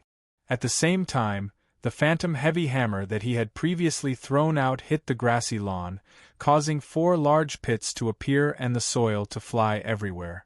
Every hammer seemed to have smashed into the hearts of the audience. Jordan hurriedly dodged. In the air, he could freely change his direction, but Neil's shield collision seemed to be a directional star technique that actually had a tracking effect. Even in the wind, Neil still moved forward resolutely. In desperation, Jordan had no choice but to use the more impactful phoenix to disrupt Neil's advance. At the next moment, Neil made a shocking move. The long-handled hammer in his right hand actually disappeared and transformed into a kite shield again, which he placed horizontally under his body. The huge phoenix drowned Neil, and in the ferocious flames, Neil held the shield in his left hand and flew out horizontally. The crimson stars that surrounded Neil were emitting a dazzling light, and the shield in his right hand turned into a heavy hammer again. Jordan stretched his hands forward, and a huge pillar of fire was blasted out. The crimson dragon bared its fangs and brandished its claws, roaring and tearing at Neil's shield. The shield in Neil's hand lit up with a bright ray of light, and he actually plunged into the pillar of fire. The pillar of fire blasted on the shield, but it could not push Neil's mighty and burly body away. Instead, it could only dissipate in all directions. Jordan finally couldn't take it anymore. He couldn't dodge it and he couldn't blow it away. His unsetting sun fire technique was actually going to be forcefully attacked. Suddenly, a phoenix cry came from the arena. The flames burning on Jordan's body actually pieced together into the pattern of a fire phoenix. As the huge wings flapped, Jordan charged at Neil with indomitable will. The two of them were infinitely close, and there was a burst of cheers from the audience. Yi Xuanyang said, "Is the winner about to be decided? Did the unsetting sun-fire technique choose the right one?" Maka said, "I think he, The earth-shattering collision that everyone had imagined did not occur. At the last moment, Qiao Deng's body suddenly tilted, allowing half of the fire phoenix's wings to submerge Neil. Qiao Deng's body that had fused with the fire phoenix also brushed past Neil. "Ah! Watch out!" "Oh no!" Jordan thought he would hear Neil moan in pain, but instead he heard the sound of a heavy hammer spinning and flying toward him. Bang! An illusory heavy hammer hit Jordan's shoulder heavily, directly blasting him to the ground. Jordan's body was like a cannonball as he was smashed into the deep pit with a loud bang. In the eyes of the audience, they saw a rotating heavy hammer directly smashing a huge fire phoenix. Sparks fell in all directions, accompanied by the wail of the phoenix. The scene was spectacular and extremely poignant. "Damn it!" Jiang Shao jumped up from his chair. "He's too tough. He's a real man. He's just like Wu Yao. Something doesn't seem right. Tough. Ferocious. Swaggering. Rampaging. He would walk up to you step by step, and no matter how you resisted, you wouldn't be able to stop him from moving forward." Jordan failed again and again, and the process was the process of walking towards despair. Desperation could lead to a real outbreak. Jordan, who was in the deep pit, endured the pain of his right shoulder being smashed and his head feeling muddled as he clenched his left hand. Then, the cry of a phoenix rang out from the pit, echoing from all directions on the green field. Countless fiery phoenixes of different sizes suddenly gathered together and charged at Neil in a frenzy. Neil blocked the kite shield above his head and swung the heavy hammer in his right hand. This time, it was no longer an illusory heavy hammer. The heavy hammer tore apart the phoenixes one after another, drawing a high parabola in the air, directly smashing through the top of the 10-meter-tall iron cage. Then, it spun down, smashing through the iron cage once more, and flew down. In the process of the heavy hammer falling, the body of the hammer suddenly swelled into a huge phantom. The huge phantom hammer was countless times the size of the main body, and it was even enough to completely cover the entire middle circle of the midfield. How big was the middle circle? It had to be at least 18 meters in diameter, right? What area was that? What kind of hammer was that? Boom! The football field completely exploded. Jiang Shao looked at the TV and grimaced. The Shield of Europe was most praised for his defense, but look at the output. This kind of person could only be punished by gods with special attributes like King of Sea Burial Bino or Juliet Mo Luowan. Jiang Shao realized a very serious problem. Did he help the Shield of Europe to wipe out all the control-type gods? What the F***ck? Am I a scavenger? or a working emperor. If the captain of willpower wins the World Cup, half of the credit will go to me, right? The Shield of Europe was originally guaranteed to advance to the quarterfinals. Now, would he be fighting for the top spot? Ordinary attacks really couldn't break his defense. Only a warlock god could deal with him. Of course, among the remaining players, the captain of the Northland Kingdom seemed to have an explosive output. He might really be able to break Captain Neil's defense. As for the others, beep beep, beep beep. The referee's whistle sounded. Nation of Willpower, victory. The camera zoomed in. In the huge pit, the body of the player from the unsetting Sun Kingdom was almost crushed. A group of medical awakened Star Warriors rushed over and hurriedly gave him treatment, but no one knew if he could be saved. The camera also turned and landed on Neil Muller. Neil waved his hand casually, and the dark golden shield and dark golden hammer disappeared. He clutched his country's uniform with both hands. His country's uniform was actually undamaged during the battle with the fire element magician. Captain Neil held his head high and his stiff facial lines were cold and stern, giving off the vibe of an iron-blooded warrior. He grabbed the uniform with both hands and lifted it forward, revealing the eagle that was made up of black, red, and yellow stripes to the world. Mighty. Domineering. Jiang Xiao turned to look at Fang Xingyun, who was also secretly amazed. Sensing Jiang Zhao's gaze, he couldn't help but turn to look. Jiang Xiao said, "Hurry up and say it. I'll fight him in the next round." Fang Xingyun was dumbfounded. Jiang Xiao said, "Hurry up and heal me. You said you couldn't hit George Starr, and he came.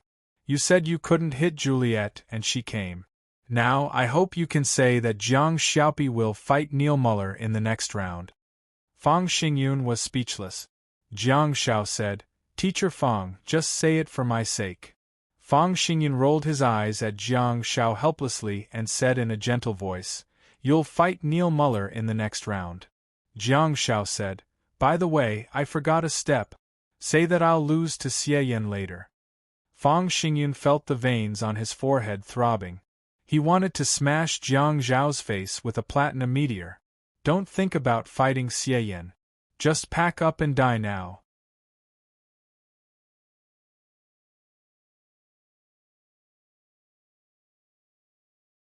Chapter 592. I'm adding more chapters for the Guild Master who doesn't exist. There's another chapter at 8 p.m. Begging for monthly support. June 23, 2017, 9 a.m., Chuyu City Stadium. As the audience cheered, the contestants from both teams walked out of the players' tunnel. After a 20-minute warm-up, the two of them practiced on their respective benches. However, the staff of the substitutes from both teams were communicating a lot. There was also a rather strange situation at the scene. The team members who were supposed to be sitting on the substitutes' benches had already gathered together and seemed to be analyzing the possible situation of the competition. The host Ma Ku asked, "Oh? We saw that the team members are all wearing the Chinese national team uniforms and gathered in the middle. That makes us think that this is a national team selection match." Yi Xuanyang sighed and said, "The coaches of both teams are really happy and harmonious. I really hope that such a scene will appear in the finals." Ma Ku smiled and said, "They're from the same coaching team, aren't they?" Yi Xuanyang said helplessly, "I hope that the contestants from both teams can play well and show their standards. However, I can already imagine what kind of competition it will be." Ma Ku paused for a while before immediately catching up with Yi Xuanyang's train of thought. He said, "Indeed, along the way, Xie Yan has faced several opponents who had a mental breakdown before their bodies suffered enough damage. That's an extremely special phenomenon. As for Jiang Xiaopi," Yi Xuanyang continued, "Jiang Xiaopi's star technique, Rain of Tears, is not to be trifled with. That will only make Xie Yan's injuries worse." Ma Ku sighed deeply and continued, "This competition is a huge test of the mental state and mental endurance of the contestants from both sides. I hope that nothing goes wrong for the two contestants from our country." No matter who wins, I hope that the next round of competition will not be affected. After all, during the national team's internal selection match, Jiang Xiaopi gave up on the semifinals after fighting with Xie Yan. Hence, his ranking was fixed at the 4th place. Beep beep. The referee whistled and Jiang Xiaopi walked into the cage with Xie Yan while carrying his giant sword. The intense and exciting trash-talking segment was unusually dull. Xie Yan stood there motionlessly, lowering his head and tidying up his black boxing belt. On the other hand, Jiang Zhao's giant sword was stabbed deep into the ground, and his elbow was resting on the connection between the blade and the handle. He looked at Xie Yan from afar, seemingly thinking about something. Xie Yan wanted a hearty battle, so Jiang Zhao would naturally do as he wished. He would display his true strength and eliminate Xie Yan. That would be the greatest respect for him. The voices of the audience grew louder and louder. As the referee blew his whistle, the passion of the audience finally exploded. Charge! Jiang Xiaopi! Burn, burn, burn! What are you waiting for? Burn it! The instant the referee's whistle sounded, Xie Yan's body suddenly shot forward to the right. Black flames burned in his hands as he punched the air. However, the black flame fist that had just been ignited was stopped by silence. The flames on Xie Yan's fist were instantly extinguished. At the same time, Jiang Zhao appeared behind him. Whoosh! Xie Yan gritted his teeth and leaned to the side, causing the audience to gasp in shock. The giant sword brushed past his chest and slashed downwards. It was a close shave and a close shave. In the domain of silence, no one could use their star techniques. Jiang Zhao could flash in, but he couldn't get out. Xie Yan actually stepped on the huge blade with one foot and suddenly stomped down. In terms of strength alone, Xie Yan was undoubtedly stronger than Jiang Zhao. Without the support of special star techniques, it seemed to have become Xie Yan's home field when everything returned to the purest form of combat. Xie Yan stepped on the giant blade that had cut into the ground, and using his foot as leverage, his left leg directly kicked out. Jiang Zhao hurriedly dodged to the side, but Xie Yan, who was in the air, reacted extremely quickly. At the moment when he brushed past Jiang Zhao, he suddenly turned around and swept his right foot back. Jiang Zhao hurriedly squatted down, and Xie Yan's foot almost brushed past Jiang Zhao's head. However, Xie Yan's inertia was still there. Since his attack failed, he had no choice but to continue flying backward. Jiang Zhao had been holding onto the handle of the giant sword tightly. In the blink of an eye, he pulled out the giant sword from the ground and threw it out. The giant sword was rotating rapidly and did not stab out in a straight line, which made it more difficult for Xie Yan. After all, Xie Yan couldn't use his star techniques and had nowhere to borrow strength from in midair. Ah! Oh my God, wow! The audience gasped in surprise. All of a sudden, the handle of the giant sword that was rotating clockwise was kicked by Xie Yan. The handle of the sword was facing upwards while the blade was facing downwards. Xie Yan, who had nowhere to borrow strength, actually managed to intercept it with his godlike reflexes. Xie Yan landed steadily on the ground, but he had already stepped out of the domain of silence. Jiang Zhao felt that something was amiss, but he couldn't use his star techniques at all in the domain of silence. The giant sword fell vertically, and under the influence of gravity, it pierced into the turf at the edge of the domain of silence. Xie Yan, who had finally escaped, once again burned with black flames. As he waved his fists, the black flames quickly spread in the cage. The giant sword was also buried in the strange black flames.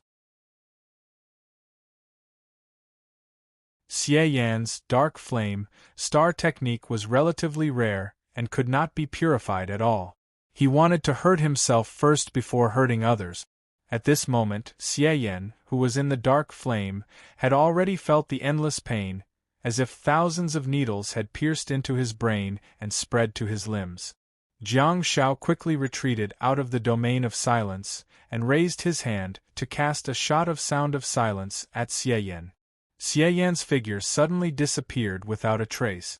At the level of the national team, the types of star techniques would go towards two extremes. On one hand, they would be extremely rare, such as Xion's special type of star technique. On the other hand, there would be overlapping star techniques that were truly effective and useful, which would appear in many star warriors at the same time. Xie Yan and Zhao Wenlong's star techniques of the Shadow series were completely overlapping. Jiang Shao frowned slightly and his eyes quickly turned red. Then, dark clouds gathered in the sky, and they rushed over from all directions. The sounds of Xie Yan's fists still rang out from all around Jiang Shao. He did not attack Jiang Shao directly. Instead, he was setting up his own home ground. The thick black flames were dyed in layers and spread out. The rain of tears of sorrow and tears of domain also covered the entire field, allowing Jiang Shao to quickly find Xie Yan, who was hidden in the dark flame. When the raindrops fell on Xie Yan's body, Jiang Shao completely accepted Xie Yan's pain and empathized with him. Jiang Shao pressed Bell on his body with one hand. F***CK. Even though the game had just started, Jiang Shao had already cursed before the fight even started. It was a curse that came from the depths of his heart. Jiang Shao was not a person who liked to curse, but he believed that anyone who suddenly felt such extreme pain would definitely not be able to say anything nice. The carrier of tears of sorrow was rainwater, which should have a certain effect on extinguishing the flames. However, it seemed to be useless against the star technique of the Dark Flame series. The overwhelming flames burned more and more vigorously, quickly filling the green field. Xie Yan had already gone all out, and the veins on his expressionless face were bulging and his face was distorted, making him look extremely terrifying. Jiang Shao grabbed his head tightly with one hand, feeling that the excruciating pain was simply too exhilarating. Jiang Shao finally knew what it meant to be better off dead than alive. Amidst the pitch-black flames, countless faint shadows were hidden within, spreading out. Amidst the extreme pain and tears of domain, Jiang Shao discovered Xie Yan's figure and raised his hand to shoot Sound of Silence into the layers of dark flame. However, Xie Yan's actions were a little faster than Jiang Zhao's. Xie Yan had a strong sense of perception and home ground advantage. It was a painful state that greatly affected Jiang Shao, but Xie Yan had been immersed in it all year round. Hence, he was clearly more accustomed to it. Under the intense pain of the dark flame, Jiang Shao vaguely sensed that Xie Yan's figure was shuttling back and forth rapidly. There were already countless shadows in the spread dark flame. On the other hand, Jiang Shao endured the pain and quickly flashed to the area where the previous battle took place. He then picked up the giant sword. The giant sword seemed to have become a bait, and the moment Jiang Shao appeared, a dark flame dragon pounced over. Jiang Shao hurriedly flashed away. Ha! Ha! Ha! Xie Yan's chest heaved violently. He could tolerate the pain in his body. It was a feeling that had accompanied him throughout his life as a star warrior. He could completely bear it. However, the mental attack made Xie Yan's brain a little chaotic. The tears of sorrow drenched his body, and along with the physical pain, a blurry image appeared in Xie Yan's mind. In the snow-covered, silver-clad village, a 6-year-old child was lying in front of the window, breathing on the glass and drawing smiley faces with his tender little hands until the small door of the courtyard opened and a middle-aged couple walked in. "Mommy! Mommy!" The child ran out quickly and yelled happily.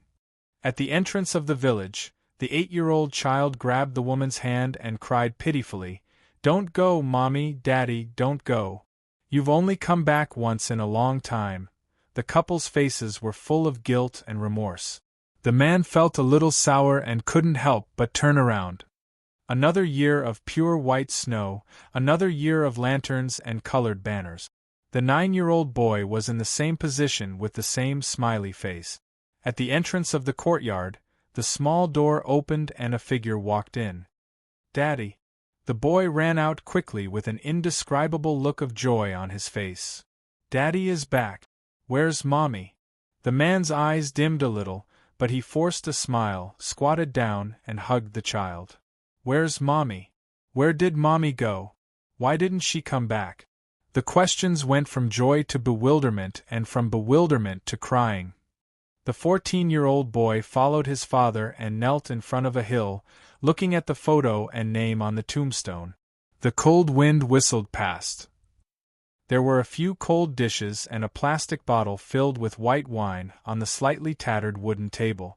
The man's weathered face revealed a heartfelt smile as he picked up the small wine cup on the table and took a sip. The Xie family has a successor, a successor.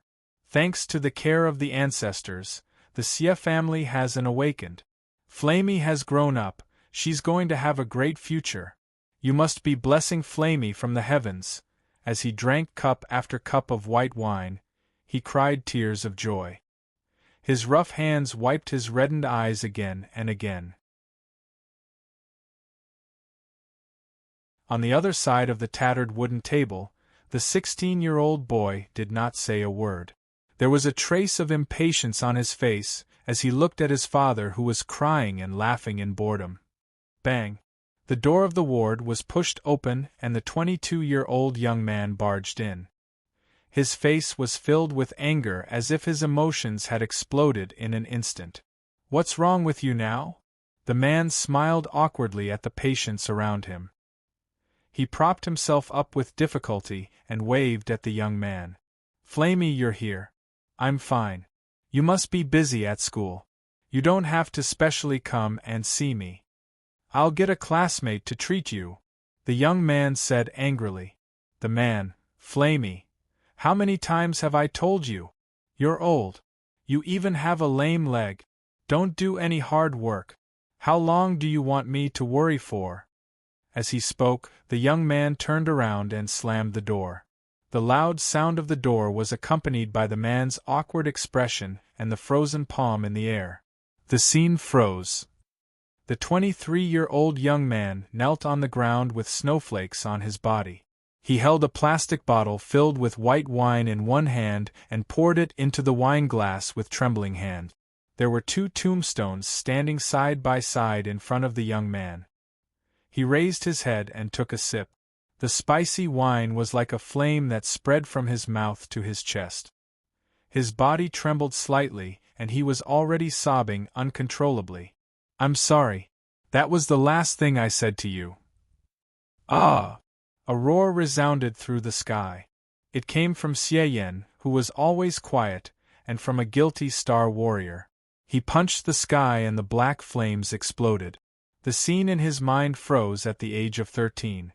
Opposite the wooden table was his father holding a wine glass with tears streaming down his face. Flamey has grown up. She's going to have a great future. You must be blessing Flamey from the heavens.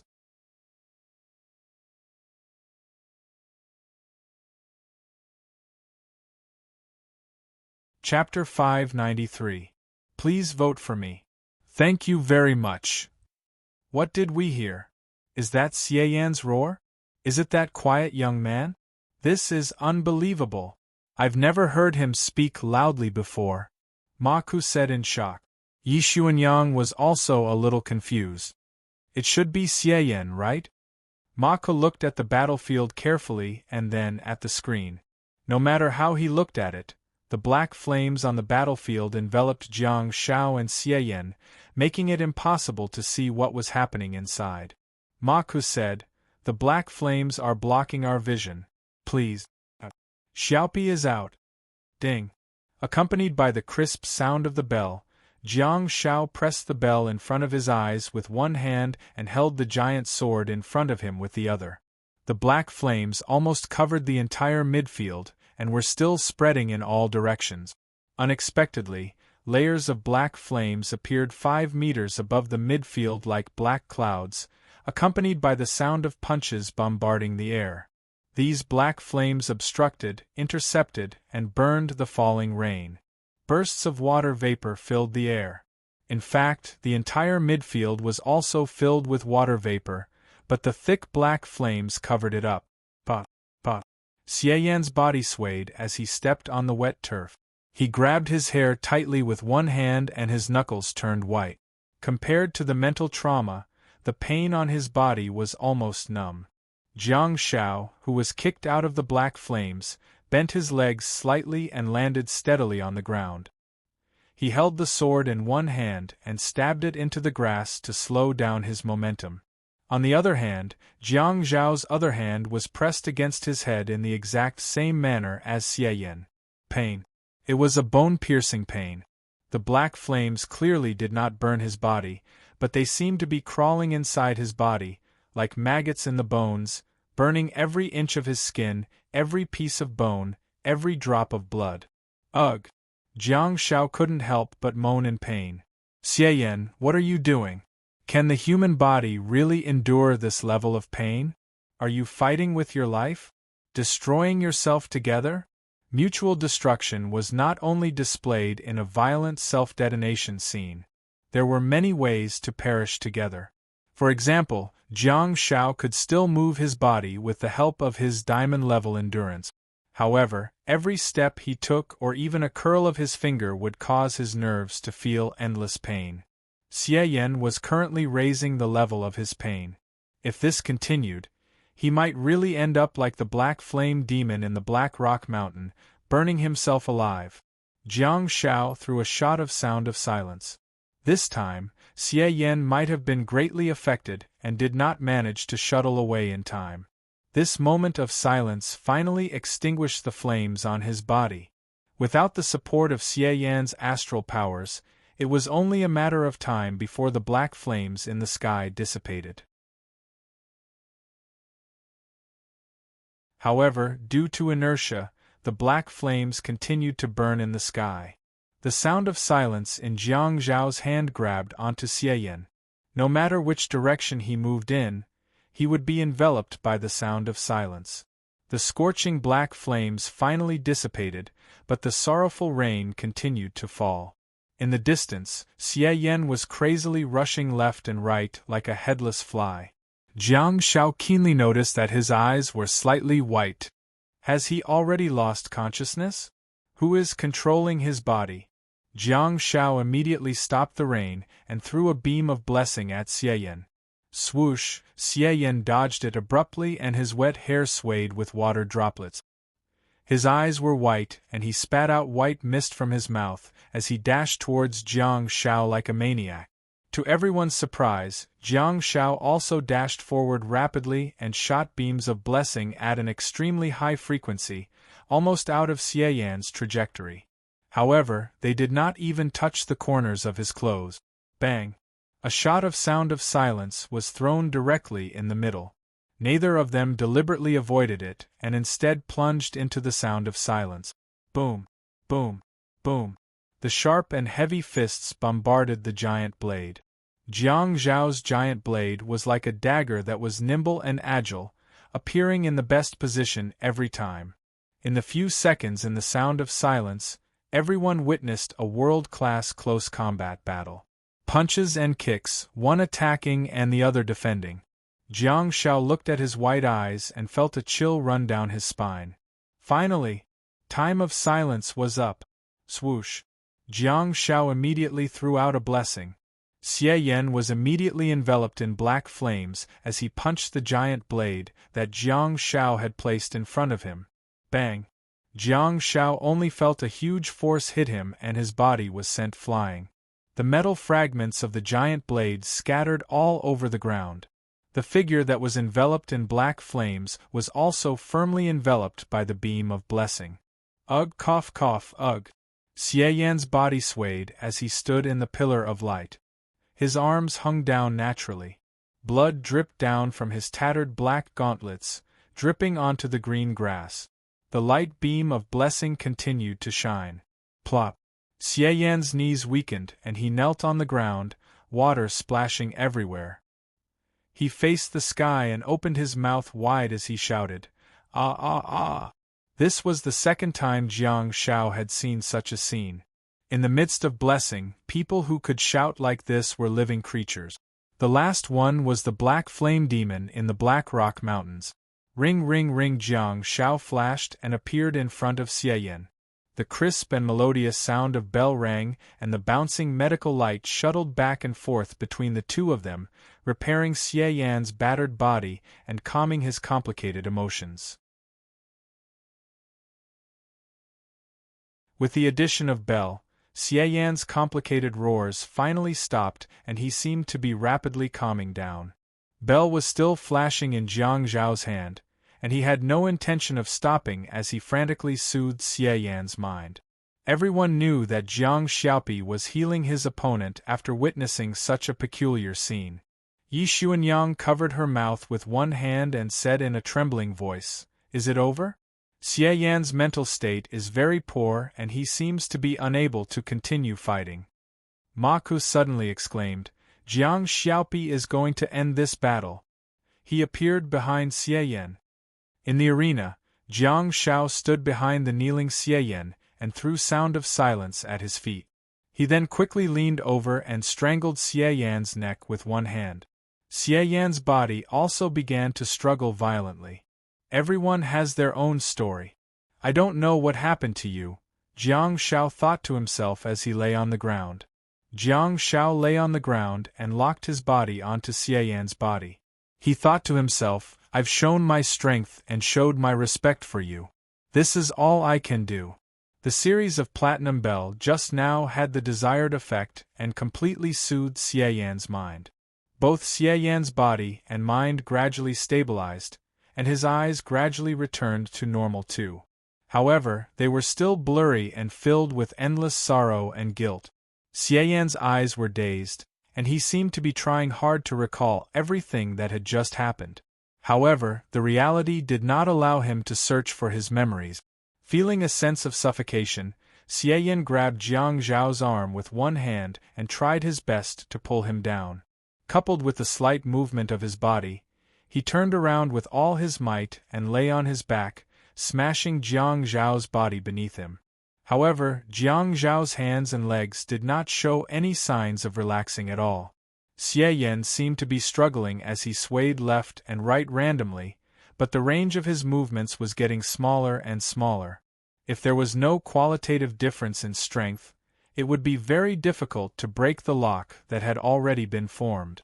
"I will carry this with me," Jiang Shao muttered in his heart again as he tightened his grip on Xie Yan's arm. A few seconds later, Xie Yan's body stiffened slightly, and the hand that was tightly grabbing onto Jiang Zhao's arm slowly drooped down and completely relaxed. Beep beep, beep beep. The referee's whistle quickly sounded. China, number 4, victory. Jiang Shao hurriedly let go of Xie Yan and crawled back 2 steps. The domain of silence had already dissipated. He hurriedly raised his hand and a beam of blessing descended, restoring Xie Yan's life force. The medical team quickly ran over, but there was not a single wound on Xie Yan's body. He had only fainted because of the lack of oxygen.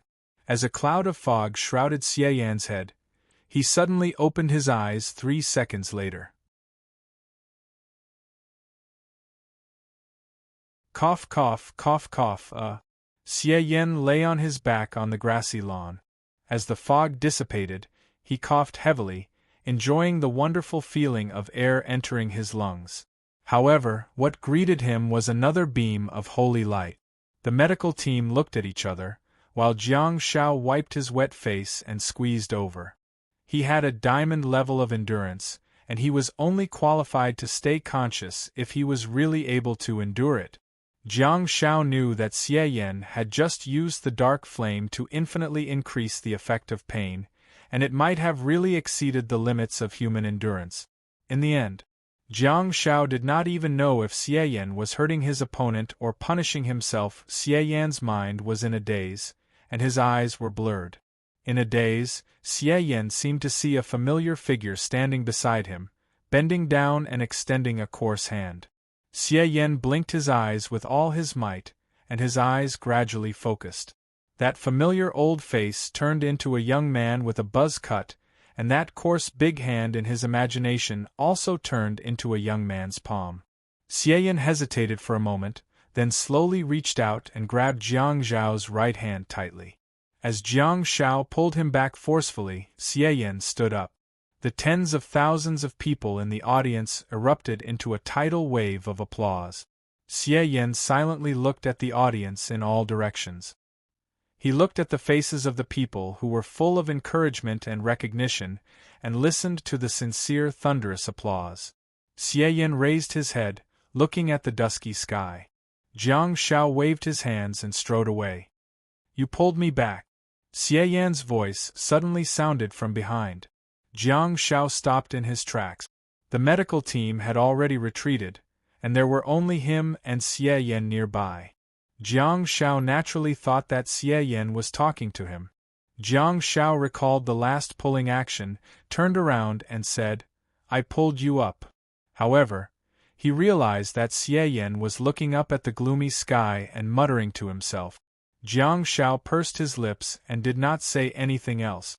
Just like what Jiang Shao had said previously, everyone had their own story. He did not know what Xie Yan had experienced. Jiang Shao was just working hard to move forward.